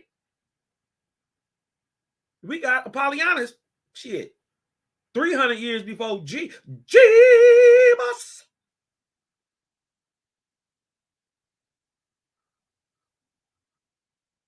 But the whole idea, which he was saying in the first place, remember he said that him and the Apolloniuses was overlapping each other. But it was overlapping onto Hermes Trismegistus, who was overlapping onto Sakaya Buddha. And that he said it was all the same thing. Oh, crap.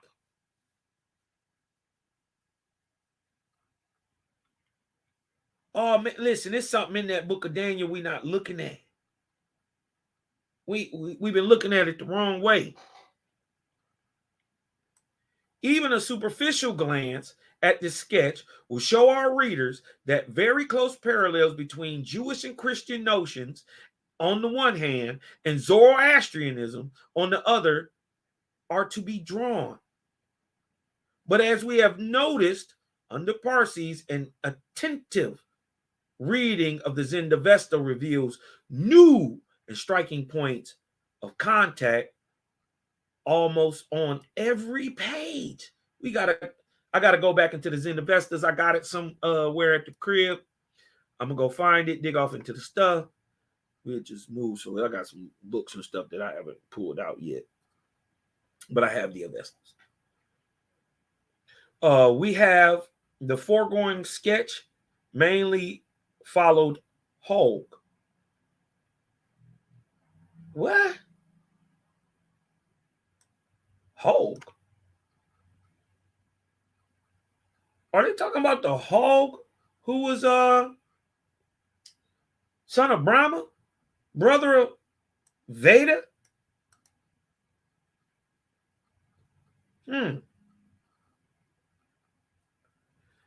We have in the foregoing sketch mainly followed Hog. Oh, no. Okay. The facile precepts of Zen studies in these days, but we have also taken into account the views of Windishman, Spiegel, and other prominent investigators, and principally by quoting the words of the sacred sources themselves. When feasible, put our readers in a position to judge on the main point for themselves. Damn, Daniel did say that. Dang. We got to go look at the Zendavestas. Oh, we got to look at this. Antiquity Unveiled. Lay it next to the Zendavestas. Lay it next to the book of Daniel, and then clean it all up with a wasp. That's a study right there. Because it say what page for page.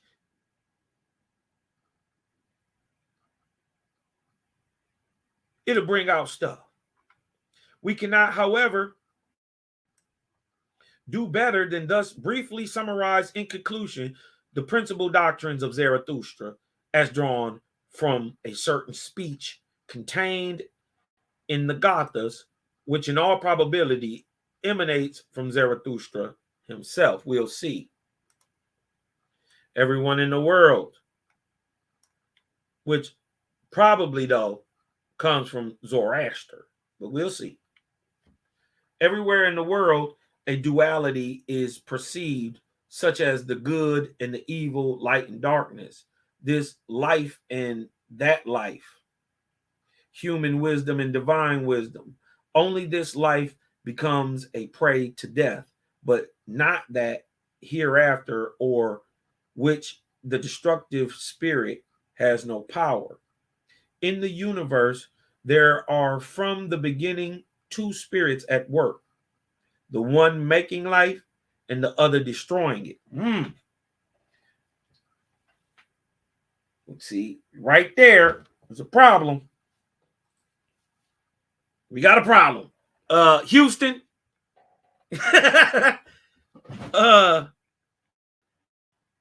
In the universe, there are in the beginning two spirits at work. It's only one spirit. That's what I'm trying to tell everybody. This is what they don't get. It's only one spirit. That's Jaja. You just part of it. So we got a problem there. The one making life and the other destroying it. But I also see, you got to be, come on, man, we got to be logical. There is decay and death, or destruction or dissolution of life. And then there is the bringing forth of life, right? Or creation, right? But hold on.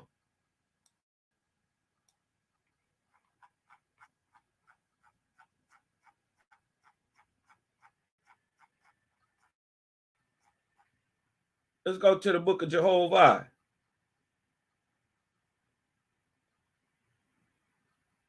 Let's find out that, you know, I seem like I'm two apparent things, but nigga, I'm only one thing. Right? Look what Jaja say. I am two apparent entities, nevertheless, I am only one. These entities are the seen and the unseen, or the seen which is potent, and the unseen which is potent, and the seen which is of itself impotent and called corpor. Right? With these two entities, in likeness of myself, through them, I made all the living, for as life is the potent part, so the corporeal part is the impotent part. So we understand what he's trying to say, but in fact, I am only one. Right? Why? Because all is, all was, all is, and all shall ever be, and the all spake, and motion was, and is, and ever shall be, and being positive was called he and him. The all motion was his speech. The motion wasn't him, it was his speech. Whew. Right? Why are we showing that it looked like it's two things? It's apparently looking like I'm two things, but in fact, I'm only one. This is the level of the information being revealed of the higher heavens and of our creator himself by looking at creation. You know what I mean? Being revealed through the light of a Waspi. And he comprehended all things, the seen and the unseen. Nor is there anything in all the universe that is not part of him. So there ain't no two spirits. Even destruction is part of him. Creation is part of him. It just seems like it's two things because you can see one and can't see the other. Right? He said, I am the soul of all. Some of it, one spirit, not the other. No, both. And all that is part of my person and my body. This is where he kills everything he just tried to say. But you got to understand this is a man bringing this doctrine thousands of years and ain't no proof this is Zarathustra at all. And it would make sense that he's more wrong if he's Zoroaster. Proving that it most likely came from Zoroaster, not Zarathustra at all. Why? Because by virtue of my presence, all things are. Why? Because by virtue of my presence, life is. Why? Because by virtue of my presence, the living are brought into life. I am the quickener, the mover. I am the creator and the destroyer. I am last and first, but I am only one thing. That in the universe, there are from the beginning two spirits at work, the one making life and the other destroying it. In fact, no. By virtue of my presence, the living are brought forth into life. I am the quickener, the mover. Get your shit out the way. The creator and the destroyer. I am first and last. Yeah, I look like I'm two things. I am two apparent entities. Nevertheless, I am only one. Zarathustra wouldn't have been this off. Zarathustra was Aisu. He was the very first Yeshua. Huh? He couldn't have been off. This nigga's a 99.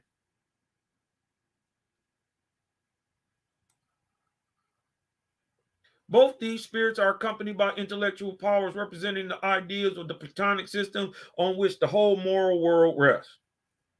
They cause the struggle between good and evil and all the conflicts in the world, which end in the final victory of the good principle. 5. The principal duty of man in this life is to obey the word and commandments of God. Disobedience is punished with the death of the sinner. Ahura Mazda created the idea of good, but is not identical with it. This idea produced the good mind, the divine spirit working in man and nature and devotion, the obedient heart. The divine spirit cannot be resisted. Those who obey the word of God will be free from all defects and immortal. Is he correct, Faithus?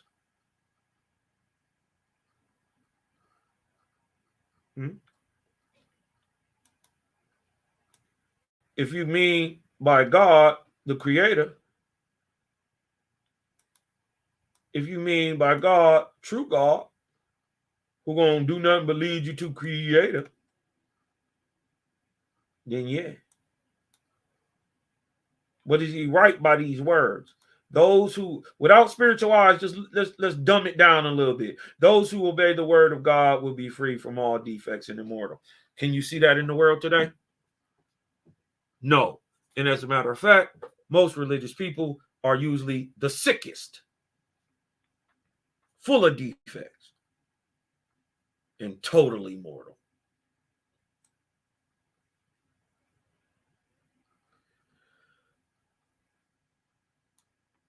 God exercises his rule in the excuse me. God exercises his rule in the world through the works prompted by the divine spirit who is working in man and nature. Men should pray to God and worship him. He hears the prayers of the good. All men live solely through the bounty of God. The soul of the pure will hereafter enjoy everlasting life, that the wicked will have to undergo everlasting punishment, i.e., modern Parsi theologians explain to the day of resurrection. All creatures are Ahura Mazdas. He is the reality of the good mind, the good word, and the good deed. Who can read those particulars in the light of the communication coming from Zarathustra and not see the importance of the statements which that communication contains? It was the fact that while I had heard from him from time to time, the Spirit had only communicated with me once, and that more than 3 years before as Aranamar, when he announced himself as Zarathustra or Zoroaster, and not as Aranamar, as I had come to know him. I was especially on the alert. And when he announced himself as the Daniel of the Jewish scriptures, I settled down into that conviction. When he stated he lived in the days of Nebuchadnezzar, Belshazzar, Darius, and Cyrus, I felt very sure he had betrayed his purpose to deceive. Ooh, I peeped that too. Right? That he had betrayed his purpose to deceive. Judge then of my surprise when, on coming to test the truth of that spirit, I found the facts to be the most surprisingly corroborative of the genuineness and truthfulness of the communication. Never having had an intimation that there was the least parallelism between the accounts of the Jewish Daniel and the Persian Zoroaster. When I discovered their identity, the reader may well imagine my astonishment as well as my deep and absorbing interest in the full import of this unexpected revelation from spirit life.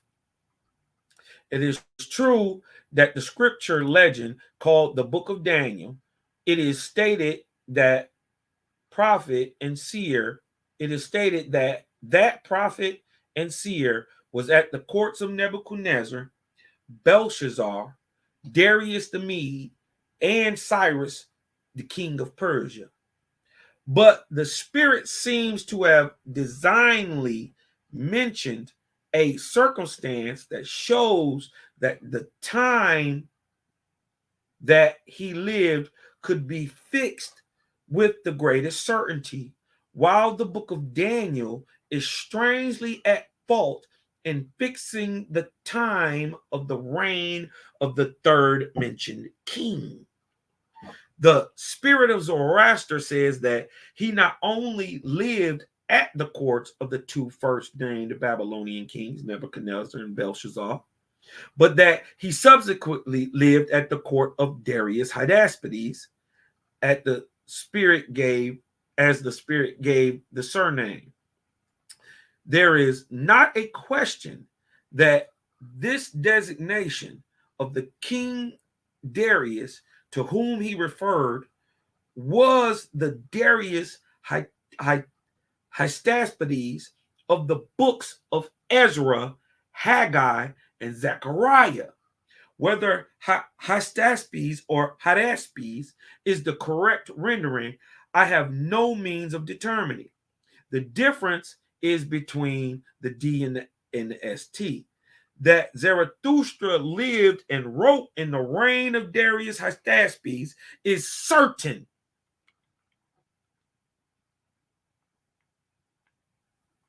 And that Daniel did not live in the reign of Darius the Mede seems equally certain.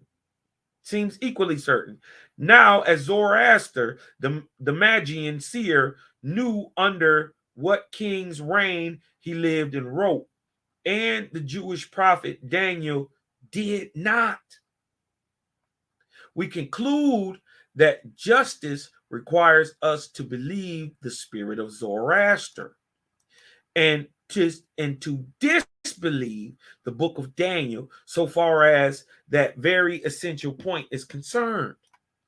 Nothing has more puzzled the theologians and the historical critics than to find a place in history for the King Darius of the book of Daniel.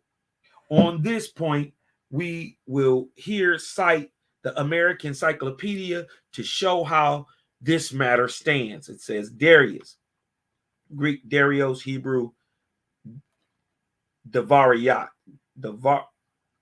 Dariyavesh, Persian Dariavus is several inscriptions. The name of several kings of the Media Persians. Darius the Mede is represented in the book of Daniel as the successor of Belshazzar. According to the theory of Marcus von Niebuhr, the personal name of Astyages, the grandfather of Cyrus, was Darius.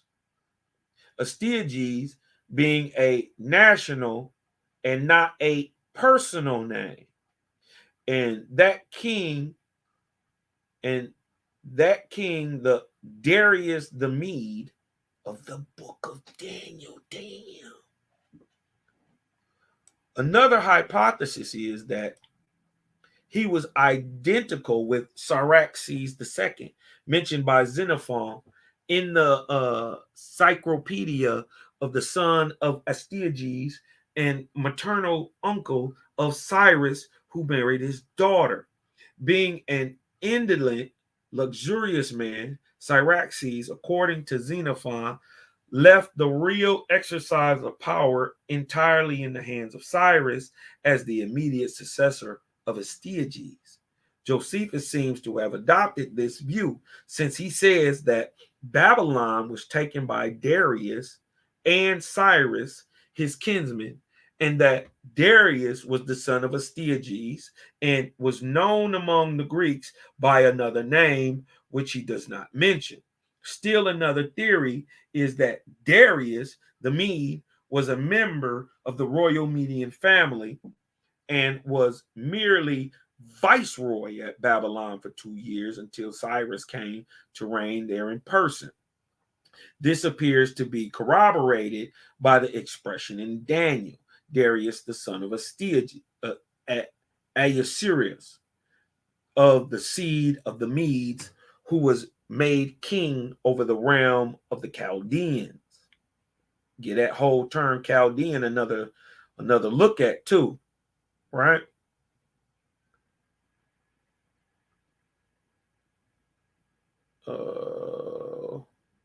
In the words of Rawlinson, upon the whole, it must be acknowledged that there are scarcely sufficient grounds for determining whether the Darius Medes of Daniel is identical with any monarch known to us in profane history, or is a person of whose existence there remains no other record.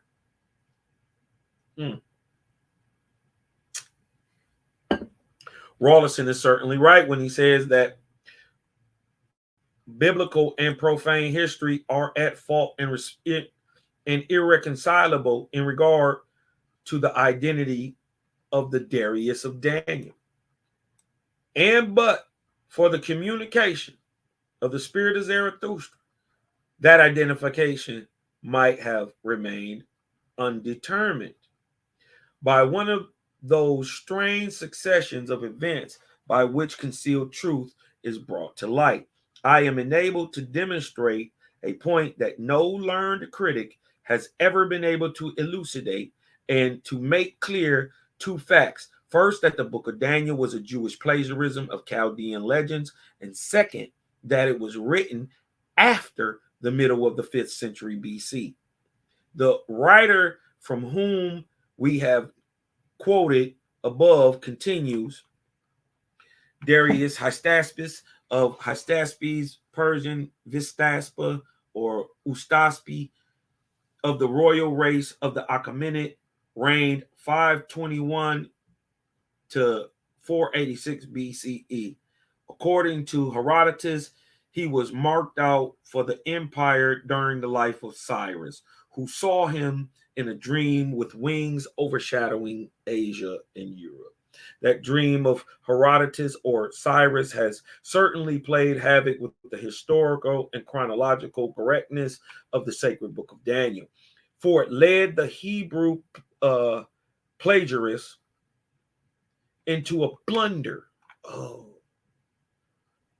from which the Jewish and Christian priesthoods have never been able to extricate themselves.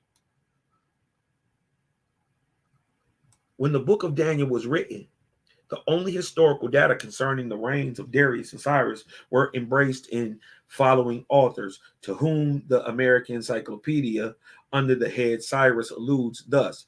Most of the particulars of this Cyrus's life are differently related in the histories of Cestius and Herodotus. And remember, I was trying to tell you the name of the person who came back and gave us that name. It was Hermes. Yeah. Not Herodotus. Herodotus comes later. Herodotus is even after he comes later than Zoroaster. You dig what I'm talking about? So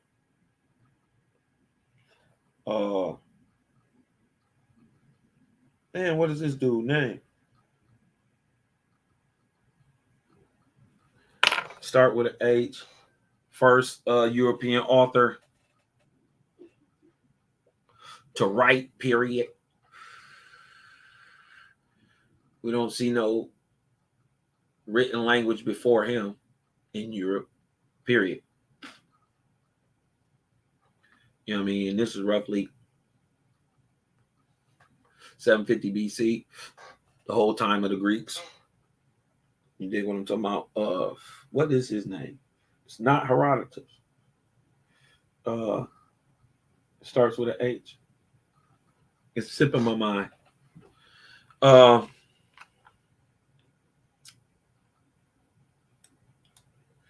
And then Cyropedia of Xenophon, but as Ctesias or Ctesias is in general untrustworthy, and as Xenophon seems to have written his book a kind of philosophical romance without much regard for history, the story of Herodotus, in spite of its legendary character, has been generally adopted by modern historians down to Grote. It would seem that the legendary character of Herodotus' account of Cyrus, you know what I mean, and Darius did not militate against its historical correctness. In the esteem of the Jew who plagiarized the Chaldean legend, and thus the blunder of Herodotus has been handed down to us through Jewish holy writ as not only historical truth, but as divine truth as well. Wow. In the light of all the facts which we were about to submit, it will be seen that Darius Hystaspes succeeded Belshazzar and not Cyrus. Cyrus came later. And that the later succeeded Darius. I just showed you that, didn't I? So it's Nebuchadnezzar, Belshazzar, Darius, then Cyrus. Ooh. Huh? Cosmo be on it, right? We showed it. But that's how we would prove it. And look what they showing back. They doing the same thing. It is true that this fact makes an end of Daniel, but it cannot be helped. It will seem that Darius Hystaspes succeeded Belshazzar and not Cyrus, and that the latter succeeded Darius instead of preceding him. It is true that this fact makes an end of Daniel. Ooh-wee. But that cannot be helped. If he must die in order that the truth may live. Damn.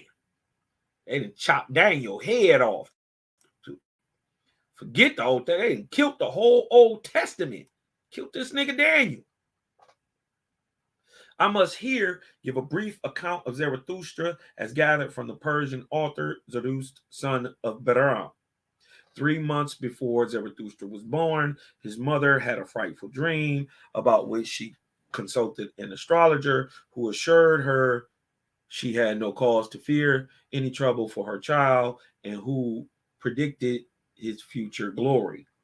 He was born without pain to his mother. We find that in the story of Zarathustra, for real. Very much as the Christian painters depict the Virgin Mary. Immediate after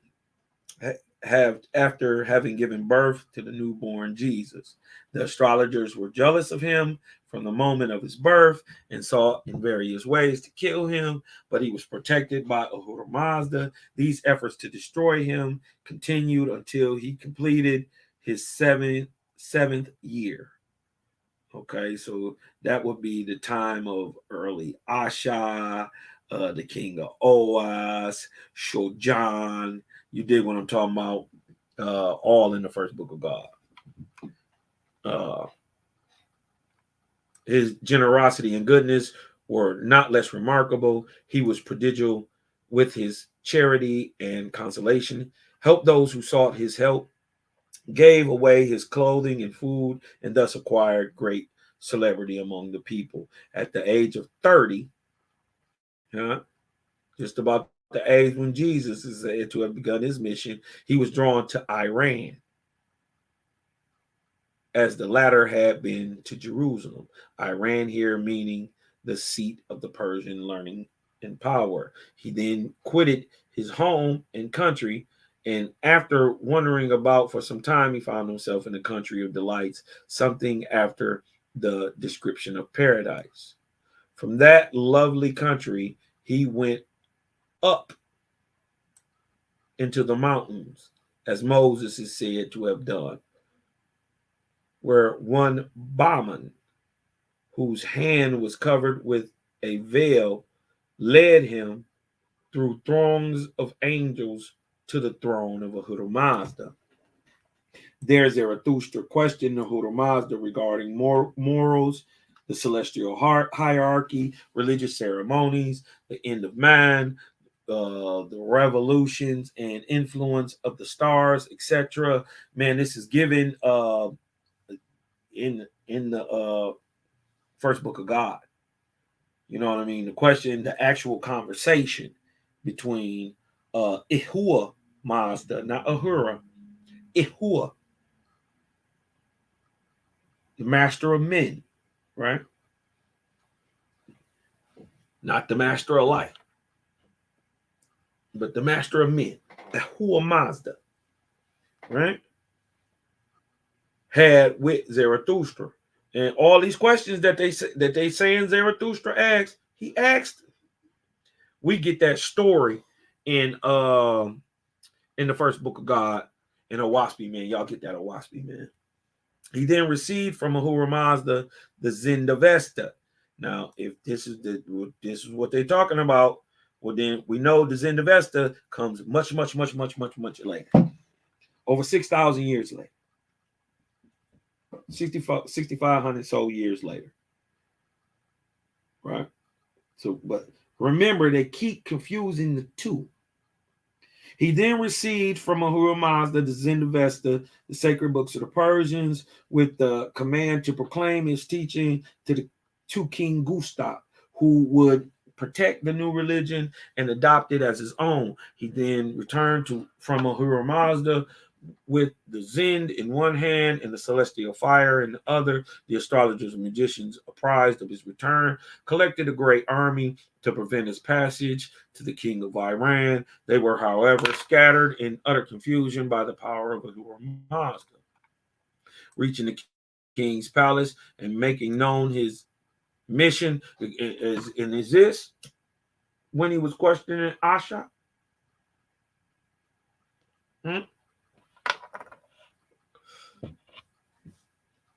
Remember, him and Asha became boys. Asha followed Zarathustra around. He left the throne. Reaching the king's palace and making known his mission, he was refused admission to the king by the attendants. In a moment, he descended through the ceiling of the hall in which the king sat, surrounded by the learned and powerful of his kingdom. Hey, a nigga come through the roof on you? I bet you listen. I bet you listen. You know what I mean? You ain't want to talk to me at first, but I come through the roof on your ass. Boy, they was terrified.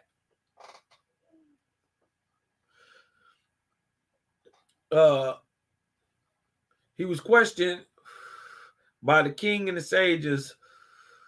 Wait a minute. In a moment, he descended through the ceiling of the hall in which the king sat, surrounded by his learned and powerful of his kingdom.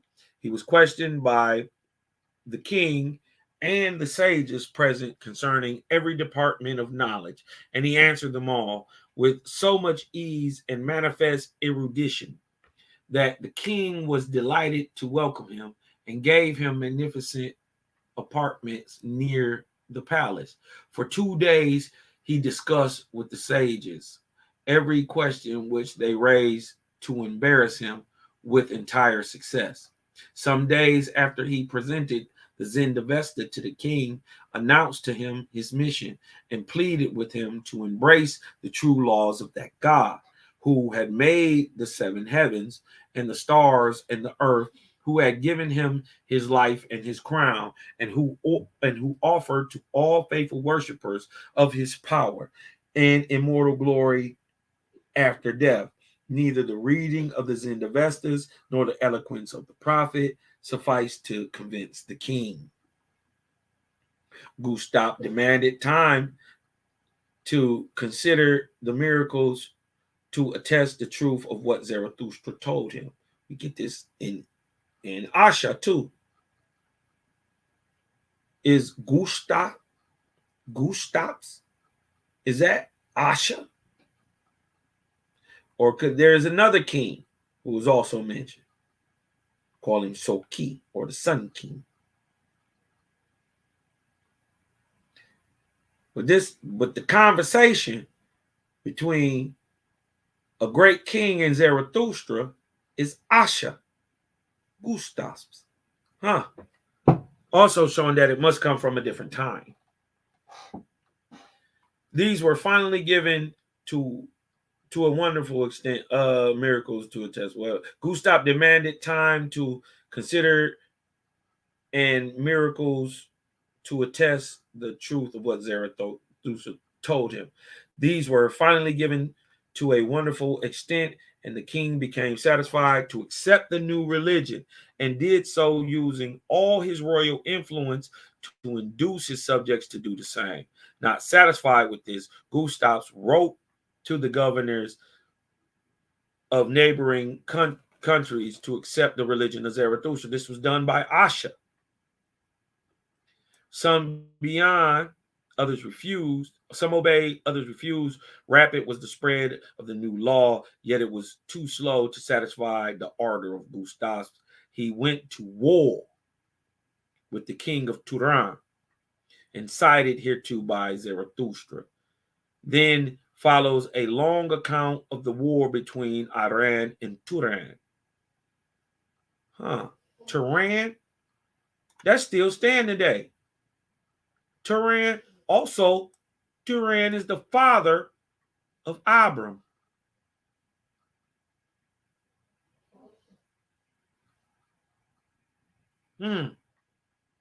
Which for our purpose need not be given. Now, who was this Gustavus, king of Iran? And in the city, it says it's the great city of Oas.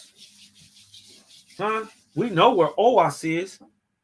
And we know that the head of the Persian Horapian dynasties was out of Oas. Huh? Modern day Susa in the Elamite area east of modern day Babylon. Huh? These people are Persians.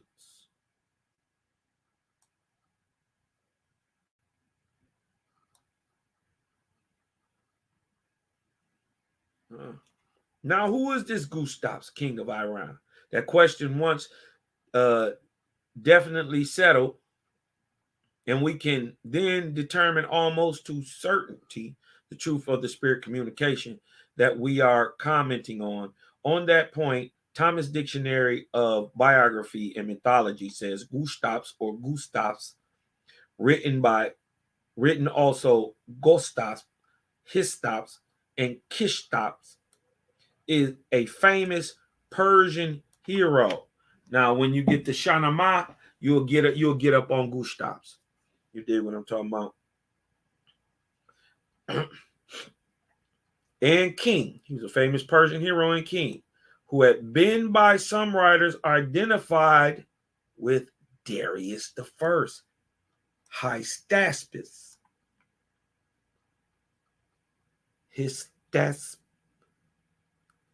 Gustavs. I don't know. I don't know. By others with Hystaspes, the father of Darius. There is so much that is fabulous in the Persian accounts that have come down to us that it seems impossible in most cases to settle in any satisfactory manner the question of identities between the kings of the Persian writers and those of the Greek historians. Ferdusi,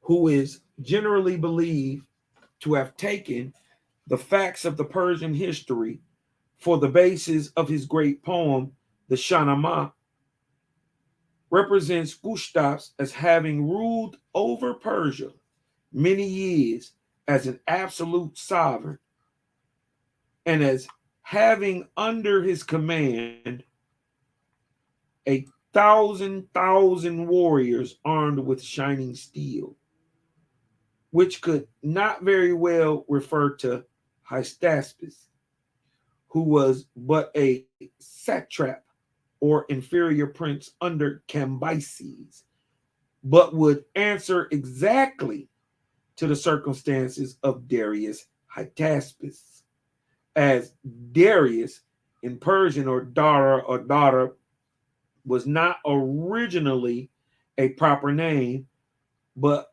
a title signifying lord, prince, or king. It seems probable that he should have been generally known among the Persians by his patronymic,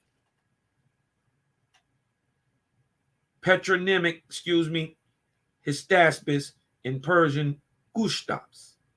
Darius Hystaspes, or Lord, would then signify, according to the Greek mode of speaking, the prince or son of Hystaspes. According to Ferdusi, Gustavus was the first Persian king who openly professed the religion of Zoroaster, who, if we may trust the poet historian, was the contemporary of Gustavus and his influential counselor.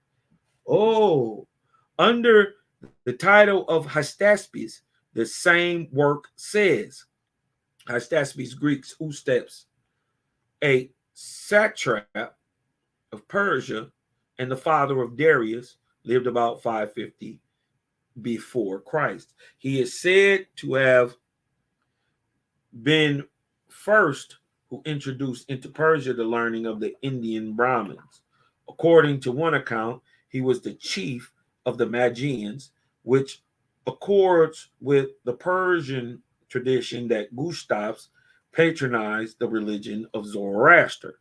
Under the title Hystaspes, McClintock and Strong's Ecclesiastical Encyclopedia says Hystaspes is an apocalyptic work among the early Christians, thought to contain predictions of Christ and the future of his kingdom, so called from a Persian savant or magus or magi, Hystaspes, under whose name it was circulated. Oh, so a Persian savant, Zoroaster, aka Aranama, the head of the Magi, who we found out, who would have been under Darius, who was under Belshazzar, who was under Nebuchadnezzar. So this dude is well known. You dig what I'm talking about? This so-called Daniel, very well known. But it wouldn't have been under his name that it got circulated. It'd have been under Darius. That this info was circulated. Because if it came out time by the king would have pushed it out. Only the king let info get out or come in.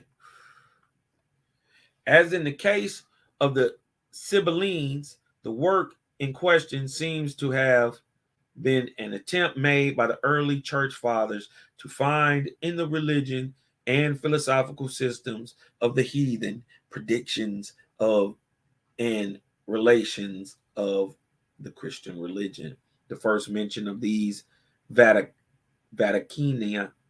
Hystaspes we find in two passages of Justin.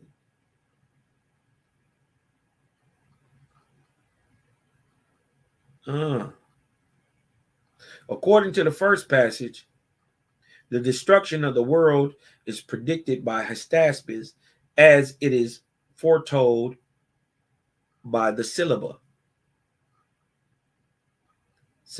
excuse me. In the second passage, Justin asserts that the bad demons, in their efforts to prevent man's knowing the truth, succeeded in establishing a law which forbids the reading of biblioi, utaspis, e syllabis, e ton, propheton, under penalty of death. But the Christians, notwithstanding the law, not only reading the books themselves, but even incited the heathen to study them. More particular information in regard to their contents is given to us by Clement of Alexandria. The information that Clement furnishes: one, that there existed in the 2nd century a Biblios Hellenikon or Hellenist Bible, a work written in Greek and circulated in Christian and heathen circles entitled O Eustaspes. Oh shit. It's the overlap.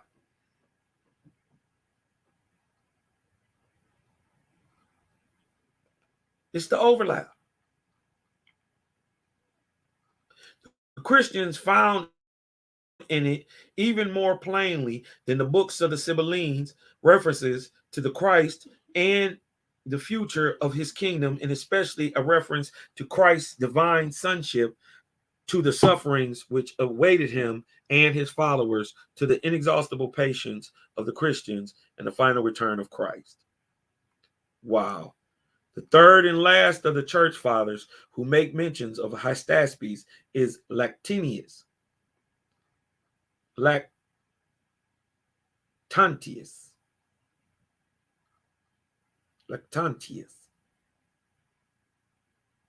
He speaks of it in three different passages. In the first passages, he speaks of Hystaspes in connection with the Sibyl, and in the two other passages, he speaks of it in connection with the Sibyl and Hermes Trismegistus. According to the first passage, Hystaspes, like the Sibyl, predicts the extinction of the empire and name of Rome. Wow. According to the second passage, the troubles and warfare which shall proceed the final day of the world have been prophesied by Prophete ex de Spiritu, also by the Vatas ex Vestintu Demonium. For instance, Hystaspes is said to have predicted and described the iniquitas seculi hujos extremi, how a separation of the just from the unjust shall take place, how the pious, amid cries and sobs, will stretch out their hands and implore the protection of Jupiter, imploratus fidem Jovis, and how Jupiter will look down upon the earth, hear the cry of men, and destroy the wicked. Wow. In regard to the person of Hystaspes, who is said to be the author of the work containing these predictions, Justin and Clement of Alexandria have left us no mention, and we depend therefore solely upon Lactantius, according to whom he was an old king of the Medes who flourished long before the Trojan War. What? And after whom was named the river Hystaspes. In all probability, Lactantius here thinks of the father of the king Darius I, known to us from the writings of Herodotus, Xenophon, and other Greek authors, but to whom the prophetic talents of Hystaspes were entirely foreign. Ammianus Marcellinus, who flourished in the 4th century of our era, informs us that one Hystaspes had studied astronomy with the Brahmins of India and had even informed the Magi of his ability to know the future. Agathias, the Byzantine historian of the 6th century, knows of a Hystaspes who was a contemporary with Zoroaster, but he does not dare to assert that this Hystaspes was the same as the one spoken of as the father of Darius I. In view of the uncertainty of the authorship, it is well nigh impossible to determine fully the origin, contents, form, and tendency of the Vaticana Hystaspes. We know not whether it emanated from Jewish, Christian, or heathen writers, although all our present knowledge points to the last as its probable origin, heathen. That the author was a Gnostic, as Hutius thinks, is possible, but cannot be definitely stated, nor at all proved. Beyond this, the only answer left to us all questions that might be put is non-liquid. I think every reader will say that with the facts we have laid before them, every point of doubt in regard to all these confused and muddled Jewish and Christian questions is about to be solved. He didn't even know how right he was. Through the key which the spirit of Zarathustra has placed in my hands, little truly did I apprehend the importance of that key in locking the treasured secrets of the priestly manners of humanity. But we have the key that unlocks the vault, the key that was supposed to be lost or destroyed forever, and the world shall enjoy that hidden wealth of knowledge. I have inserted the key. Now I throw the rusty bolts, and there we find Gustavus, the princely patron of the friend of Zarathustra, to be known to be none other than Darius Hystaspes. Now, this Gustavus in the story of the real Zarathustra would be Asha. But in the story of Darius Hystaspes, right? Darius the first, right? It would be Zoroaster. So it's just a repeating of a story that was told, right? Darius being the king, like Asha was the king, and the prophet being being Zoroaster, like the prophet was Zarathustra. Huh? Same manner and form, right? Showing that this stuff, ooh, let's get deep. Darius was the successor of Belshazzar, not Cyrus, like they try to tell us. The successor of Belshazzar on the Assyrian throne and the great founder of the Persian Empire. This fact would never have been questioned had not Herodotus blundered as to the proper place of Darius Hystaspes in Assyrian history, and had not the plagiarizing Jewish writer who sought to conceal his literary theft followed Herodotus and thus convicted himself of the pious fraud he was perpetrating. He's perping the fraud. Had Daniel been the author of that book or the hero of it, it is hardly likely that he would have made so great a mistake as to make Darius succeed Cyrus, when he was in fact his predecessor and reigned over the empire he founded for more than half a century, during which time he conquered the Assyrian kingdom and brought it under Persian rule. Facts.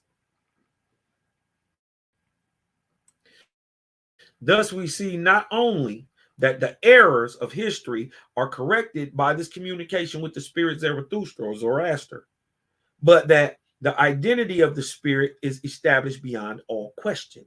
The spirit tells us that it lived in the days of Nebuchadnezzar, Belshazzar, Darius Hydaspes, and Cyrus, and mentions nothing of the other Darius, and nothing whatever of any Darius the Mede as having preceded Cyrus. Huh?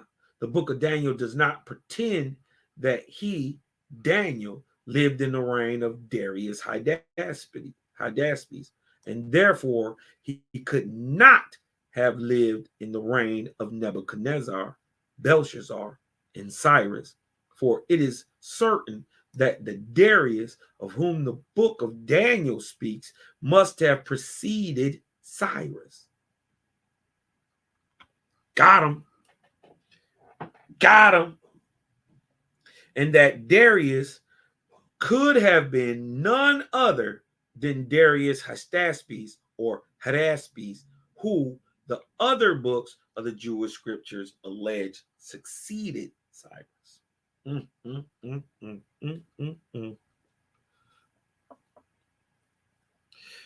Now that Zarathustra lived in the reign of the four kings he has named, and their courts seem singularly corroborated by all historical facts that we have collated and herewith submit. It is hardly probable that a Jewish captive would have been permitted to live out a long life at the capitals of Babylonia, Media, and Persia as the favorite and counselor of those mighty kings whose national religion was that of Magian fire worship intermingled with astrology and star worship, which was so well suited to the taste and inclinations of those sensual and materialistic tyrants of Babylon, Nebuchadnezzar and Belshazzar. On the other hand, nothing was more natural than that Zoroaster himself, a devotee of Magianism and a recognized seer, prophet, or medium of the transcended natural endowments, should have occupied that precise condition despite the jealousy, enmity, opposition of the Magian priesthood, who sought in every way to counteract and break his influence over the minds of the royal patrons. That sounds more logical. The chronological dates of that period of the Assyrian history are at least very confused and uncertain, and the error of the century or centuries as to any one prominent event may have thrown all those that preceded or followed it out of order as to time, but not so as to the order in which they succeeded each other. We will give such dates as we find attributed to the reigns of those four King Nebuchadnezzar, who was the greatest of the Babylonian kings, is supposed to have begun his reign in BC 606 and ended about 562 BC. Belshazzar's reign is supposed to have closed with the conquest of Babylon by the king of the Medes and the Persians about 538 BC. That conquest was made beyond all question by Darius Hystaspes himself and by no other Median king, Darius, as is made manifest not only by the remarkable spirit communication of Zarathustra, but also by the array of corroborative collateral facts that I have been astonished to find, all bearing upon the same point. The reign of Darius Hystaspes must have ended then, before that great Cyrus began, as Darius and not Cyrus was the founder of the Persian Empire, a fact which the Greek historians seem to have entirely overlooked. When the reign of Darius ended and that of Cyrus began, it is now impossible to determine, not no more.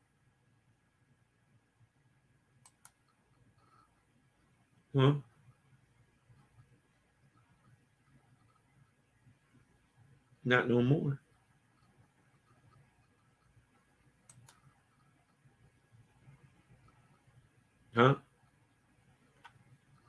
Cyrus proceeds Darius.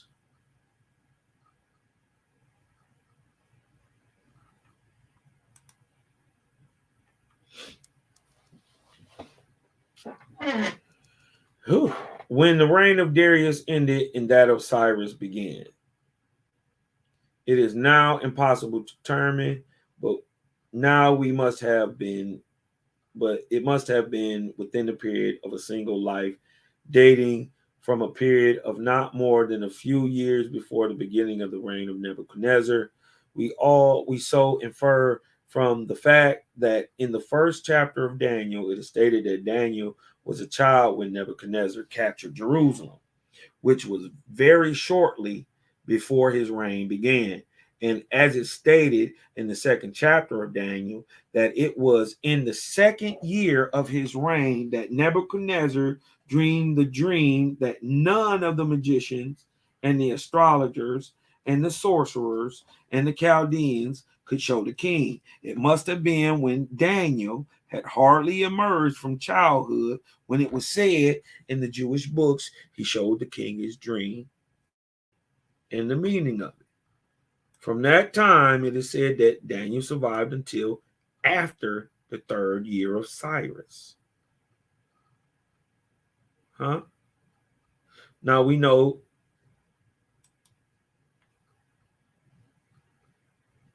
right?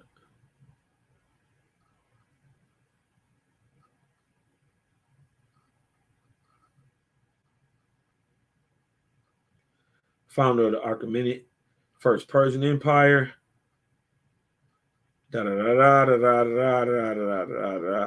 Cyrus was the largest of the world had made yet its maximum extent under his successors. The Achaemenid stretch. The reign of Cyrus lasted about 30 years.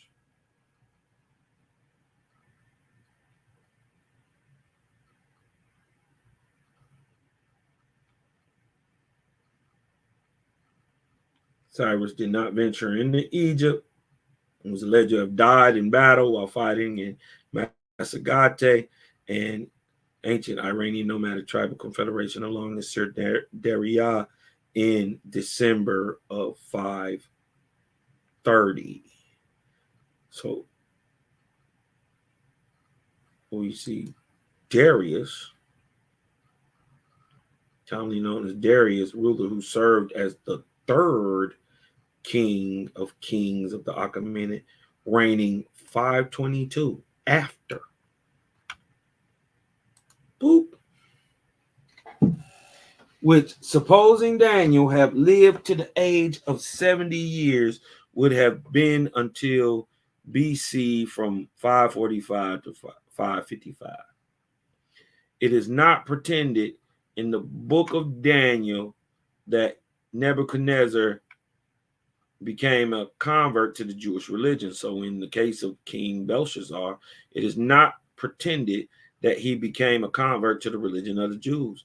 It is not until we come to Darius the Mede that we find either of Daniel's kingly patrons disposed to accept and become propagator of the religion of Daniel. Now, where in all that pretended Jewish book is the religion of Daniel alluded to as the religion of Judea or of the Jews, and nowhere is the God of Daniel referred to as Jehovah or Yahweh of the pre-Christian sect. This ought to be enough to show that the book of Daniel is not a Jewish book, and that Daniel, the seer, prophet, dream reader, was not a Jew, but a star-reading practicer of Magian arts. It is therefore only left to determine who was Darius and who was Daniel, and what was the religion taught or believed in by the latter and adopted and propagated by the former. It would not be difficult to gather enough from the book of Daniel to determine these points, but I can better do this by outside facts pointed out and constructed by the light of the spirit communications of Zarathustra. And we've been going in. We've been going in. Yo, this stuff is deep, man. This stuff is crazy deep. Man, we've been on here almost 6 hours. Man. Let's finish this thing up real quick, man.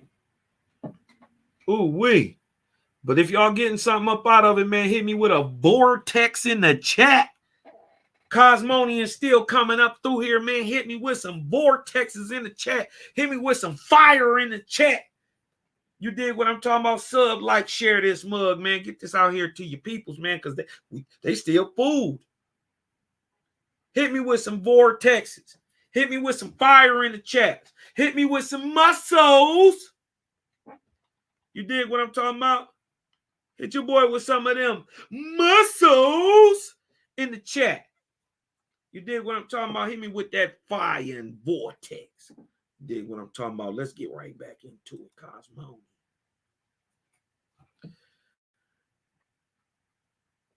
I have at great length set forth the nature of this religious teachings of Zarathustra, which show in an astonishing manner the source of which many of the most highly cherished religious dogmas of the Christian hierarchy have been derived. How Zarathustra came to adopt those theological dogmas, so analogous to us, if not identical with the Christian dogmas, the two principles of God, of good called God and evil called devil, but by the former called Ahura Mazda and Armenius, we can only conjecture from the somewhat too poetical history of Zarathustra. We are told by the last historian that from his birth, the Magi astrologers feared his future success. This was, we are told, because the astrological prognostications attendant upon his birth. We infer, however, it was on account of the manifest fact that he was endowed with extraordinary mediumistic attributes and mental promise. These were developed in an equally remarkable degree during the first 30 years of his life. He then went forth from his home and country and traveled on with semi-miraculous adventures until he reached a beautiful country compared to paradise. It is most probable that this delightful country was none other than the beautiful valleys in what is called the hill country of India. In all probability, the scene of the first perfect civilization of man, the great center from which all subsequent civilization has radiated over the world. There, we are told, he went up into a mountain and was led by the veiled hand of Bahman. Hold on, let me go grab me something to drink real quick. Let me throw the thing on. I'm gonna get right back on it. Finish this out real quick.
All right, let's smash this thing out, y'all. We are told he went up into the mountain and was led by the veiled hand of Bahman through throngs of attendants and throne of Ahura Mazda, where he obtained the Zend-Avestas, or sacred book, which has been attributed universally to him. The mountain he ascended was the mountain of the wise men, where was located the great central seat of the Brahmanical lore.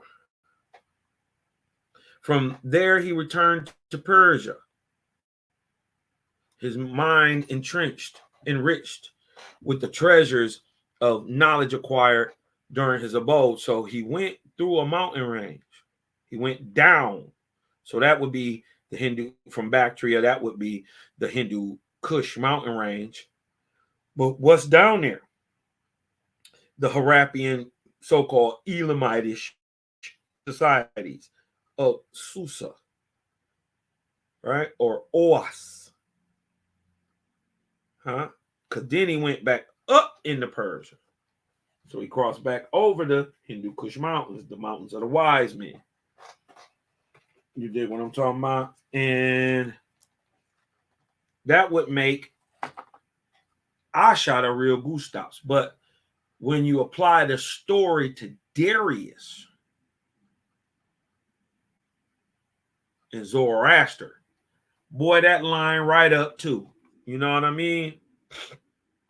It was there, no doubt. This glorious immortal medium was impressed by great and good spirits to found a new religion, the Ayans, which would give a more spiritual interpretation to the import of material things that he found among the learned Brahmins of India, and at that time not wholly ignored the sun worship and star worship of his own people and country. Sin was the result. So showing that we're talking about Zoroaster, not Zarathustra. The Zendavesta was the result. When it was completed, he knew only his chance of success. His only chance of success was to convince Darius Hystaspes, who it is admitted was his contemporary, of the wisdom of his great religious scheme and secure it for his support. In this, he was at least successful, notwithstanding the efforts of all the learned classes, and especially the Chaldean and Persian magi, to perpetuate the more ancient fire worshiping and astrological religion. It is true that the story of Zarathustra by Zoroaster does not mention Darius as his kingly friend and patron, but the name Gustavs, which it is admitted. Oh, hold on one second. Let me grab my lighter. It is admitted is the same as Hystaspes is mentioned. Gustavs, Hystaspes. Not only was Gustavs and Hystaspes one and the same person, and that person the royal convert of Zarathustra, but we have it stated on high Christian authority, no less than Justin, Clement of Alexandria, and Lactantius, that it was an apocalyptic work among the early Christians thought to contain predictions concerning Christ, and that it was called Hystaspes from the fact that such was the name of a Persian savant under whose reign it was circulated. Wow. Wow. As we have shown, these good, pious Christian fathers, you know, they trap themselves. 2020 is hindsight, and we got the advantage of computers, supercomputers, looking back and putting stuff together. You dig what I'm talking about? They could have never did. So they wrote down a lie, not knowing that in time we would come back to pick that shit apart, and what they wrote would be the proof.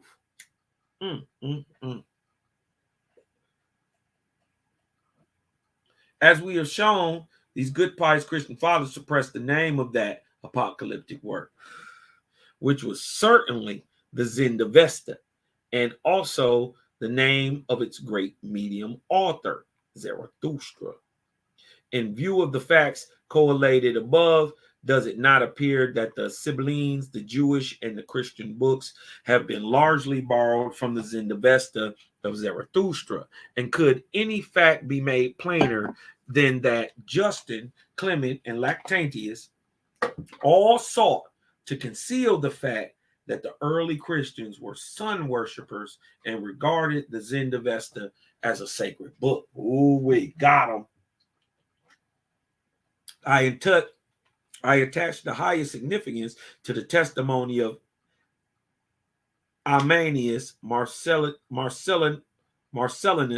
the Roman historian, whose reputation for freedom from all sectarian or religious prejudice and for accuracy, fidelity, and impartiality is universally conceded, who lived probably as late as the beginning of the 5th century BCE. This is, I mean, not BCE, but CE of our current era, right?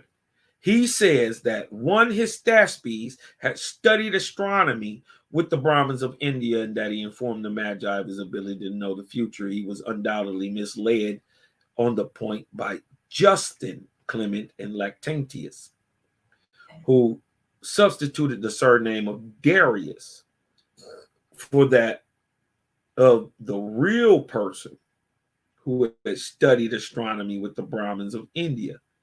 he undoubtedly refers to Zarathustra. Still later, the Byzantine historian Agathias, who lived as late as 582 AD, knew of Hystaspes, who was a contemporary of Zoroaster. This shows that as late as the latter part of the 6th century, it is known that Zoroaster was the contemporary of Darius I, and that Darius I was Darius Hystaspes.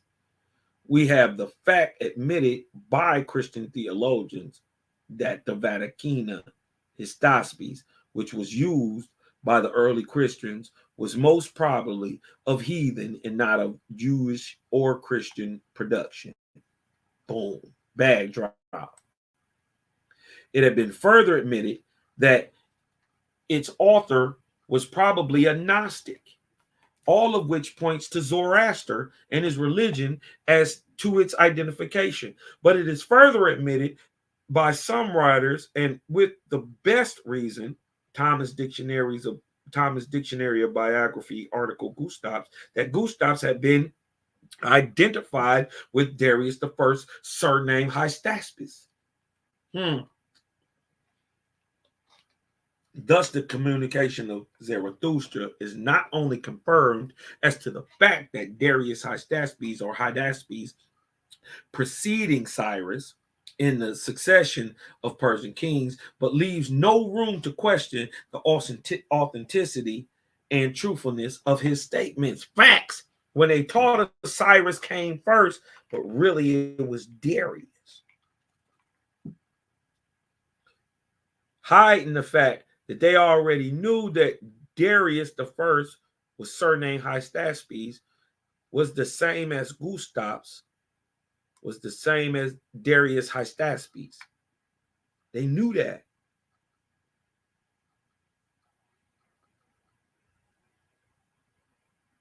But see, they had always taught Cyrus came first. But now we know Darius preceded. Darius Hystaspes preceded Cyrus. We know that now. In the succession of the Persian kings, but leaves no room to question the authenticity and truthfulness of his statements. With this correction of historical errors, all the other historical errors have grown out of it, are equally corrected and plainly made intelligible. I claim, therefore, that it is a demonstrated fact that Daniel, the so-called Jewish prophet, never did perform the wonders related of him at the courts of Nebuchadnezzar, Belshazzar, Darius, and Cyrus, but that if anyone did so, it was Zoroaster, or Zarathustra, the great Persian sage, prophet and seer, the friend and confidential advisor of the great and good king Darius, and founder of the astromythic and eminently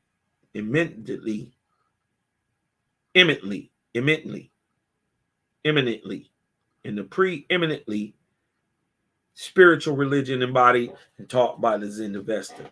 How closely the Jewish plagiarist, the book of Daniel, has followed the writings of Zarathustra and the incidents of his life, we may never certainly know. We actually do know he followed them very closely. And the incidents of his life, we may never certainly know, but that there is nothing original about it, and that it is a plagiarism of some Chaldean or Persian narrative I have demonstrated. I will now return to the communication and hasten to a close. The Spirit tells us that he was known as Aranamar at the court of Cyrus. This fact not only explains why Zarathustra gave me that name rather than his own, but it is strikingly convincing of his identity as the Daniel of the book of Daniel. It will be seen, Daniel, 6:27, that it is said, in the decree of Darius, by whose orders Daniel was cast into the lion's den, he delivereth and rescueth, and he worketh signs and wonders in heaven and in earth, who have delivered Daniel from the power of the lions.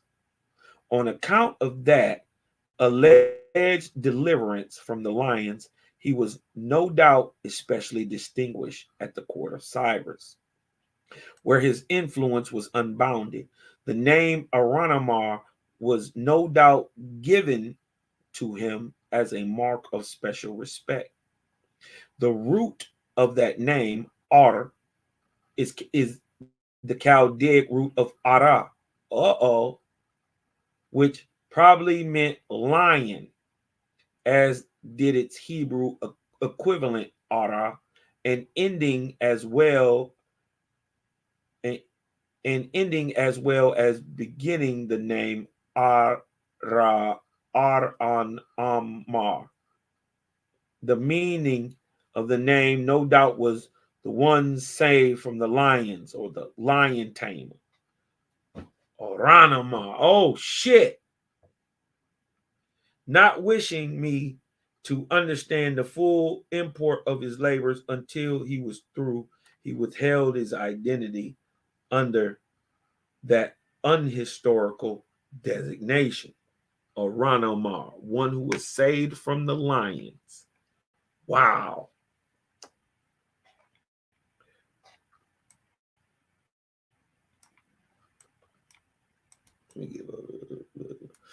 When he says that while at the court of Cyrus, I was in the position of a philosopher who, having reasoned upon the law and cause and effect, would stand in any position in life. He indicates in the most striking manner the great fundamental principle of all his philosophical and theological system, which before Socrates and Plato lived, and long before Descartes, Bacon, and Newton lived, Zoroaster inaugurated the inductive philosophy. And now he returns as a spirit after all these long centuries to state that fact. He tells us he was a medium whose psychological power was so great that it not only influenced men, but the most savage beasts. It was doubtless by the same mediumistic power that the materialized spirit hand wrote that warning on the walls of Belshazzar's banqueting hall. The spirit tells us that when he lived at 550 BC, there was a religious teaching promulgated which was attributed to Hermes Trismegistus, the then ancient Egyptian sage and lawgiver, which prophesied that a child should be born of a virgin, and that it was commonly believed at that time this then was no Jewish prophecy, as has been pretended, but a prophecy of a Gentile heathen. Zarathustra, in his communication, informs us that it was the phallic worship that preceded his Mithraic religion. That back of that was the astronomical and philosophical religion of Hermes Trismegistus, which even 500 years before the time of Zarathustra embodied what we call inductive philosophy, of which Bacon was the great modern exemplar. And that way far back, before the advanced philosophy, there was a Hindu Chaldaic civilization. Is these the Harappians?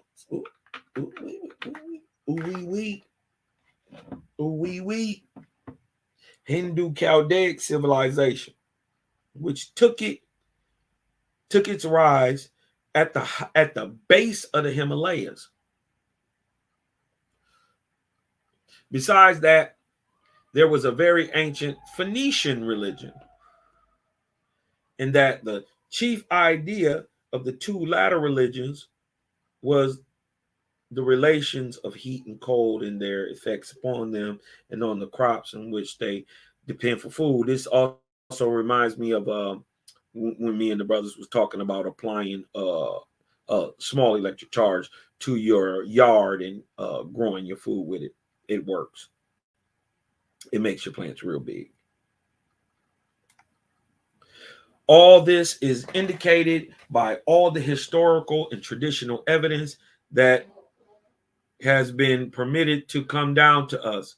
But here we have the additional spirit testimony that the civilization of this, our Western continent, was at one time in history progressing side by side with that of the Eastern continent of Asia. And that the Buddhistic sage Bochika taught all the laws of cause and effect, or in other words, the Baconian philosophy, in Bolivia and Peru long before Manco Capac and his wife appeared there. It would appear that Christianity had performed at the same part in utterly arresting an advanced native civilization on this Western continent that it did in Asia, Europe, and Africa when it supplanted the civilization of those continents. We know that's Luamon. Luamon got a lot of shit to answer for, man. They say he's going to be the most hated of gods. But for the art of printing, that religious curse would have been continued to block the way to human freedom and progress when the Spirit said that all the science and all the knowledge of antiquity is concentrated in the book of Daniel and the book of Revelation. So called, he meant, as he afterwards explains, that they furnished the key to the secret mysteries of all ancient knowledge, that both those works were from the same spirit source, is manifest to any person who will read them by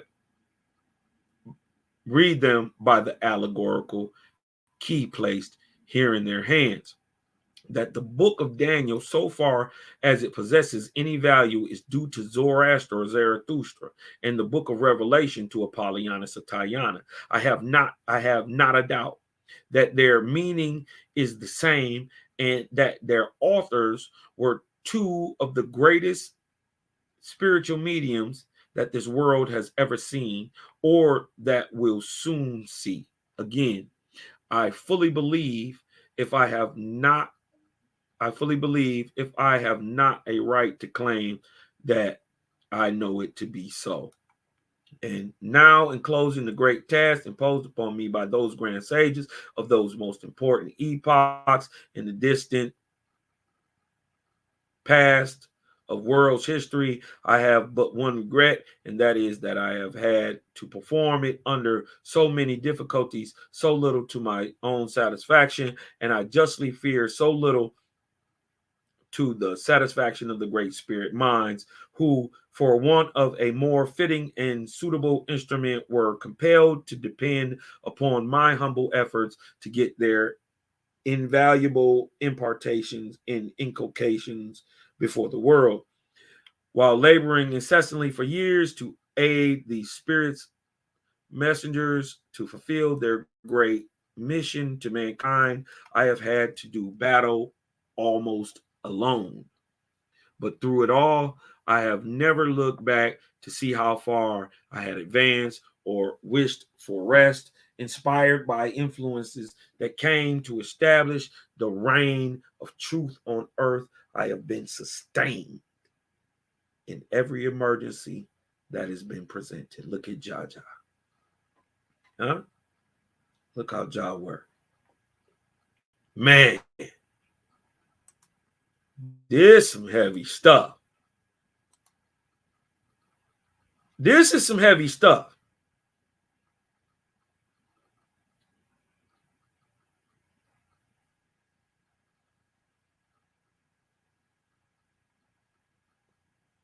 This is heavy.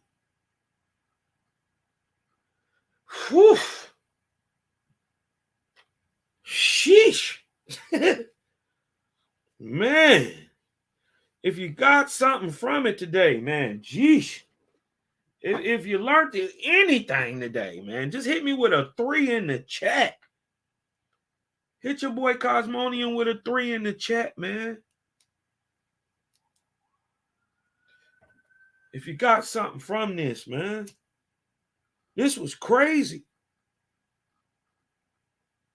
This was crazy. Thank you. What she say? Thank you for your service to the Creator. Thank you. Thank you, angelic. Creator gang, man. Peace to all the righteous gods and Nirvanian goddesses, man. If y'all got something, man, hit me with a 3, man. Hit me with a 3 in the chat. Shamisha got something. It was worth it then. Huh? It was all worth it. Angelic got something. It was worth it. Elizabeth Weaver got something. Ray got something. So guess what? It was worth it. You dig what I'm talking about? Man. I got to marinate on this one. I got to marinate on this one, man. It's getting late, man. We almost 6.5 hours in, man. Sheesh. You know what it is. Breathe in. Let the light in. I'm Cos Mind, man. I'm out.